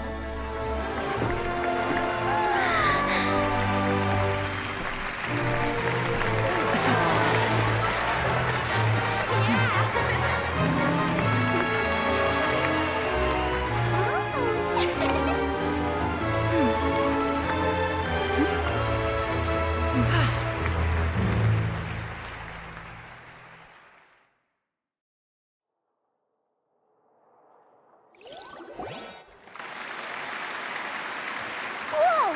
What in the world just happened? How did he do that? Hyman didn't see him do anything! Wasn't Lynette inside the water tank? How did she disappear and then reappear out of nowhere? If we could see easily through his tricks, then that would mean that his skills are still lacking. To appreciate magic, you should focus on the show happening on stage, rather than getting caught up in trying to see that which has been intentionally hidden. Guess you're right. Hyman couldn't believe her eyes when Lynette reappeared. Amazing! Thank you everyone. I'm glad you enjoyed that performance. But our magical journey has only just begun. I've prepared even more astonishing surprises for everyone here. The magic of transformation and disappearance can go far beyond what you've just seen. I'm sure many of you are thinking that escaping the water tank was impressive enough. But Lynette is still my assistant after all. In which case, I have ample time to make all necessary preparations. So, for my next trick, I will require the participation of one lucky audience member. Please, if my assistants could bring out the magical boxes now. There are 2 boxes and only 2 boxes. One is here, and one is there in the aisle among the audience. I'm sure many of our clever audience members have already guessed our next magic trick. A swap! Our lucky audience member and I will each enter a magic box. After 1 minute, we will each emerge from the opposite box. Now please, everyone pay very close attention to the box you see here. Don't give me any chance to make a move. Wow! How's he gonna do this? Hey, do you think this is all magic tricks, or does Lenny have actual superpowers? The lucky audience member will be generated by this random number selector. It selects numbers entirely at random. Even I don't know who will be chosen to participate. Now then, let's begin. Let me see. Oh, row 7, seat 3. Congratulations! You now have the chance to experience magic firsthand for an entire minute. Please, come forward. My assistant will take you beside the magic box. I'm sorry, it might be a little cramped inside, but no need to feel nervous. We've carefully arranged everything for you to be as comfortable as possible. You don't need to do anything, but no matter what strange things may happen, don't come out of the box. If the magic is interrupted, who knows where you might end up? You might even find yourself in the Fortress of Meropide. Oh, okay. All right. Before I enter the magic box, there is one more thing I need to ask the audience to do. Could you all give me a countdown? Like this. 60, 59, 58. Just keep counting down. You can go a little faster or slower if you like. I won't be able to see anything in the pitch black box, so I'll be relying on your voices to know when time is up. Oh, and no tricks now. If you quickly count from 60 in just 30 seconds, then I'll be in a tough spot. Ooh! Paimon kinda wants to count faster after hearing him say that! No, that won't do. I can see it in your eyes. You still can't be trusted. Let's practice together. Come on, repeat after me. 60, 59, 58. 60, 59, 58! That's right, perfect. Keep it going. All right, I'll see you all on the other side once you've finished counting. 54, 53, 52? Why aren't you counting, Nervalet? I am counting in my head. I think things are exciting enough in here as it is. Merely a consequence of my identity and personality. Do not worry about me. Just enjoy the show. Oh, alright. You look so serious that Paimon thought you might be feeling uncomfortable or something. 40, 39, 38! Mr. Linney, are you all right in there? Is everything ready? Yes, I'm fine. I'm just double-checking the direction of the magic. It would be a disaster if we get sent to the wrong places. For example, mid-air right above the audience. Even though he's saying that, Lenny doesn't seem nervous at all. What was that noise? Did you hear it too? Not sure. Anyway, it doesn't seem like anyone's worried about it. 25, 24, 23! What's wrong, Mr. Linney? I can still hear you moving in there. I seem to have accidentally knocked over a decoration. I'm trying to fix it, but it's pitch black in here. I can't tell left from right. Never mind the decorations. There's no time for that. The show is what's important. No, that's unacceptable. I want my show to be perfect. Don't worry, we still have 20 seconds. Hear them counting?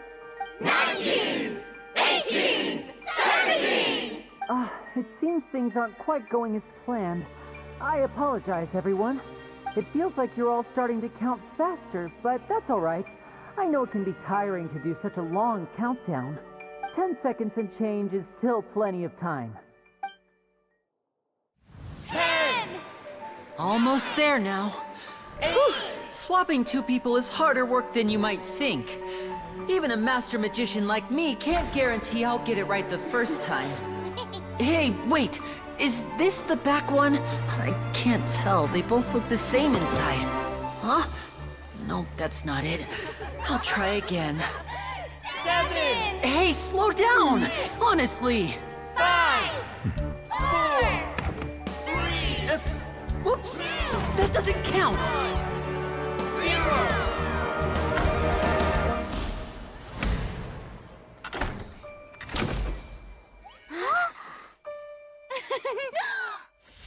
Ta-da!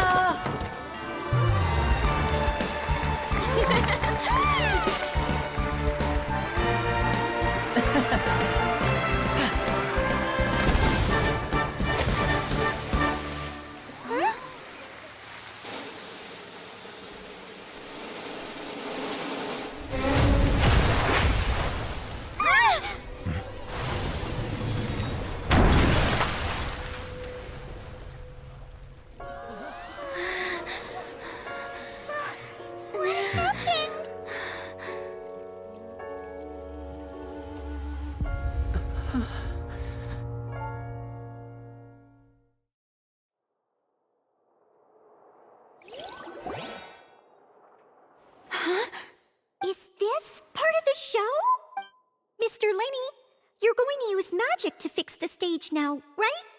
What happened? Oh no. Maybe this isn't part of the show. The girl was still in that box, right? This performance is over. Medical staff with me. Guards, secure the scene and detain all the performers. Seal the exits. No one is allowed in or out at this time. Yes, that's right. If this was just an accident, then we must investigate the cause. But if this was all part of some scheme, then those accountable will not escape the judgment of the God of Justice! No need to be alarmed, you two. We'll get to the bottom of this soon enough.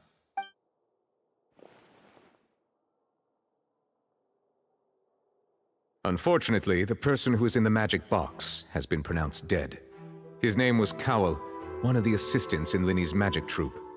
Apparently, the fireworks on stage ignited the ropes that were suspending the water tank, which then caused the tank to fall onto the stage. As of now, we are still not sure why we found Cowell in the box, rather than the guest from the audience. And after an initial search of the area, the guards have confirmed that the girl is nowhere to be found. It appears that this incident was not merely some mishap with the performance. And there are many indications that it is connected with the case of the serial disappearances of young women.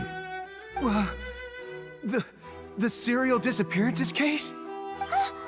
That's the case that Charlotte mentioned before! I know the truth. I can see through the whole thing. Really, using such a shallow and obvious mystery as his finale. Did he really underestimate us that badly? I say that our powerful magician, Mr. Linny, is now the prime suspect for the serial disappearances case. Huh? Why me? This whole thing was an accident. Oh, this all occurred during your magic show, did it not? The missing girl disappeared after being chosen, did she not? The deceased is one of your assistants, is he not? Now that I think about it, that whole speech about magicians making things disappear was nothing more than a provocation, a bald-faced challenge. That can't be right! How could Linny do this? He was in the box on the stage the entire time! We can even hear his voice! Besides, before the show, he told us they would like to catch the criminal behind the disappearances! He couldn't possibly mean catching himself! Save discussion for a later time, please. Lady Farina, may I assume that your comments just now constitute an accusation against Mr. Linny and his associates, and that you are pressing charges? Huh? I just think that he...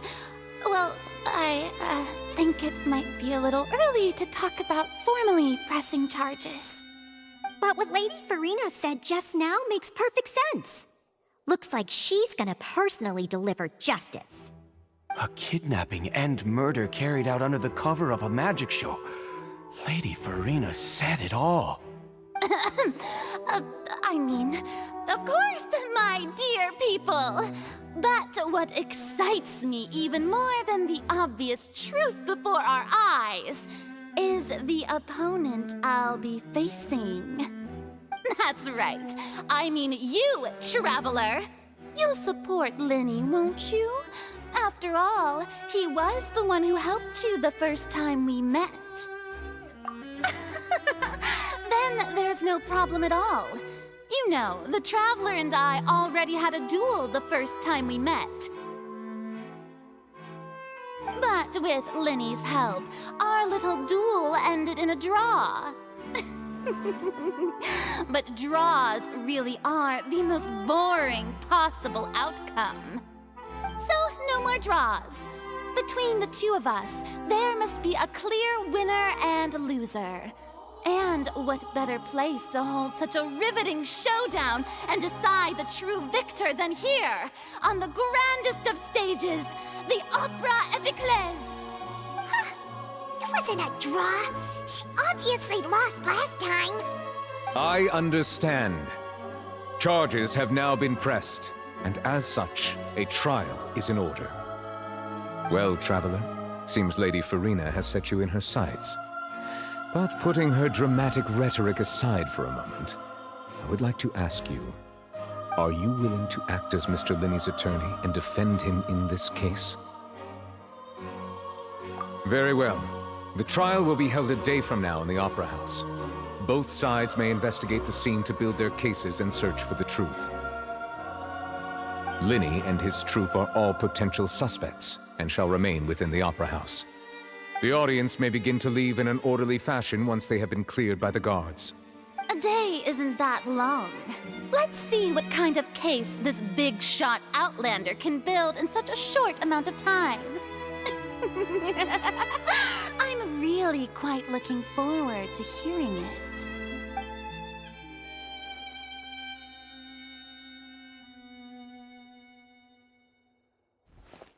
Lenny!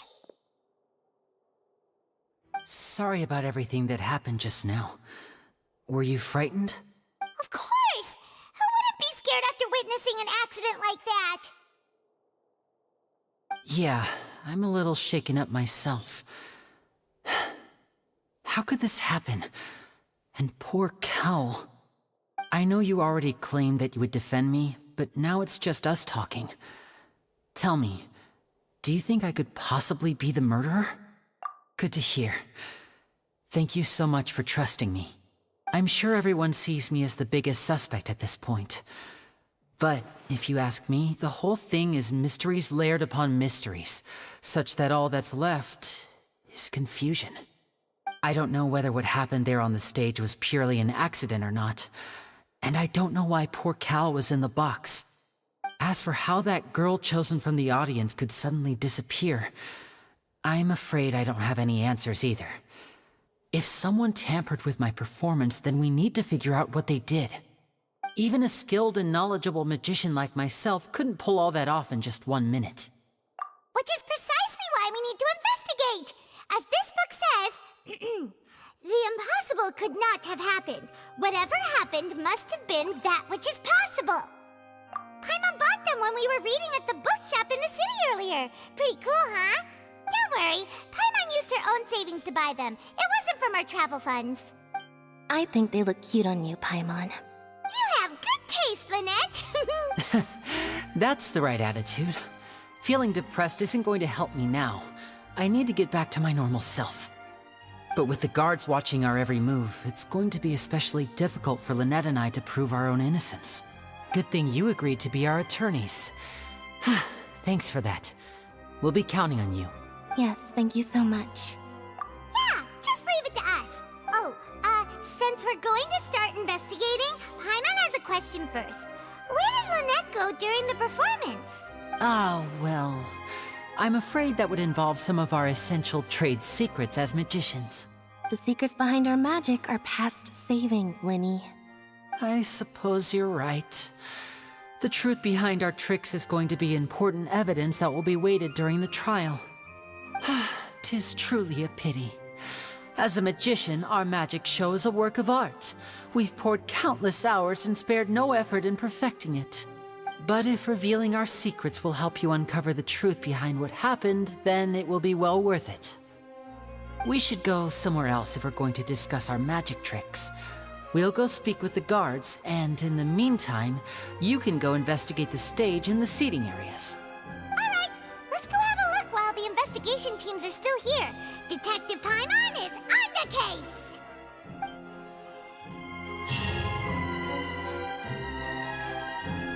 Hello, officer.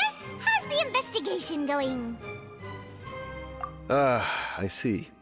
You must be the traveler that Lady Farina mentioned. Listen, I'll be perfectly honest with you. I'd avoid getting mixed up in this whirlpool of a mess if I... Huh? What do you mean? Come with me and you'll see. The deceased is one of Linny's assistants, named Cal. Even though he hadn't joined the troupe long, he was hardworking and everyone generally liked him. The assistants are usually in charge of setting up and inspecting the props, as well as assisting with the show and keeping the crowd engaged. As you probably saw when you were in the audience, the water tank suddenly fell and smashed the box with Cowl inside it. This is the real mystery. We've already searched the scene and were unable to find any traces of the girl. However, if you look carefully, the box was positioned directly under the water tank.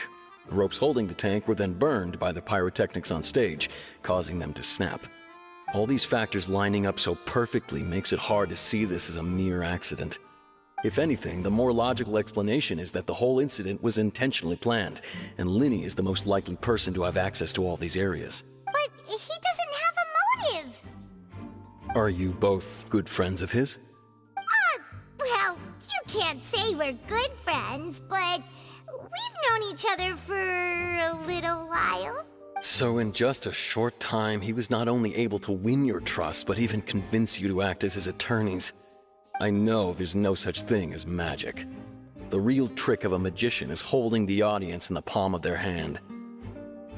I've seen a lot of cases, and I can tell you that people are the least reliable kind of evidence. Sorry, I tend to be pretty straightforward. Just know that I'm warning you for your own good. Anyway, you may investigate the scene of the crime yourselves if you're curious. Who knows, maybe you'll be able to come up with some new evidence.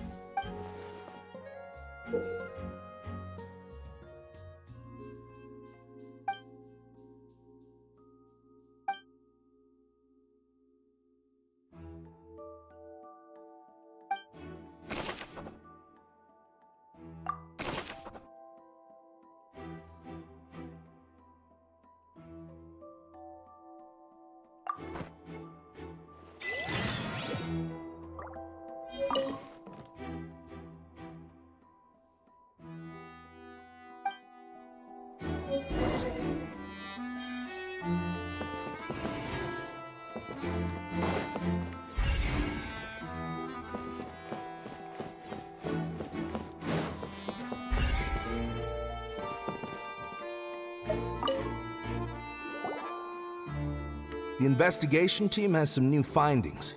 Turns out there's an issue with the random number.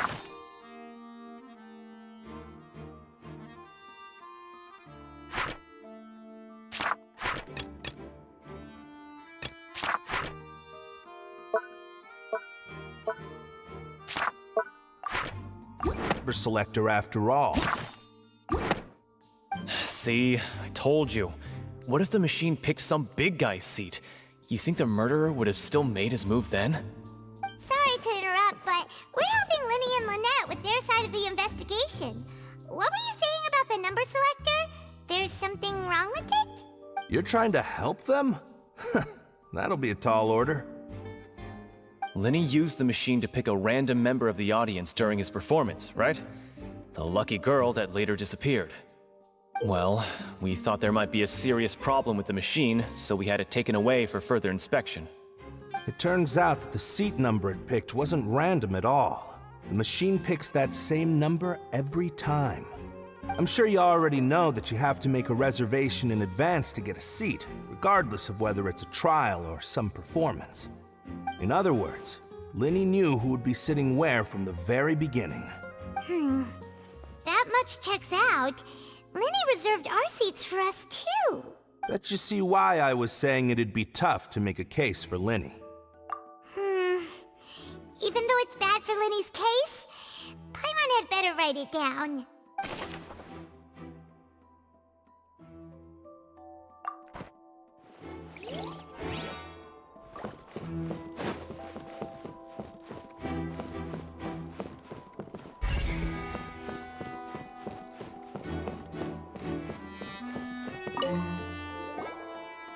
So this is the rope that broke and caused the water tank to fall. The rope looks pretty durable. How can it be burned through so quickly by fireworks? Why are you suddenly so serious, Traveler?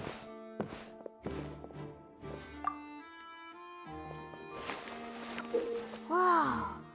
Look! This bit is made from different material! Most of it was burned away, but there's still a little bit of it left. So if a rope meant to hold something was made with that kind of material in it, then that means... Wait!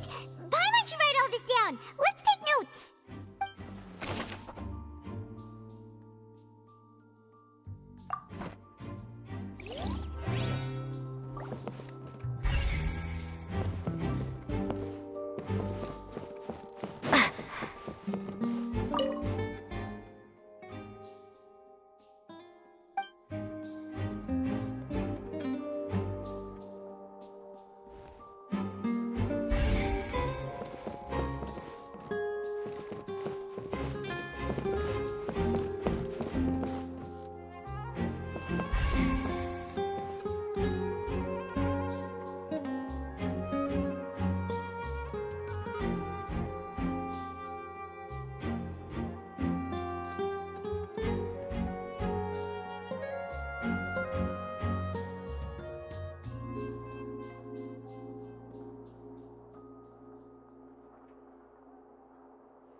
kidding. Oh, this location has also been cordoned off because the Magic Troop members are currently considered prime suspects. The investigation team is still collecting evidence. The seats were all booked in advance, so we were able to deduce the missing woman's identity by checking the guest list. Sure, it's not like this is confidential information. We will publish it later anyway when we petition the public to help us find the missing person. Her name is Halsey. She's a painter from Fontaine who's made a bit of a name for herself. Apparently, she wasn't a regular at the Opera House, but she'd been feeling some pressure with her work lately, which made her decide to come see the magic show. The Magic Troop members all claim not to know her. We have looked into her social connections. It seems that she has no personal grievances or conflicts of interest with the suspects. Simply put, she wasn't related to the Magic Troop at all, which matches the features of the previous serial disappearances. Were the victims of previous cases also chosen at random? That's how it seems to us, in any case. Apart from the fact that they were all young women of around the same age range, there really weren't any other connections between them. Okay then. No need to be so formal. If you do happen to see the missing girl, please be sure to contact us. It is of utmost importance that we get to the bottom of these disappearances.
I see that you're investigating the area. Well, it just so happens that I'm interested too. If you find any new and interesting leads, be sure to share them with me, all right? We don't have too many thoughts yet. Then why don't I tell you my hypothesis first? The way I see it. And I'll start it with that loud thud. The thud? Oh, you mean the sound that happened during the countdown? Yes, exactly. It wasn't terribly loud, but I suspect that most people heard it. It's just that everyone was awaiting the results of Linny's trick with bated breath, so no one paid it much mind. But now that the incident has happened, the thud has become an important clue. That makes sense. So, what do you make of it? I'm of the opinion that it may have been the sound of Linny's accomplice. Lynette, perhaps. Jumping atop the water tank, or something like that. And when the pyrotechnics went off, she cut the rope, sending the water tank crashing down. But wasn't the noise we heard too loud for that? Perhaps the balance wasn't right, leading to a particularly rough landing. Oh, that's true. I suppose I must reconsider. That does remind Paimon, though. What was with that sound?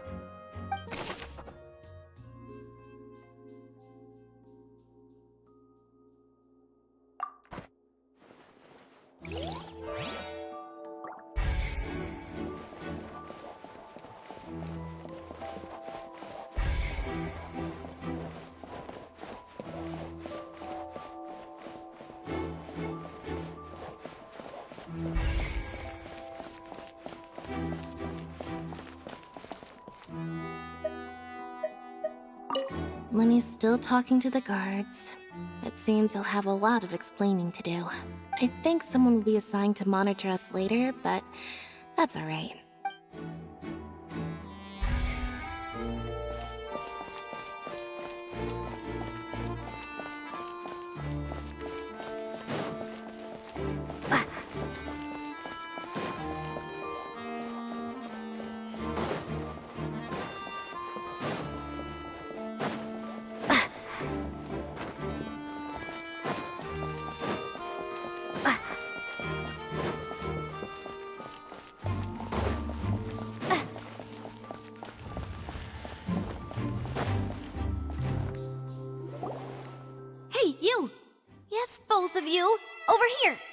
I've been keeping an eye on you for a while now.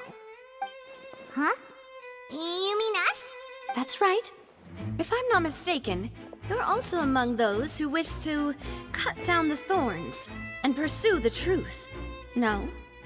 And by the looks of it, you're not from Fontaine. Well, you're right on the more about that one, but who are you? Have you never heard of the Spina di Rosula? From mediating disputes and providing protection to solving conundrums, you name it, Spina di Rosula does it.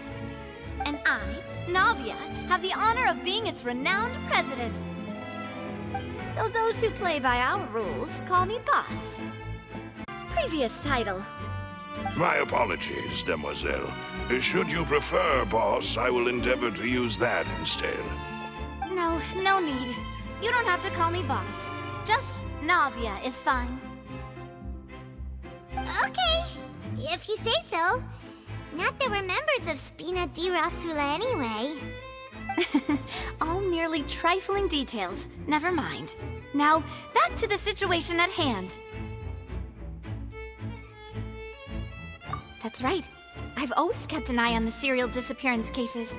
My interest stems from a matter back from my father's time. Judging from the look of things, I find Linny an unlikely mastermind. Really? We think so too! That's why we're looking for clues now. But how did you come to that conclusion? Intuition, naturally. My unparalleled intuition. Farina sure was quick to point the finger at Linny without any decisive evidence whatsoever, wasn't she? But that's not uncommon for her. If you remember, the Justice had to interrupt her and ask if she was pressing charges just to keep her from getting carried away. Anyway, a trial begins the moment someone levels charges. And, of course, there was no way Farina was going to back down in that situation. Sounds more like you just don't trust the Hydro Archon. Well, what's your opinion?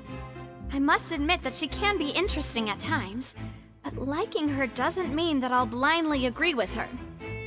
All right, I've answered your question. Now, it's time you answer mine. Wait a minute, did that answer count?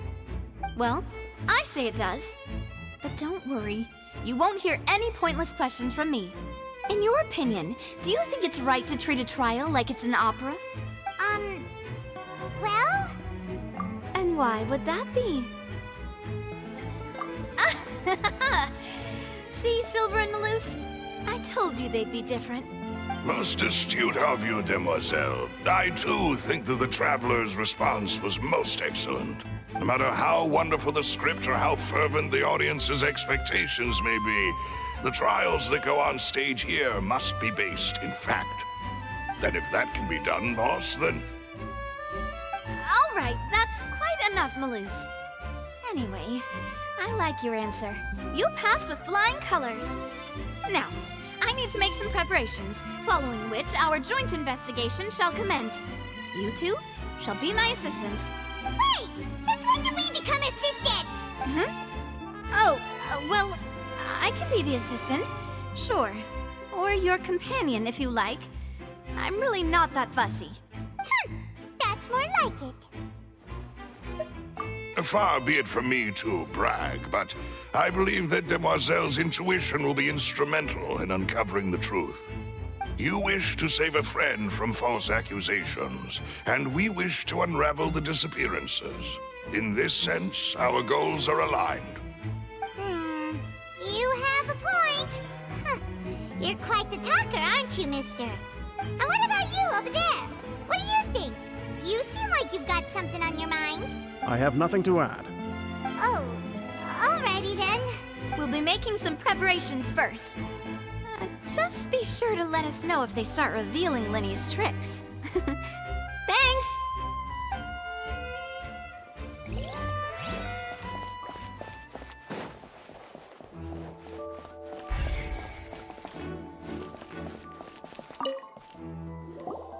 Sorry, but no one can freely enter or exit the Opera House at the moment. If you wish to leave, you must register your identity with us first. We're representing Linny and Lynette as attorneys, so we're...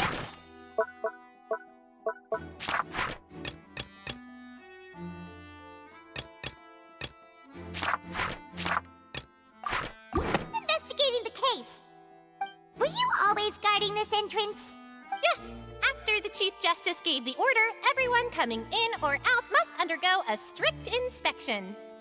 So, the missing girl couldn't have left from here. At least, not from that point on.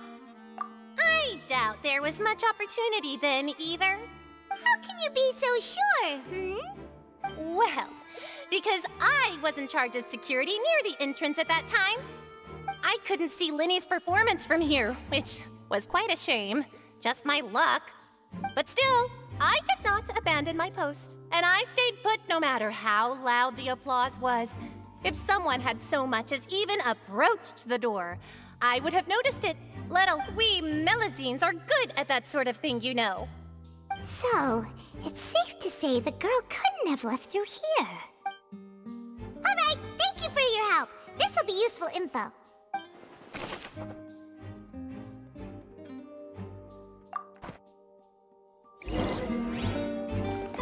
We've checked everything of note here at the performance venue. Paimon wonders how Linny's discussion with the guards is going. Let's go see, shall we? Ooh, things are getting interesting, huh? We're about to see how magic is made. Understood. Then I will be going with you. Just so you're aware, I will be monitoring your actions and making notes as necessary. Very good. Thanks for being so agreeable. I'd pull a rose out of my hat as a gift for you if I could. You may spare the pleasantries. I'm just doing my job. You've arrived. Who's this? Me? I'm Spina di Rosula's guardian angel. If you've got a problem, I've got the firepower. Sorry, I got a little carried away there. Call me Navia.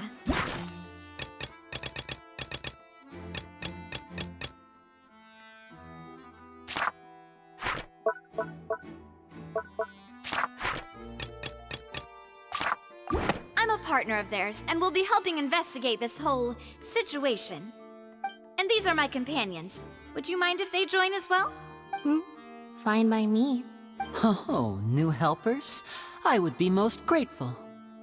Well, let's just say we're tagging along. It's not every day you get to see the secrets behind magic performed on such a large scale. I appreciate your kind interest. Come with me. We'll be heading below stage. Huh? Below stage? Yes, a world of secrets is hidden beneath this magic box, prepared specifically for this switcheroo trick. But before I reveal everything, you should have a look first. Notice anything strange here?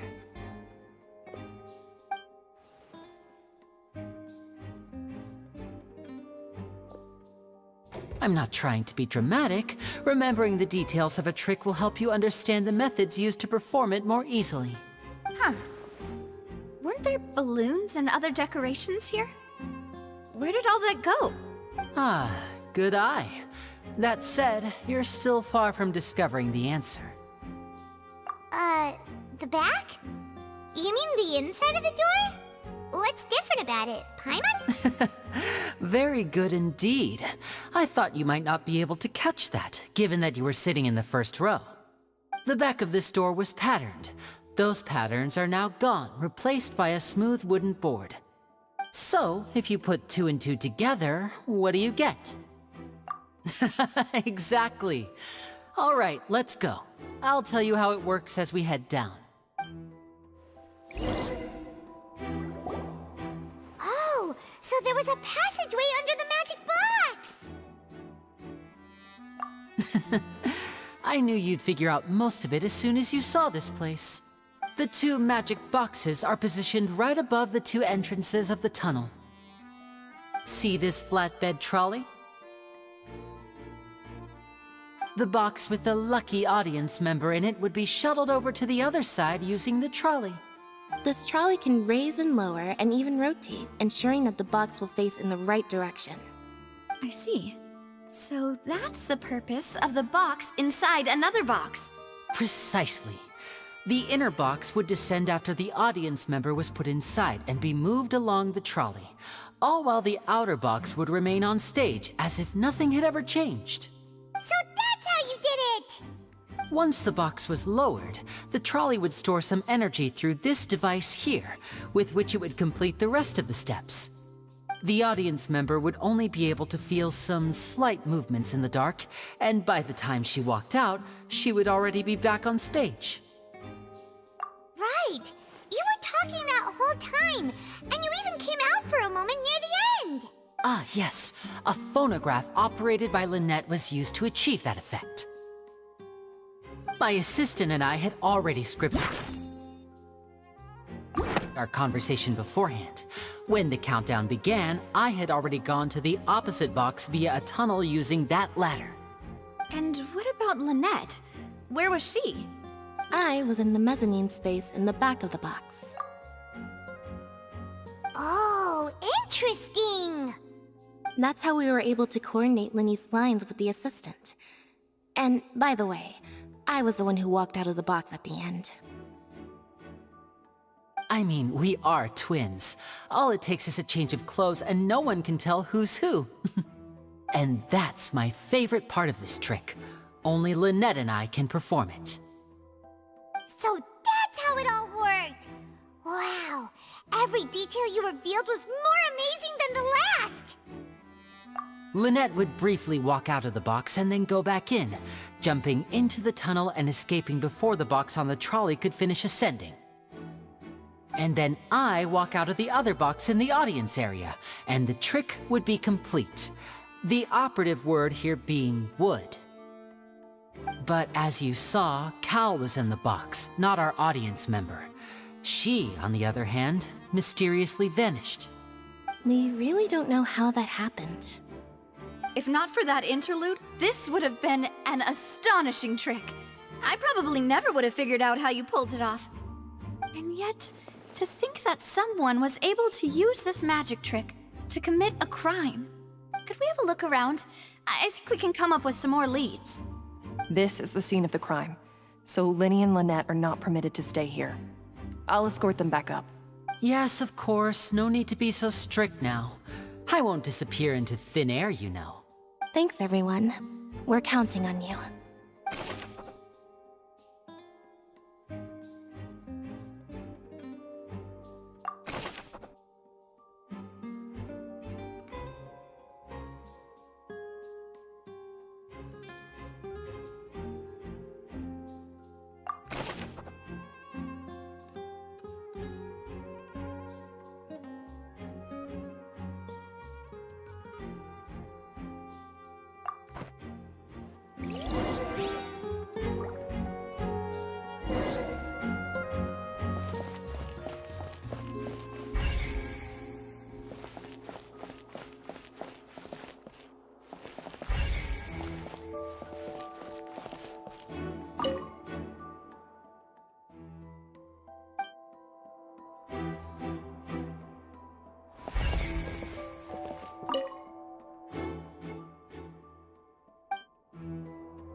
What's this?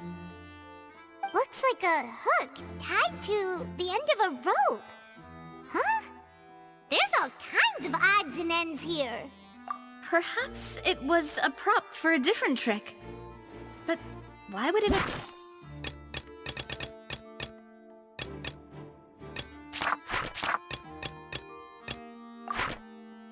been left here?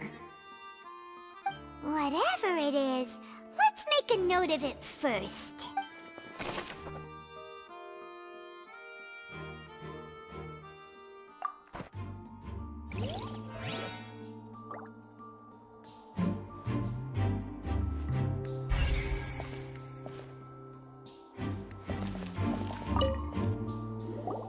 The floor is wet. Please be careful not to slip. Speaking of which, why would there be water here? Oh! Paimon knows! It's one of those tricks where you pour water into a jug and then flip the jug over only for the water to disappear? And here's a broken vase. Huh. Did the trolley knock it down while moving? That can't be.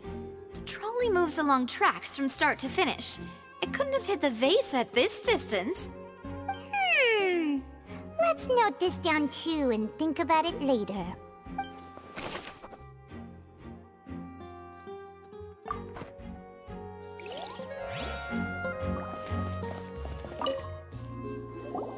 Oh, these are the clothes that the lady chosen from the audience was wearing, right?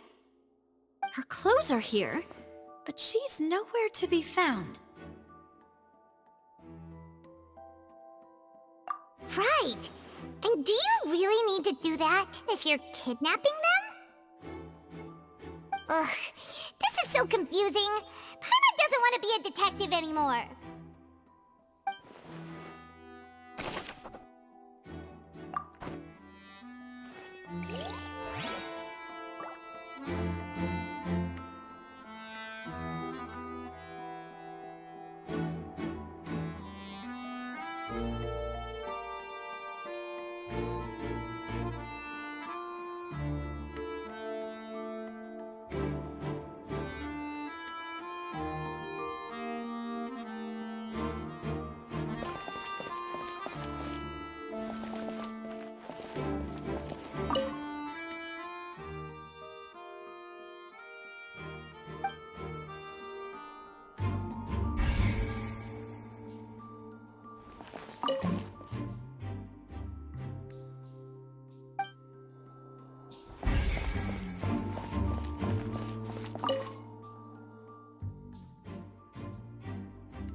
What is this place?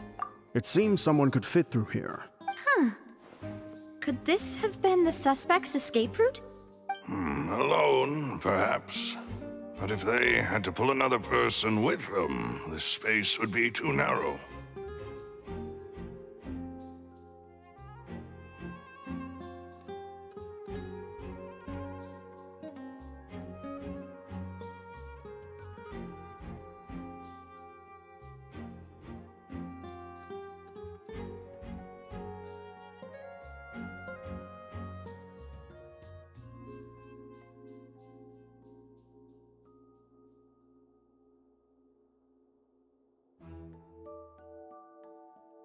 But there are no other ways in or out of here. Oh, you're right! Let Paimon write that down.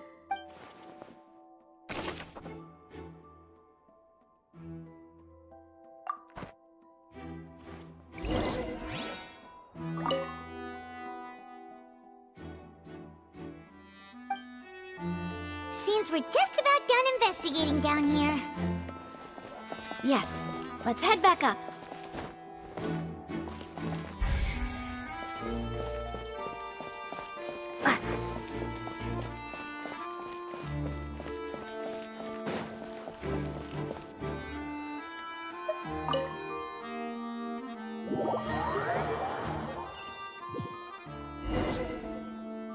Well, we've ascertained the state of the crime scene. Let's find a place to sort out our findings once Malus returns. Seems to me that there are several things that don't add up here. Apologies for the wait, demoiselle. So, what did the guards say? Did the criminal escape through the vent? They believe the odds of that are very low, since the vent leads to the Opera House's basement. The guards have checked the area carefully. No one left through the basement during the performance or after the incident, and no one was found hiding there. So the tunnels become like a secret chamber then! You know, like the kind you usually see in novels! The plot thickens. Halsey's disappearance and Cowell's death are both quite inexplicable. No wonder Farina was so confident in her accusation. All the current evidence points toward Linny and Lynette. In other words, the charges are very likely to be upheld unless we make some considerable progress. Charges and then trial. So if the charges are upheld, they'll announce a sentence?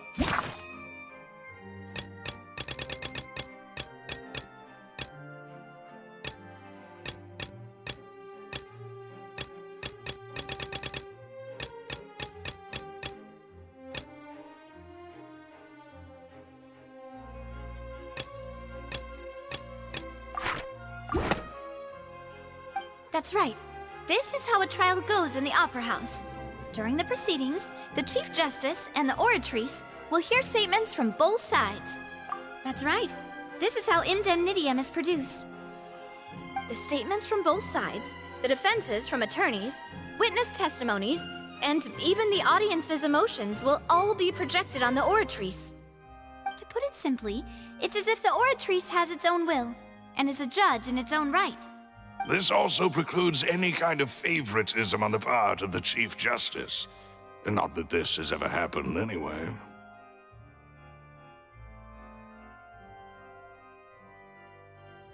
Once both sides have finished speaking, the Chief Justice will make his final decision. This, too, will be used by the oratrice as a reference. Then, finally, the oratrice will be consulted by officials. The result it returns is the will of justice itself. Huh?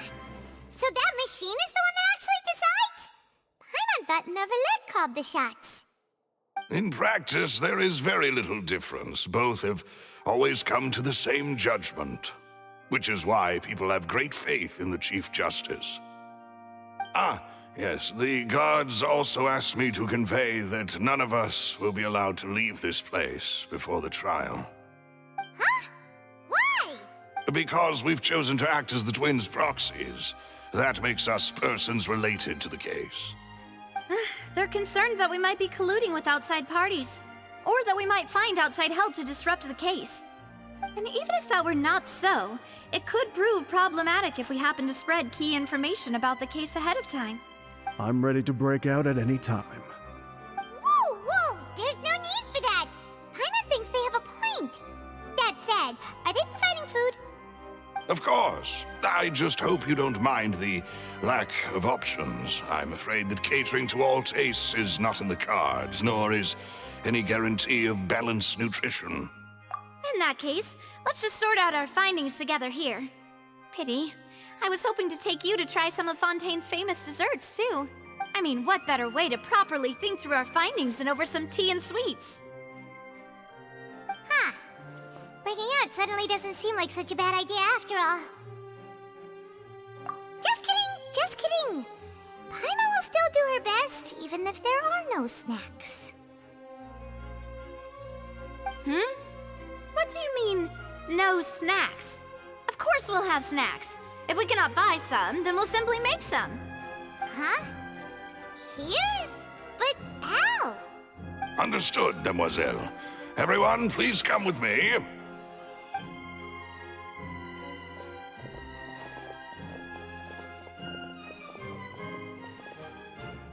Wait, you're carrying a portable stove with you? Yes, I must be prepared to meet the Demoiselle's baking needs whenever the fancy strikes her.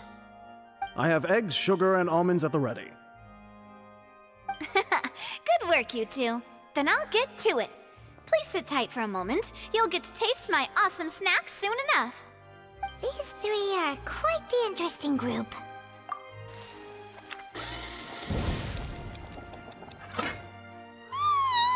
And Paimon thought it smelled good while it was still in the oven! Oh, it's even better now. Paimon can't stop drooling. From the way you had these two guys carrying all that stuff around, Paimon thought you'd have them do more during the baking process. But you ended up doing the entire thing by yourself! Beating the egg whites, grinding almonds, everything! I was applauding. And I was giving encouraging smiles. Paimon was just thinking, aren't you worried about getting your fancy dress dirty beating egg whites and baking like this? Well, I don't think it's carved in stone anywhere that fancy ladies can only read books, sip tea, ride horses, and play the piano. I just really enjoy making snacks. Don't underestimate beating egg whites, by the way. It's a real arm workout. You also need to beat them to just the right consistency, or your macarons will crack. Anyway, give these a try, fresh out of the oven. There's 3 for each of us. Only 3? Well, eating too many sweet treats might send all that sugar to your head. You wouldn't be able to think clearly about the case on a sugar rush, would you? Tea is ready to be served as well. This is Demoiselle's favorite, strong black tea with a floral fragrance that clears the mind and lifts the spirit. No need for concern. I'm merely doing as I should.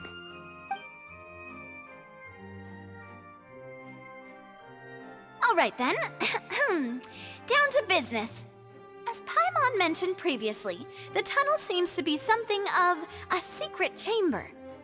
However, we can assume that Linny and Lynette were not alone within it. Some criminal also occupied its sealed confines. The magician twins could have committed the crimes, of course, but they lack any logical motive. Exactly! Why would they do such a thing right when everyone was watching? The flower vase and the thud we heard during the performance could indicate some altercation between Halsey and the criminal in the tunnel, resulting in the shattering of the vase, the discarding of her clothes, and her abduction. Perhaps the criminal thought that since she was chosen from the crowd, she would be too easy to identify if she was still wearing the same clothes. Paimon thinks that makes sense, but the real trouble is... True. None of the clues we found thus far support the existence of this third person. But the only people left to consider are both technically victims, whether it's the missing girl, Halsey, or poor Cowl. Huh.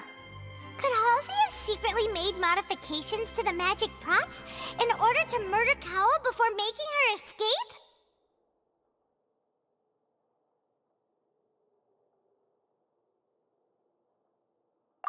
That's right. And even if she had tampered with the setup, she would need to understand the entire trick to pull it off. Nor does she have any motive. The guards said that she has never had any dealings with the Magic Troop's members. Were we not thorough enough in our search? From the sound of things, this is turning into an impossible case. Your macarons are amazing though, Navia. They smell great! They're nice and crisp and super sweet! They are my specialty after all. And I see you've already had 5 of them. What? 5? Oh, that can't be right! Paimon only counted 3, honest! Please don't worry about it. At my age, a few less sweets might actually be a good thing. No! Being greedy is one thing, but Paimon knows how to count. Besides, Paimon knows that if she ate too many, then others wouldn't have enough. Wait, even you don't believe Paimon? How could you? If Paimon ate those 2 extra macarons, then may they turn into stone in her stomach! All right, we get it. Well, I suppose one of us might have gotten too engrossed in our chat and eaten them by mistake. No big deal. Malus, set up the stove again if you would. Huh? What are you doing? Making sure everyone gets 3 macarons, of course. Exactly. We don't want to trouble you. As you wish, Demoiselle. And I have the egg, sugar, and almonds. Well, this really is your hobby, huh?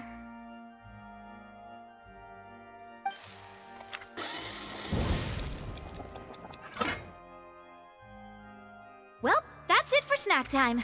I'm going to have another look around the area. I don't know what we're looking for yet, but we've still got some time. As attorneys, I suggest the 2 of you think the case over again. It would be awkward if you got all tongue-tied on stage during the trial. All right, thanks for your help, and for the snacks. It was nothing. A small task for the Spina di Rosula.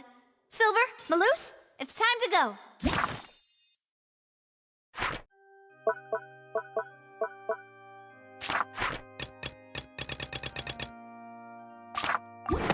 be back if I find anything new.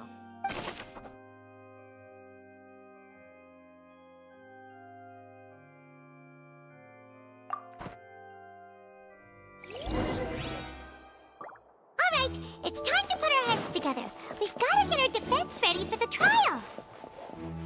Oh, it's probably gonna be a long and difficult case. There's no point in worrying about that now. We just need to prepare. Here, take Paimon's notes. They should help you review the situation.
Impossible things don't just happen. Look. Just relax.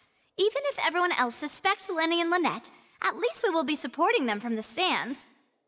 Besides, I doubt Farina understands any more about what happened than we do. Thanks, Navia. Well, we'll be going then. Best of luck to you.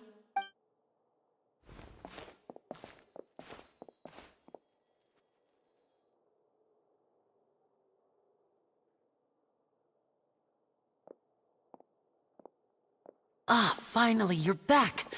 Well, how did your investigation go? To be honest, you might be disappointed. No. We're already very grateful that you were willing to help. Well now, don't you all look disappointed.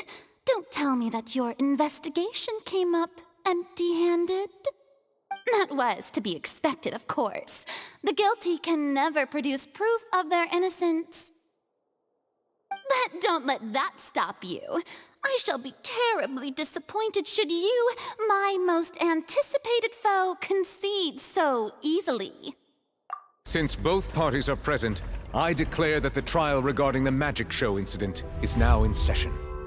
Firstly, in order for the audience to understand the causes and results of the incident, could we please have Mr. Linney explain the trick?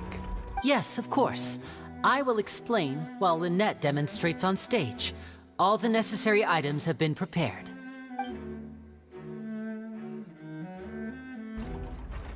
Thank you, Mr. Linney. In that case, I take your statement to be that you ran to and remained hidden within the magic box in the audience stands once the trick began, and thus could not have committed the crime. Is this correct? Yes, that's correct, Your Honor. In that case, I call upon the prosecution. Lady Farina, do you wish to refute his statement in any way? Why, of course I do. Allow me to take the first shot and break this case wide open. Mr. Linney is clearly lying. There is no way you could have been in the box the whole time if you were to abduct Halsey and murder Cowell. In fact, I'd say you were hardly in that tunnel at all. That is simply your hypothesis based on the presumption that I'm guilty. Oh, is that so? And if I may ask, what did you hear while you were inside your box? The roaring countdown of the crowd, of course. That's how I kept track of the time and built anticipation for the finale. And you didn't hear anything else at all? Nothing that might leave an impression of any kind? No, nothing. I see. But when the count reached 30 seconds or so, there was a thud. One so loud that I believe practically everyone heard it. Huh? Hey, hang on! Something's not right here.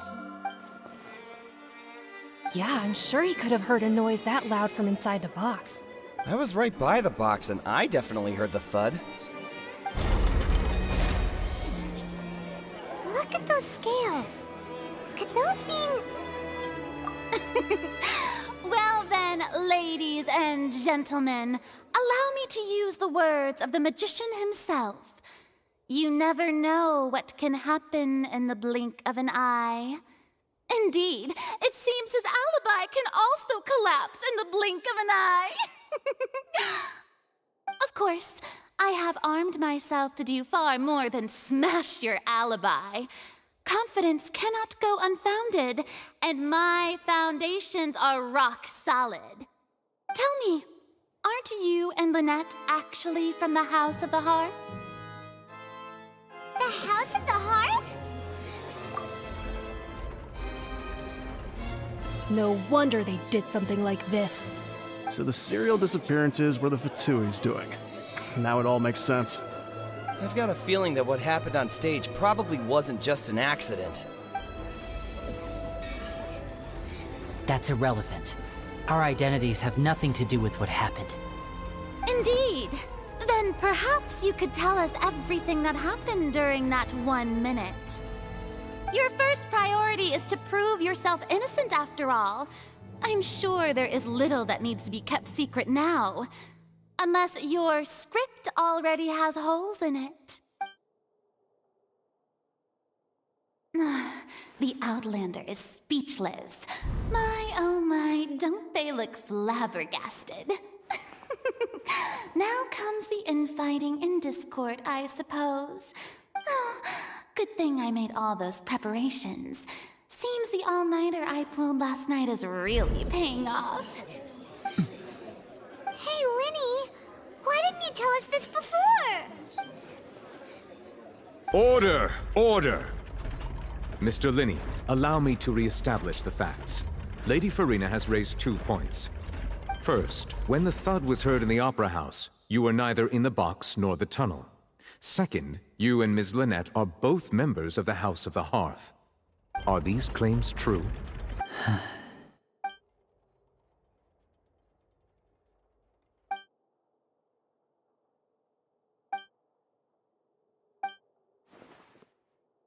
Please answer my question, Mr. Linney. I'm sorry. Yes, they're true, Your Honor. I knew it! Well, that's it. We might as well move on to the sentencing already. What should we do now? Granted. In that case, what is your request?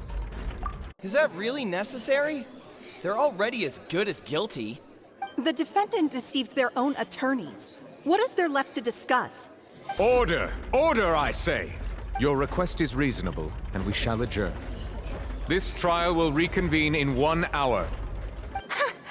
So you would stick to Mr. Linney's defense even after knowing what you do now? You certainly have more professionalism than I thought. In that case, my dear audience, let's allow the joy of victory to steep for a little while longer.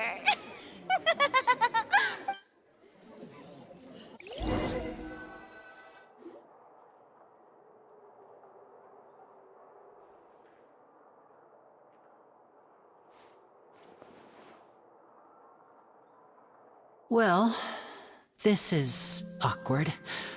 I didn't think the Hydro Archon would dig all that up. I'm sorry, Traveler and Paimon. Yeah, sorry. Paimon doesn't know where to start. We trusted you two. We based our entire reasoning on the assumption that you weren't bad guys. Not to set the wrong tone or anything, but Paimon's really mad! I'm very sorry.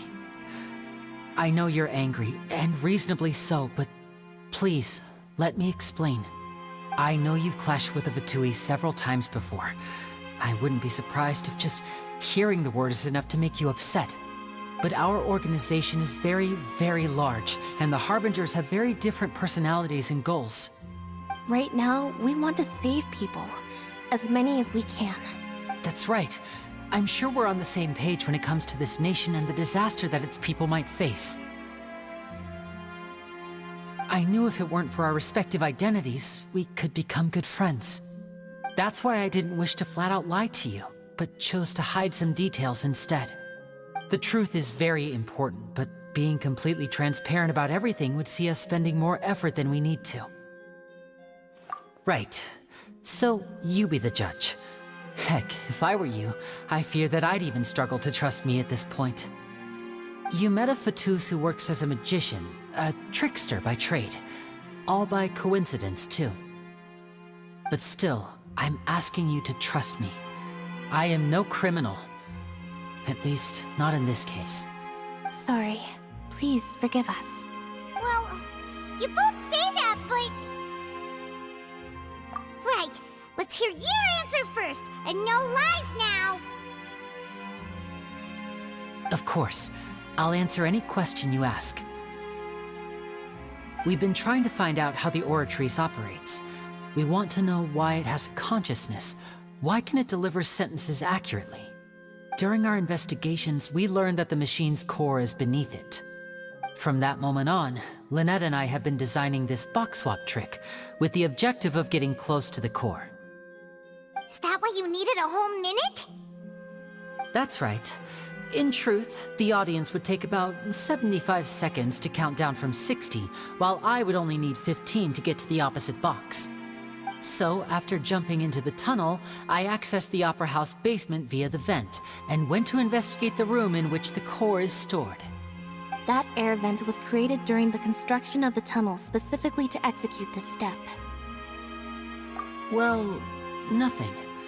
As soon as I reached that room and was about to investigate, I heard someone's voice. Which should have been impossible, of course. I was quite certain that I was the only one in the room. That voice seemed to recognize me and tried to speak to me. I chose to err on the side of caution and retreated the way I came. On the way back, I saw the broken vase and the clothes on the ground, but the countdown was almost finished, so there wasn't time to give it any thought. After that, the homicide occurred just as you saw.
Well, that explains why you didn't hear the thud. Because of that prophecy I told you about, of course. We must know all we can about this nation's secrets in order to deal with that prophesized crisis. That's the only way we can save everyone. So, there you have it. The whole truth. I swear, I didn't hide anything from you this time. It was never my wish to proceed under this cloud of mistrust either. But like I said earlier, you can be the judge. If you want to leave because you don't trust the Fatui, there's nothing I can do to stop you. Well, Traveler, you decide. Paimon will follow your lead however you choose.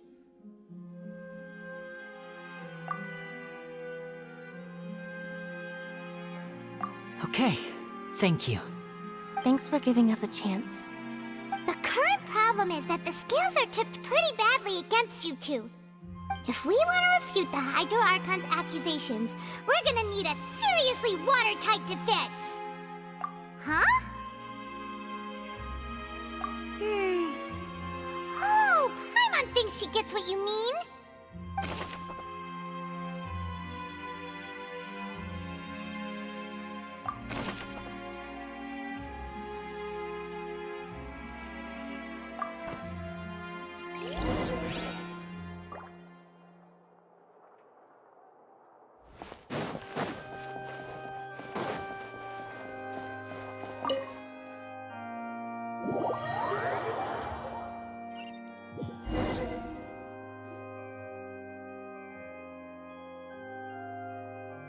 Both parties have returned to their positions. Let us continue the trial. When last we left off, Mr. Linney acknowledged the new evidence presented by Lady Farina as fact. Therefore, Lady Farina may continue stating her reconstruction of the events. Ugh, that took long enough. Now then, if everyone would lend me their attention. At this stage, let's revisit that scene from Linney's perspective.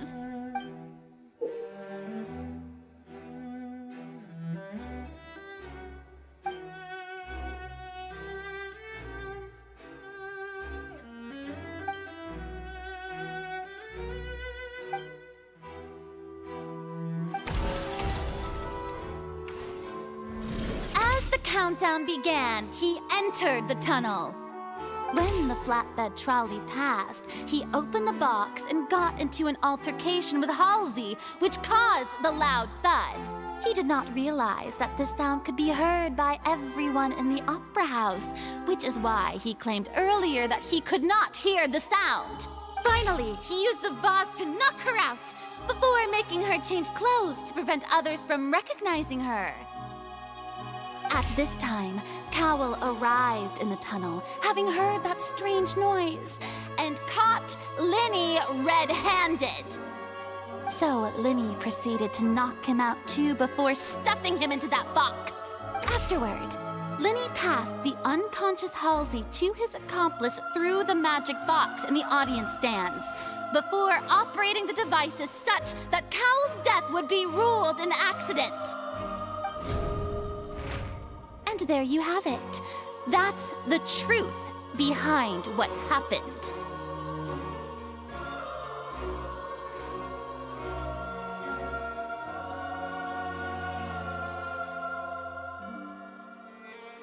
Does the defendant's side have any objections to Lady Farina's description of the events? The key to refuting Lady Farina is the order of events. What Linney experienced and what he saw.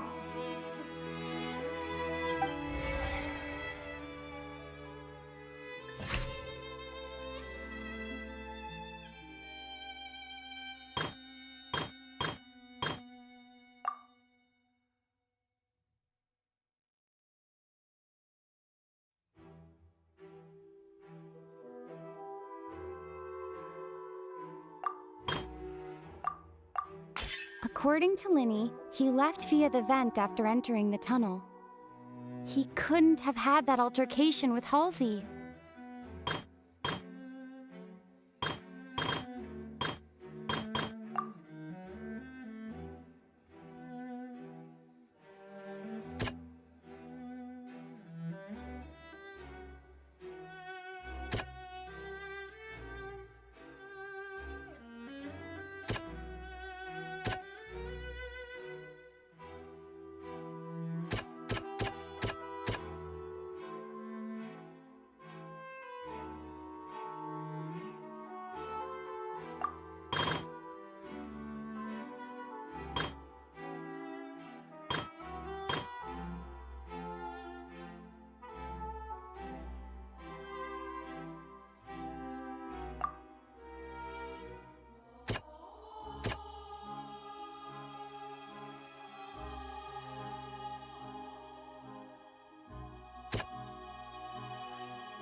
Seems this won't produce a particularly effective rebuttal.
Lenny did not take part in the underground altercation. He only witnessed traces of the aftermath.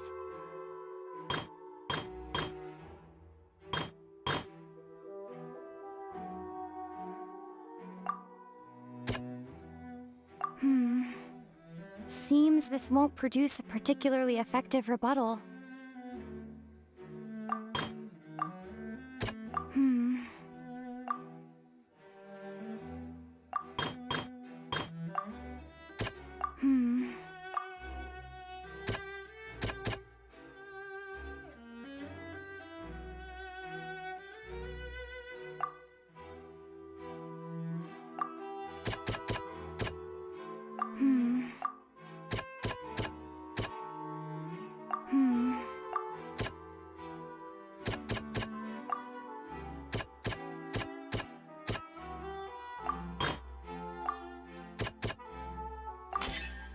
Lenny went to the room that contains the Oratrice's core. This is the actual truth. Attention!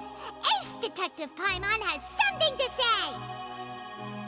When the countdown started, Lenny did indeed go into the tunnel. But he immediately used a vent to access the Opera House basement, which is where the underground core of the Oratrice is stored. Once he reached that area, he heard a voice in what should have been an empty room.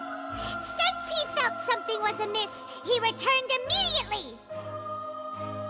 The crime scene had already developed by the time he reached the tunnel again, and in order to complete the magic trick, he did not remain there for any length of time. Finally, he reached the surface, and that was when the accident happened from his point of view. Therefore, he's innocent!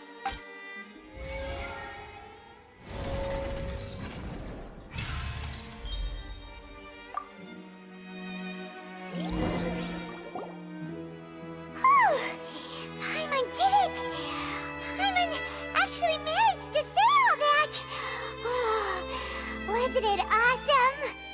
In other words, you believe that he knew nothing of the incident? That's right! My reasoning?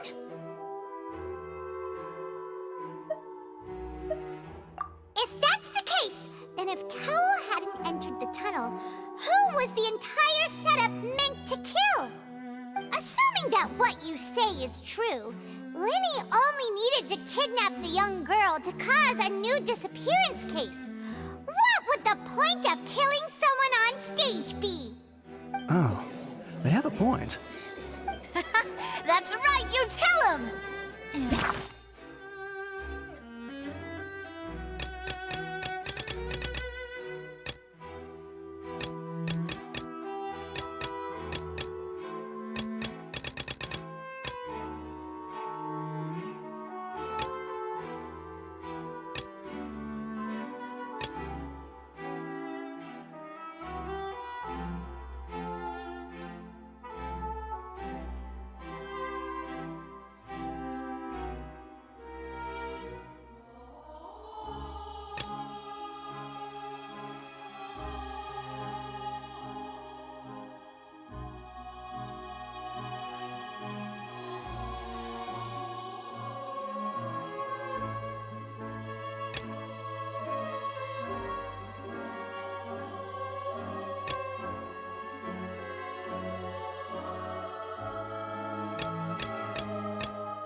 That's why they're partners of mine. They've managed to turn things around. Oh, well, your denial is very strident, I'll give you that. But what proof do you have to back your claims? Of course I do. If he had been in the magic box the whole time, how could he have not heard that sound? You're saying that he wasn't?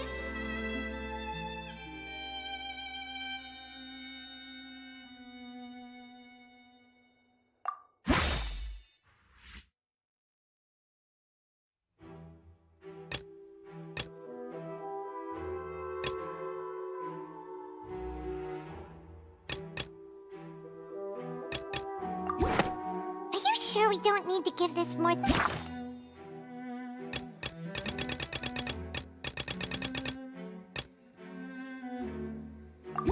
you sure we don't need to give this more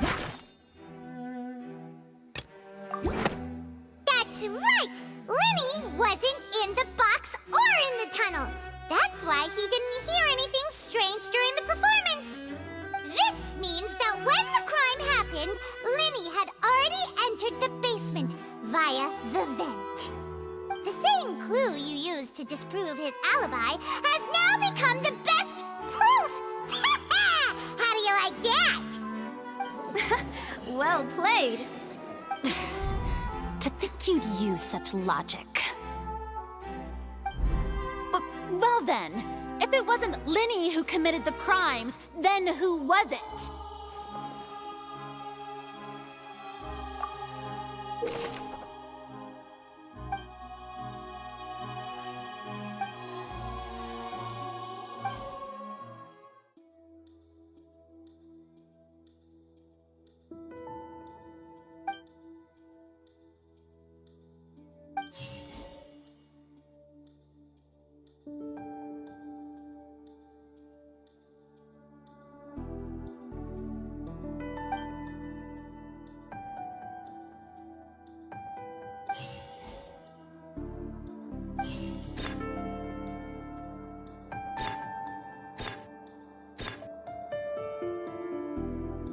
Halsey is the missing person and an ordinary audience member. Or did she have her own scheme all along? The deceased's name is Cowell, Lenny's assistant. He would have been able to tamper with the equipment. Could there have been a third person involved? Is that really a possibility?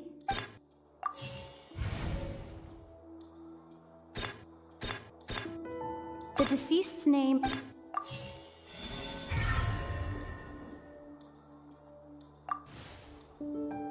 Huh? That can't be right. Are you serious? The killer was, in fact, Cowell, the deceased! Oh, is that so? How interesting! Let's hear your reasoning then. What I must do next is recreate the truth. What Cowell did, and how he went from would-be perpetrator to victim.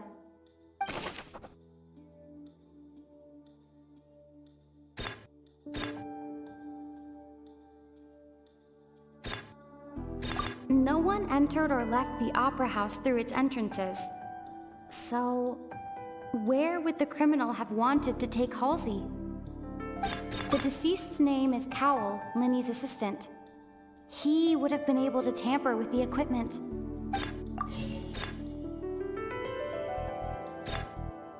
The sound we heard may have come from a clash between the missing Halsey and the criminal. It would have been tough for both people to fit into that vent. They would likely have bumped into Lenny as well. The sound we heard may have come from a clash between the missing Halsey and the criminal.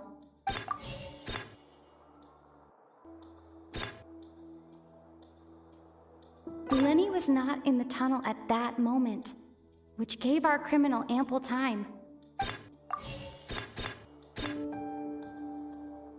No one entered or left the Opera House through its entrances.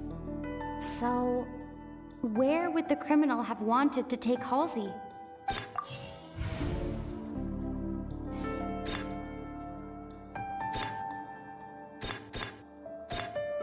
It would have been tough for both people to fit into that vent. No one entered or left the opera house through its entrances. So, where would the criminal have wanted to take Halsey? Lenny was not in the tunnel at that moment. The deceased's name is Cowell, Lenny's assistant.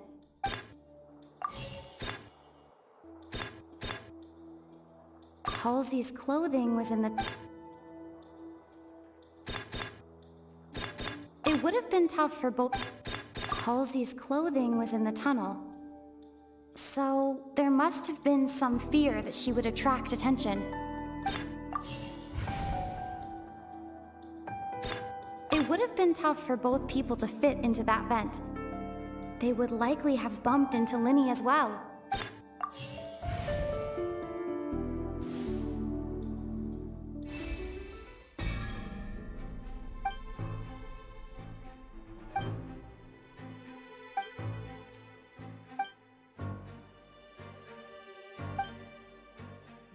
What's wrong, Traveler? Are you still having trouble figuring things out?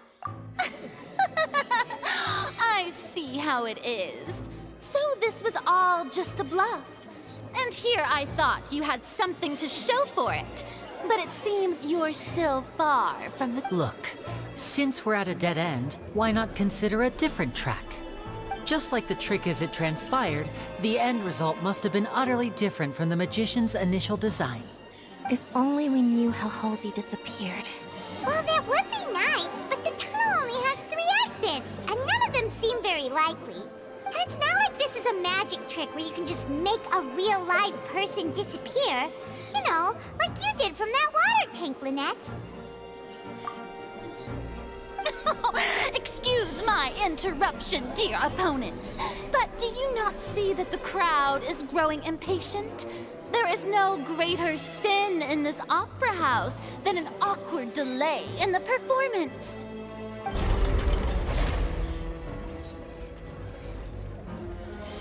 If the defense is unable to make further effective arguments, we will move on to the next stage of the trial. Lenny was not in the tunnel at that moment, the sound we heard may have come from a clash between the missing Halsey and the criminal. The deceased's name is Cowell, Lenny's assistant. He would have been able to tamper with the equipment.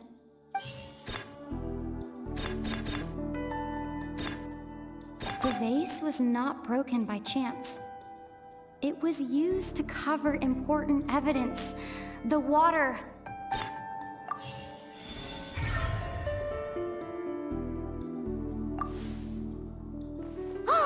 Paimon gets it! It all comes together if Halsey disappeared instead of being kidnapped.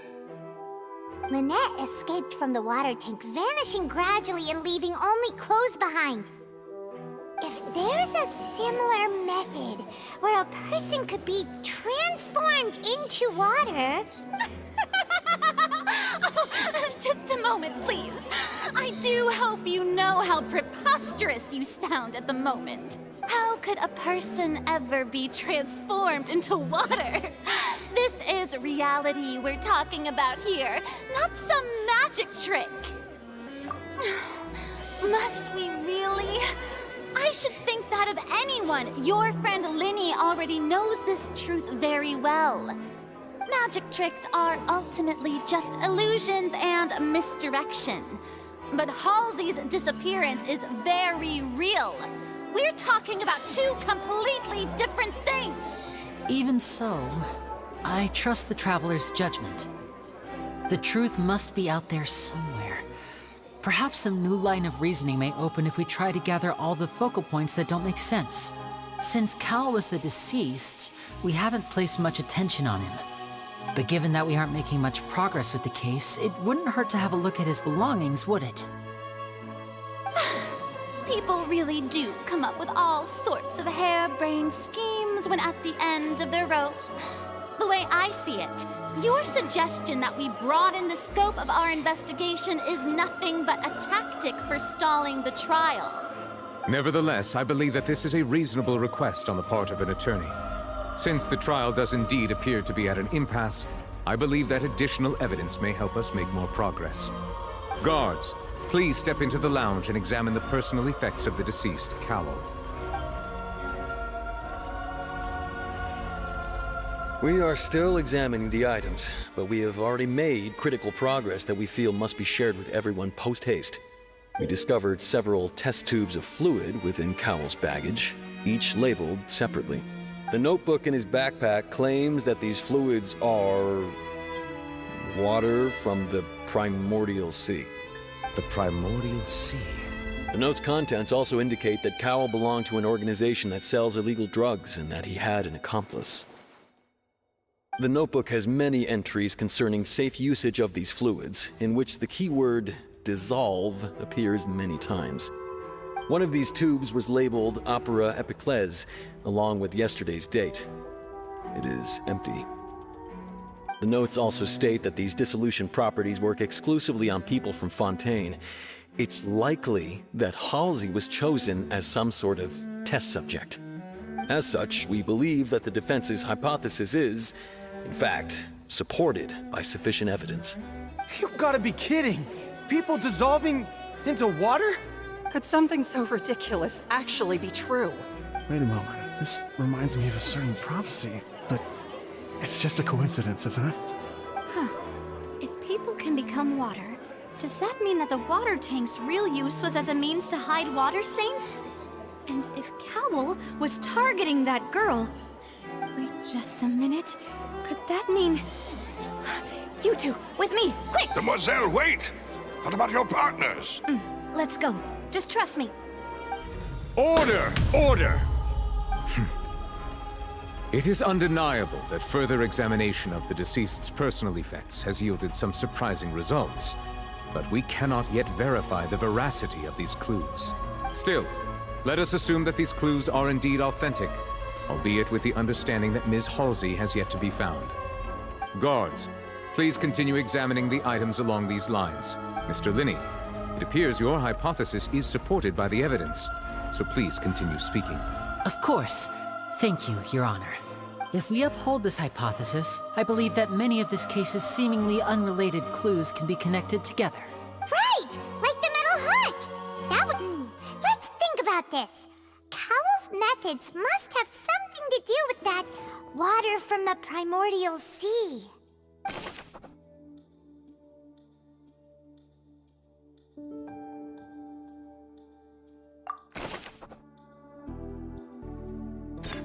The deceased's name is Cowl, Linny's assistant. He would have been able to tamper with the equipment.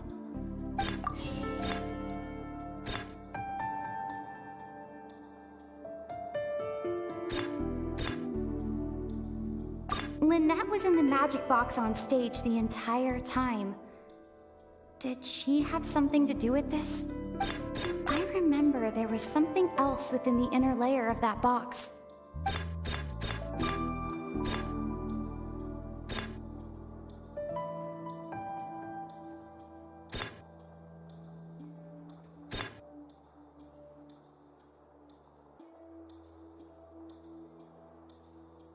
Now it seems like the hook rope was not meant for another magic trick, but was instead some form of triggering mechanism. The water from the primordial sea should already have been prepped before Halsey entered the magic box.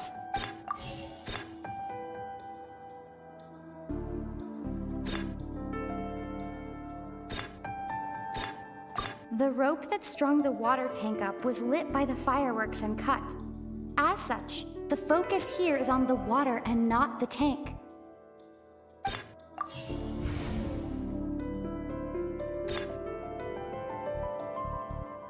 Lynette was in the magic box on stage the entire time. Did she have something to do with this? I remember there was something else within the inner layer of that box.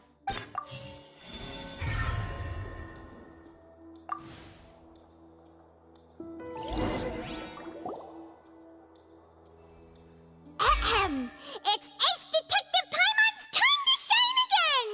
In the original plan, Cowl would tamper with the water tank rope, and the numbers selector securing his target.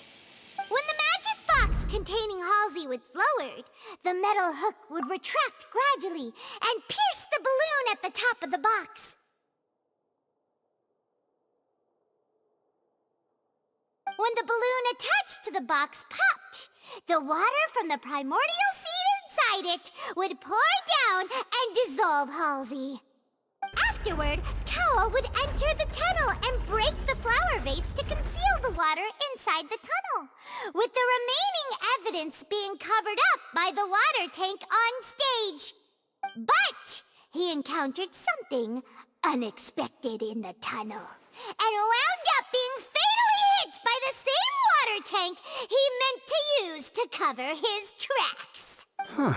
That does make sense. That actually links together a lot of the more confusing pieces of evidence.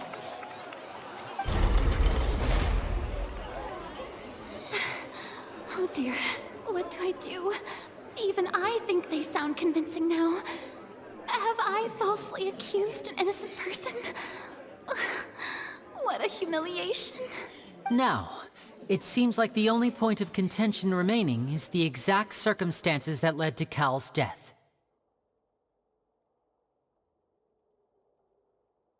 His notes mentioned he had an accomplice who could be related to the situation. On that note, the guards have just contacted me indicating that they uncovered new evidence. I shall now invite him on stage to share it with us. Thank you, Your Honor. We were just inspecting the luggage of the other people involved in this case. And we found an identical sample of the water from the primordial sea among Linny's personal effects. What? That can't be. Oh, I see. Well, how wonderfully comedic to have your own counterattack only to come back and wound you. Does this not clear all doubt? My dear citizens, my loyal audience, allow me to present my reasoning and bring this performance to a swift close. Linny did not need to take part in the dissolution of the young woman at all. Indeed, he did leave the scene via the vent. Having made modifications to the props beforehand, his accomplice Cowl then caused Halsey to vanish using the water from the primordial sea. But upon his return, in cruel avarice, Linny desired sole credit and prepared to do away with his partner in crime. Ultimately, he knocked Cowl out, and the tool meant to cover the crime up also became a murder weapon. Now, as much as I regret having come to such a viciously straightforward conclusion, it does seem that the famed Fatui is quite the cold-blooded and ruthless organization. Am I right, Mr. Linny? We've used up all the evidence we collected. There's no way for us to make a rebuttal here. Is this the end of the road?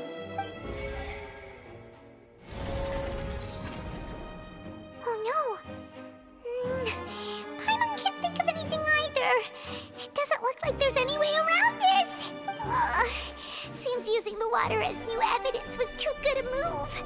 Why did this have to happen now? I think we've all seen enough now. And we have ample witnesses to my flawless reasoning. I believe this is indeed the finale. Now then, my good, noble Chief Justice, should we not, in your view, Excuse me, everyone, but I must interject. Miss, I must ask you not to shout, and to respect the ongoing legal proceedings. Oh, come on. Don't be hasty. I have a good reason for interrupting, you know.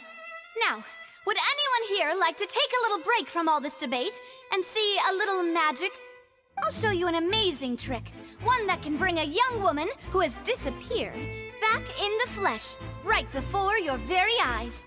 Please, Do the honors, Mr. Linny. What in the world is she saying? No offense, miss, but miracles like that are beyond my scope as a magician. Come on now, don't be silly. Magic is all about misdirection, isn't it? It often conceals the truth while presenting a fascinating illusion. But once everyone believes the illusion, can't magic reveal the truth to them once again? And wouldn't such a trick be the most marvelous finale to today's performance? Come on, Lenny and Lynette. Give it another go. Don't worry. Spina di Rosula has made the necessary arrangements on your behalf. But as the magic makers and stars of the show, I think I should leave the final performance to you. I understand.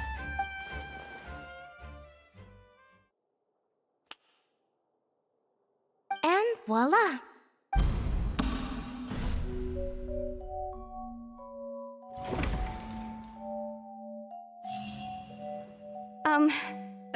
Sorry for the interruption. Wait, isn't that Halsey? So the whole thing about people dissolving wasn't true after all? To be clear, I'm only here because this person told me that if I testified, the merit of doing so would lessen my sentence. I was hiding outside this room listening to the proceedings because I was afraid that I would be the one put on trial. I was just feeling happy that no one had noticed me. And then before I knew it, she caught me. That'll teach you to underestimate us three. Where should I begin? I'm sorry. I'm the one who killed Cowl. What? Why? Firstly, my name isn't Halsey. It's Lillian, and I'm originally from Mondstadt. I heard that Linny's show was gonna be a real thriller, but I missed the chance to buy a ticket, so I stole one. That's how I make a living. I steal stuff here and there. And I'd never been caught before. But I was noticed at the harbor a few days ago, and I barely got away. Lenny was the one who caught me in the act. Hey, no wonder you look familiar. So you were the thief! Liddy even mentioned that you were pretty skilled. Well, and I thought that would have been the end of it, but then the number selector chose me. He even mentioned the Fortress of Meripede. That's a prison, isn't it? So you can imagine how shocked I was. I thought he was onto me for sure. So I played along with the show while looking for an opening to flee, but then I got water poured on me for no reason, and then someone jumped into the tunnel to nab me. I wasn't going to take that lying down, so I knocked him out and stuffed him into the box. There was nowhere to run from there, though, so I had to change my clothes and hide in a box containing performance costumes. I slipped out after the first guard arrived at the scene and continued hiding inside the opera house. Can a person even hide in there?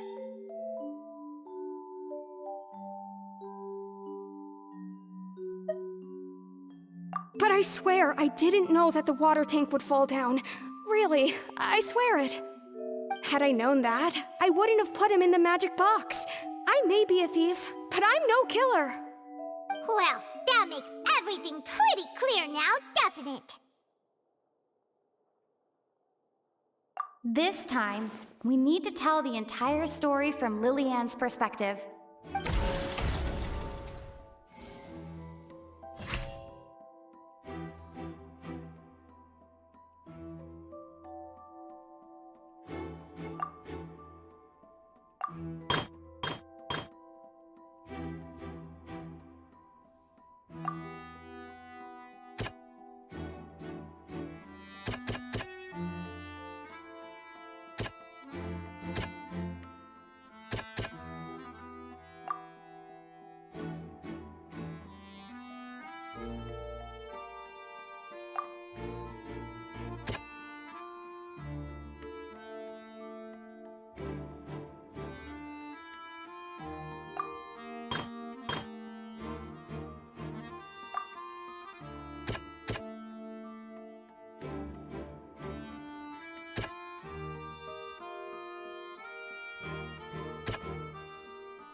The flower vase was not broken to cover anything up, but was smashed during the struggle between Lillian and Cowl.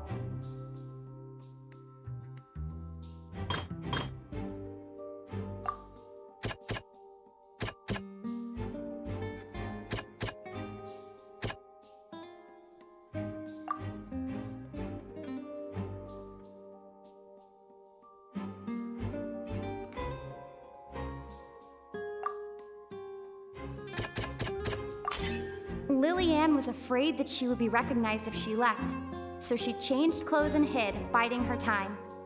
Just what one might expect of an experienced thief.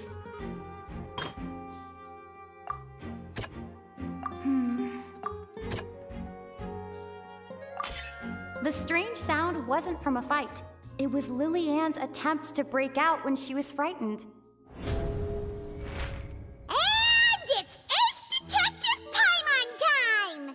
Been selected out of the blue, Lillian panicked. Her panic only intensified after she entered the tunnel and had water poured on her head. So she kicked the door open, producing the thud we all heard. Hearing the commotion, Cowl leapt into the tunnel, only to discover that Lillian had not dissolved. He did not know that Lillian was not from Fontaine, but was a thief who made her way in by stealing a ticket. Mistakenly believing that the water from the primordial sea needed time to take effect, he tried to force Lillian back into the box. The two broke the flower vase during the struggle, but Lillian came out on top, knocking Cowl out and putting him in the box. With no way of escaping, she changed her clothes and hid in the costume trunk until the performance ended.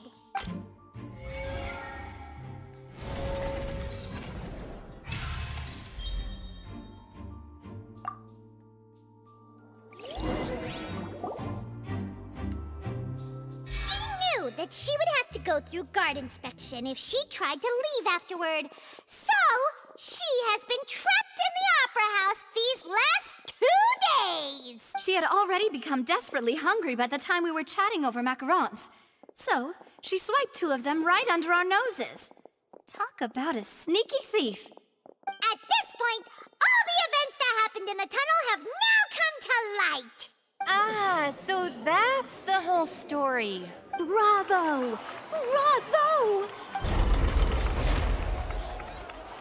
Now then, Lady Farina, do you wish to speak against the defense's statements? Please answer the question, Lady Farina. Also, if I may add, the trial has not yet ended. As such, I request that the prosecution not leave the room before the proceedings have concluded. What? Are you reading my mind now? No. I have no further arguments. I admit defeat. But really, could you at least have left me with some dignity? Wow! Look at that! She's like a deflated balloon now! If there are no objections, then as the Chief Justice of Fontaine, I shall once again repeat the full sequence of events. The actual perpetrator of the serial disappearances, Cowl, selected his next victim from the audience reservation list. With some modifications to the selector, he could ensure that the pre-selected young woman would be chosen. To cover up any evidence while committing the deed, Cowl thought of allowing the water tank to fall, which would conceal the water left behind after the young woman was dissolved. He also tampered with the rope suspending the water tank, using the fireworks at the end of the performance to cause the tank to drop and hide the watermarks. He poured the water from the primordial sea into a balloon during the preparation of the magic box and stuck it to the box's lid. Finally, he passed the prepared hook on a rope through the gap in the magic box's door when bringing the young woman to said box. When the magic trick officially began, the box containing the woman was lowered into the tunnel, tightening the hook rope and bursting the balloon containing the water. If all had gone to plan, the young woman would be dissolved at this time. However, Lillian was not from Fontaine, and thus fled the box with a loud noise. Realizing that there was trouble, Cowl entered the tunnel and met Lillian. Thinking that the waters had not yet taken effect, he decided to proceed. However, his opponent was more capable than he thought, and he was overcome, knocked unconscious, and placed into the magic box, and thus became his own final victim. Lillian, according to her own statements, then changed clothes and hid until the performance ended, before hiding in other parts of the opera house. As for Linny, he was in the underground structures within the opera house, and was thus ignorant of these happenings. From this reconstruction of events, we can conclude that Linny, the accused, is in fact innocent. While there is much in Linny and Lillian's conduct that should still be investigated separately, this case, at least, can be handed over to the Oratrice to make the final decision.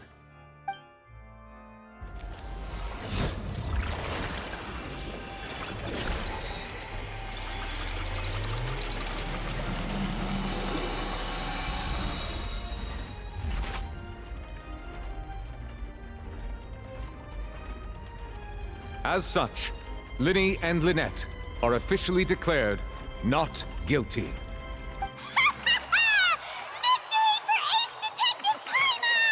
Great work, partners.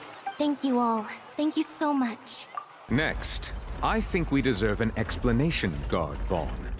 How did you find the water from the primordial sea in Linny's baggage? Right! Your discovery caused me to make a serious mistake, you know. Or was that not a discovery, but false evidence that you dare to bring before this court?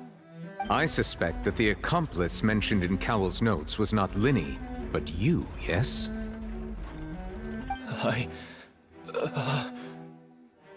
I'm sure you know what you must do to lessen your sentence. Speak quickly! Unless you want to earn yourself a one-way ticket to Coupon Town. I was just following orders. We were supposed to place blame for the serial disappearances onto Linny, and thus cause suspicion to fall on the Fatui. The higher-ups said this was the best opportunity to do so. And now that your plan has fallen through, and the secrets of the water have been revealed, you have become a liability to said higher-ups, yes? Therefore, you would be wise to tell everything you know, and seek the protection of the guards. Yes, I'll tell you everything I know. Our boss discovered that the water can cause people to dissolve. It can also be made into a potion, which when extremely diluted, can cause people to experience unforgettable exhilaration. We've been in this business for a while now, and have made decent mora off it. The disappearances were also the boss's idea. I mean, this is the boss we're talking about.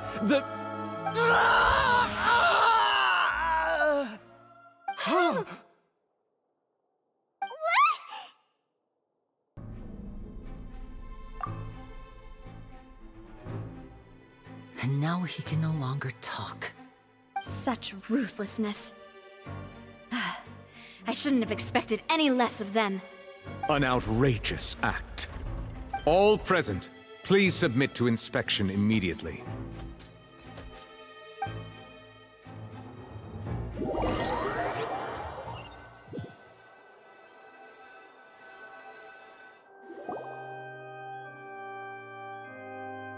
So, we're just going back now? That's true, but... Traveler, Paimon! Please wait. Linny... I know you may not want to speak to me right now. Maybe you don't even want to look at me. But still, let me thank you again for defending me to the end. Even after you learned that I'm a member of the Fatui. I guess. But regardless, I'd like the opportunity to set things straight. I didn't approach you with any ulterior motives or ill intent. I've spoken to you as myself, just plain Linny this entire time. As for why I'm a Fatus, it's because the goals of the House of the Hearth align with those of an orphan like me. That's all. That was how Father, who you might know as the Knave, approached recruiting us back then too. The Knave? The one who controls the House of the Hearth? She's your father? That's right. And since we're here, I was wondering, would you mind hearing a story? It's about my past. Back when our parents first died, Lynette and I were left wandering the streets. To survive, I took to surreptitiously observing an older street performer who did magic. It took me several days to figure out how he pulled off his amazing tricks. I took my sister through several streets until we found a crowded corner, and we began to perform magic tricks there. To my surprise, we proved to be pretty popular, and we could at least stop worrying about where our next meal would come from for a time. But I didn't want my sister to remain a street rat together with me forever. Before long, an aristocrat came to me and claimed that he wished to take us in after watching my performances. So you went from orphans to nobility just like that? That was how we felt at first, too. As if fate was on our side and we could say goodbye to those painful days. But I gradually discovered that while we were called foster children, he was really after my talent for magic tricks. He would constantly take me to all sorts of banquets to garner attention, which he would then use to expand his social circles. That doesn't seem too bad either. Better than roaming the streets at any rate. It took a while for me to realize just how dark his heart really was. After one particular performance at a banquet, I discovered that Lynette was not on the same return vehicle as me. I waited a long time after we returned home, but she did not come back. I went to that noble's bedroom and asked him about her whereabouts. The answer he gave me was, she caught the eye of the most eminent person at the banquet, so I sent her over as a gift. I mean, you'll be able to perform your magic regardless of who your assistant is, yes? Oh no. So he was gonna... But wouldn't Fontaine's laws deal with such people? As far as outsiders are concerned, this is a relationship akin to adoption or foster care, and they have their ways of escaping the eye of the law. I managed to ferret out the location of the mansion of that so-called eminent person and hurried through the night. But by the time I leaped over the walls, avoided the guards, and made my way in, all I saw was the moonlit ground covered in blood, and the knave standing there in the darkness. So, she'd already taken care of that guy. That's right. She had rescued my sister before she could come to any harm, and had even discovered several girls hidden in a basement, all of them orphans. Father, I mean, the knave, might have seen something in me, and so she made me an offer. The House of the Hearth welcomes you, for your interests align with ours. Here, none will ever betray you. Indeed, betrayal shall never be permitted here. I was hesitant to trust her. I mean, I had just been betrayed by nobles. But she was also quick to destroy the noble who had taken us in at first, giving us back our freedom. Oh, so that's how the two of you joined the House of the Hearth.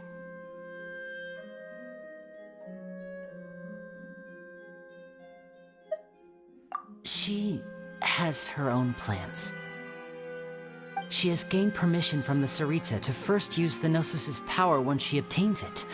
She plans to use it to find a way to break the prophecy and save Fontaine. So, she believes in that prophecy too? That's right. The whole House of the Hearth is currently working to combat that crisis. Today's case has also proven that people from Fontaine can indeed dissolve into some sort of water, thus further supporting the prophecy. Everyone at Hotel Bouffe d'été, including the knave, has their roots in Fontaine, and we will always defend our homeland. To us orphans, the only connection we have left to this world, apart from our family, is our homeland. So, from small deeds like distributing magic pockets to huge schemes like stealing a Gnosis, everything is aimed at dealing with that prophecy. It's all right. I understand. The only thing I can do is relate all this to you. I just hope you can understand that even as a member of the House, I have never stopped making my own decisions, and that I believe what I'm doing is right. If you should need anything at all in the future, feel free to find me. I will do my best to help you, as plain Linny.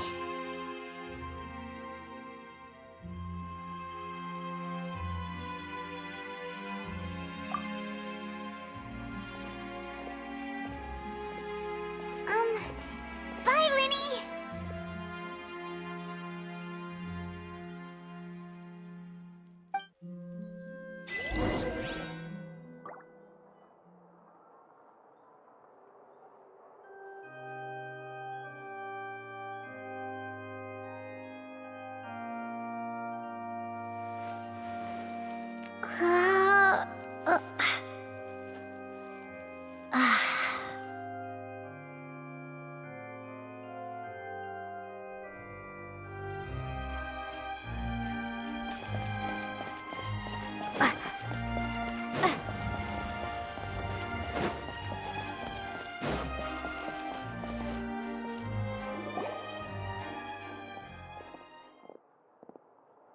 Hey there! What was with the disappearing act you pulled right as the trial ended? Were you looking for us, Navia? Well, this whole thing isn't exactly over, is it? I do feel that we're getting closer to solving the serial disappearances case, though. Huh? What's wrong, my dear partner?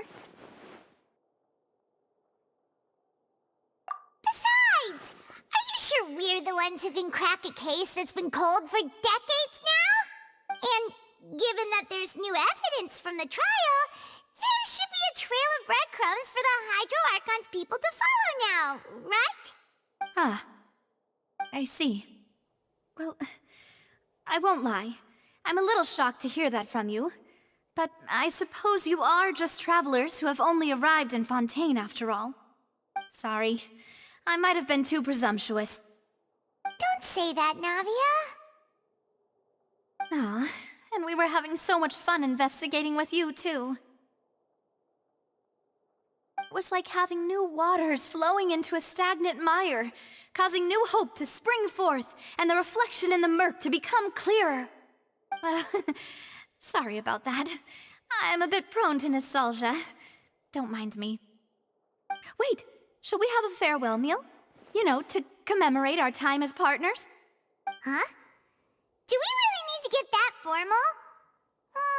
Well, guess you really did treat us as partners, huh? Well, I'd just like to have a proper ending to every important memory. That way there are no regrets later. Anyway, it would just be a meal, so it shouldn't take up too much of your time.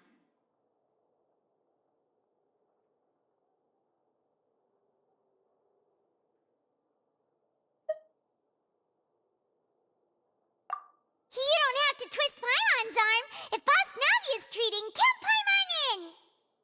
Oh, wonderful! In that case, why don't we return to the Court of Fontaine and head to the Hotel de Boer? I believe we'll make it just in time for dinner.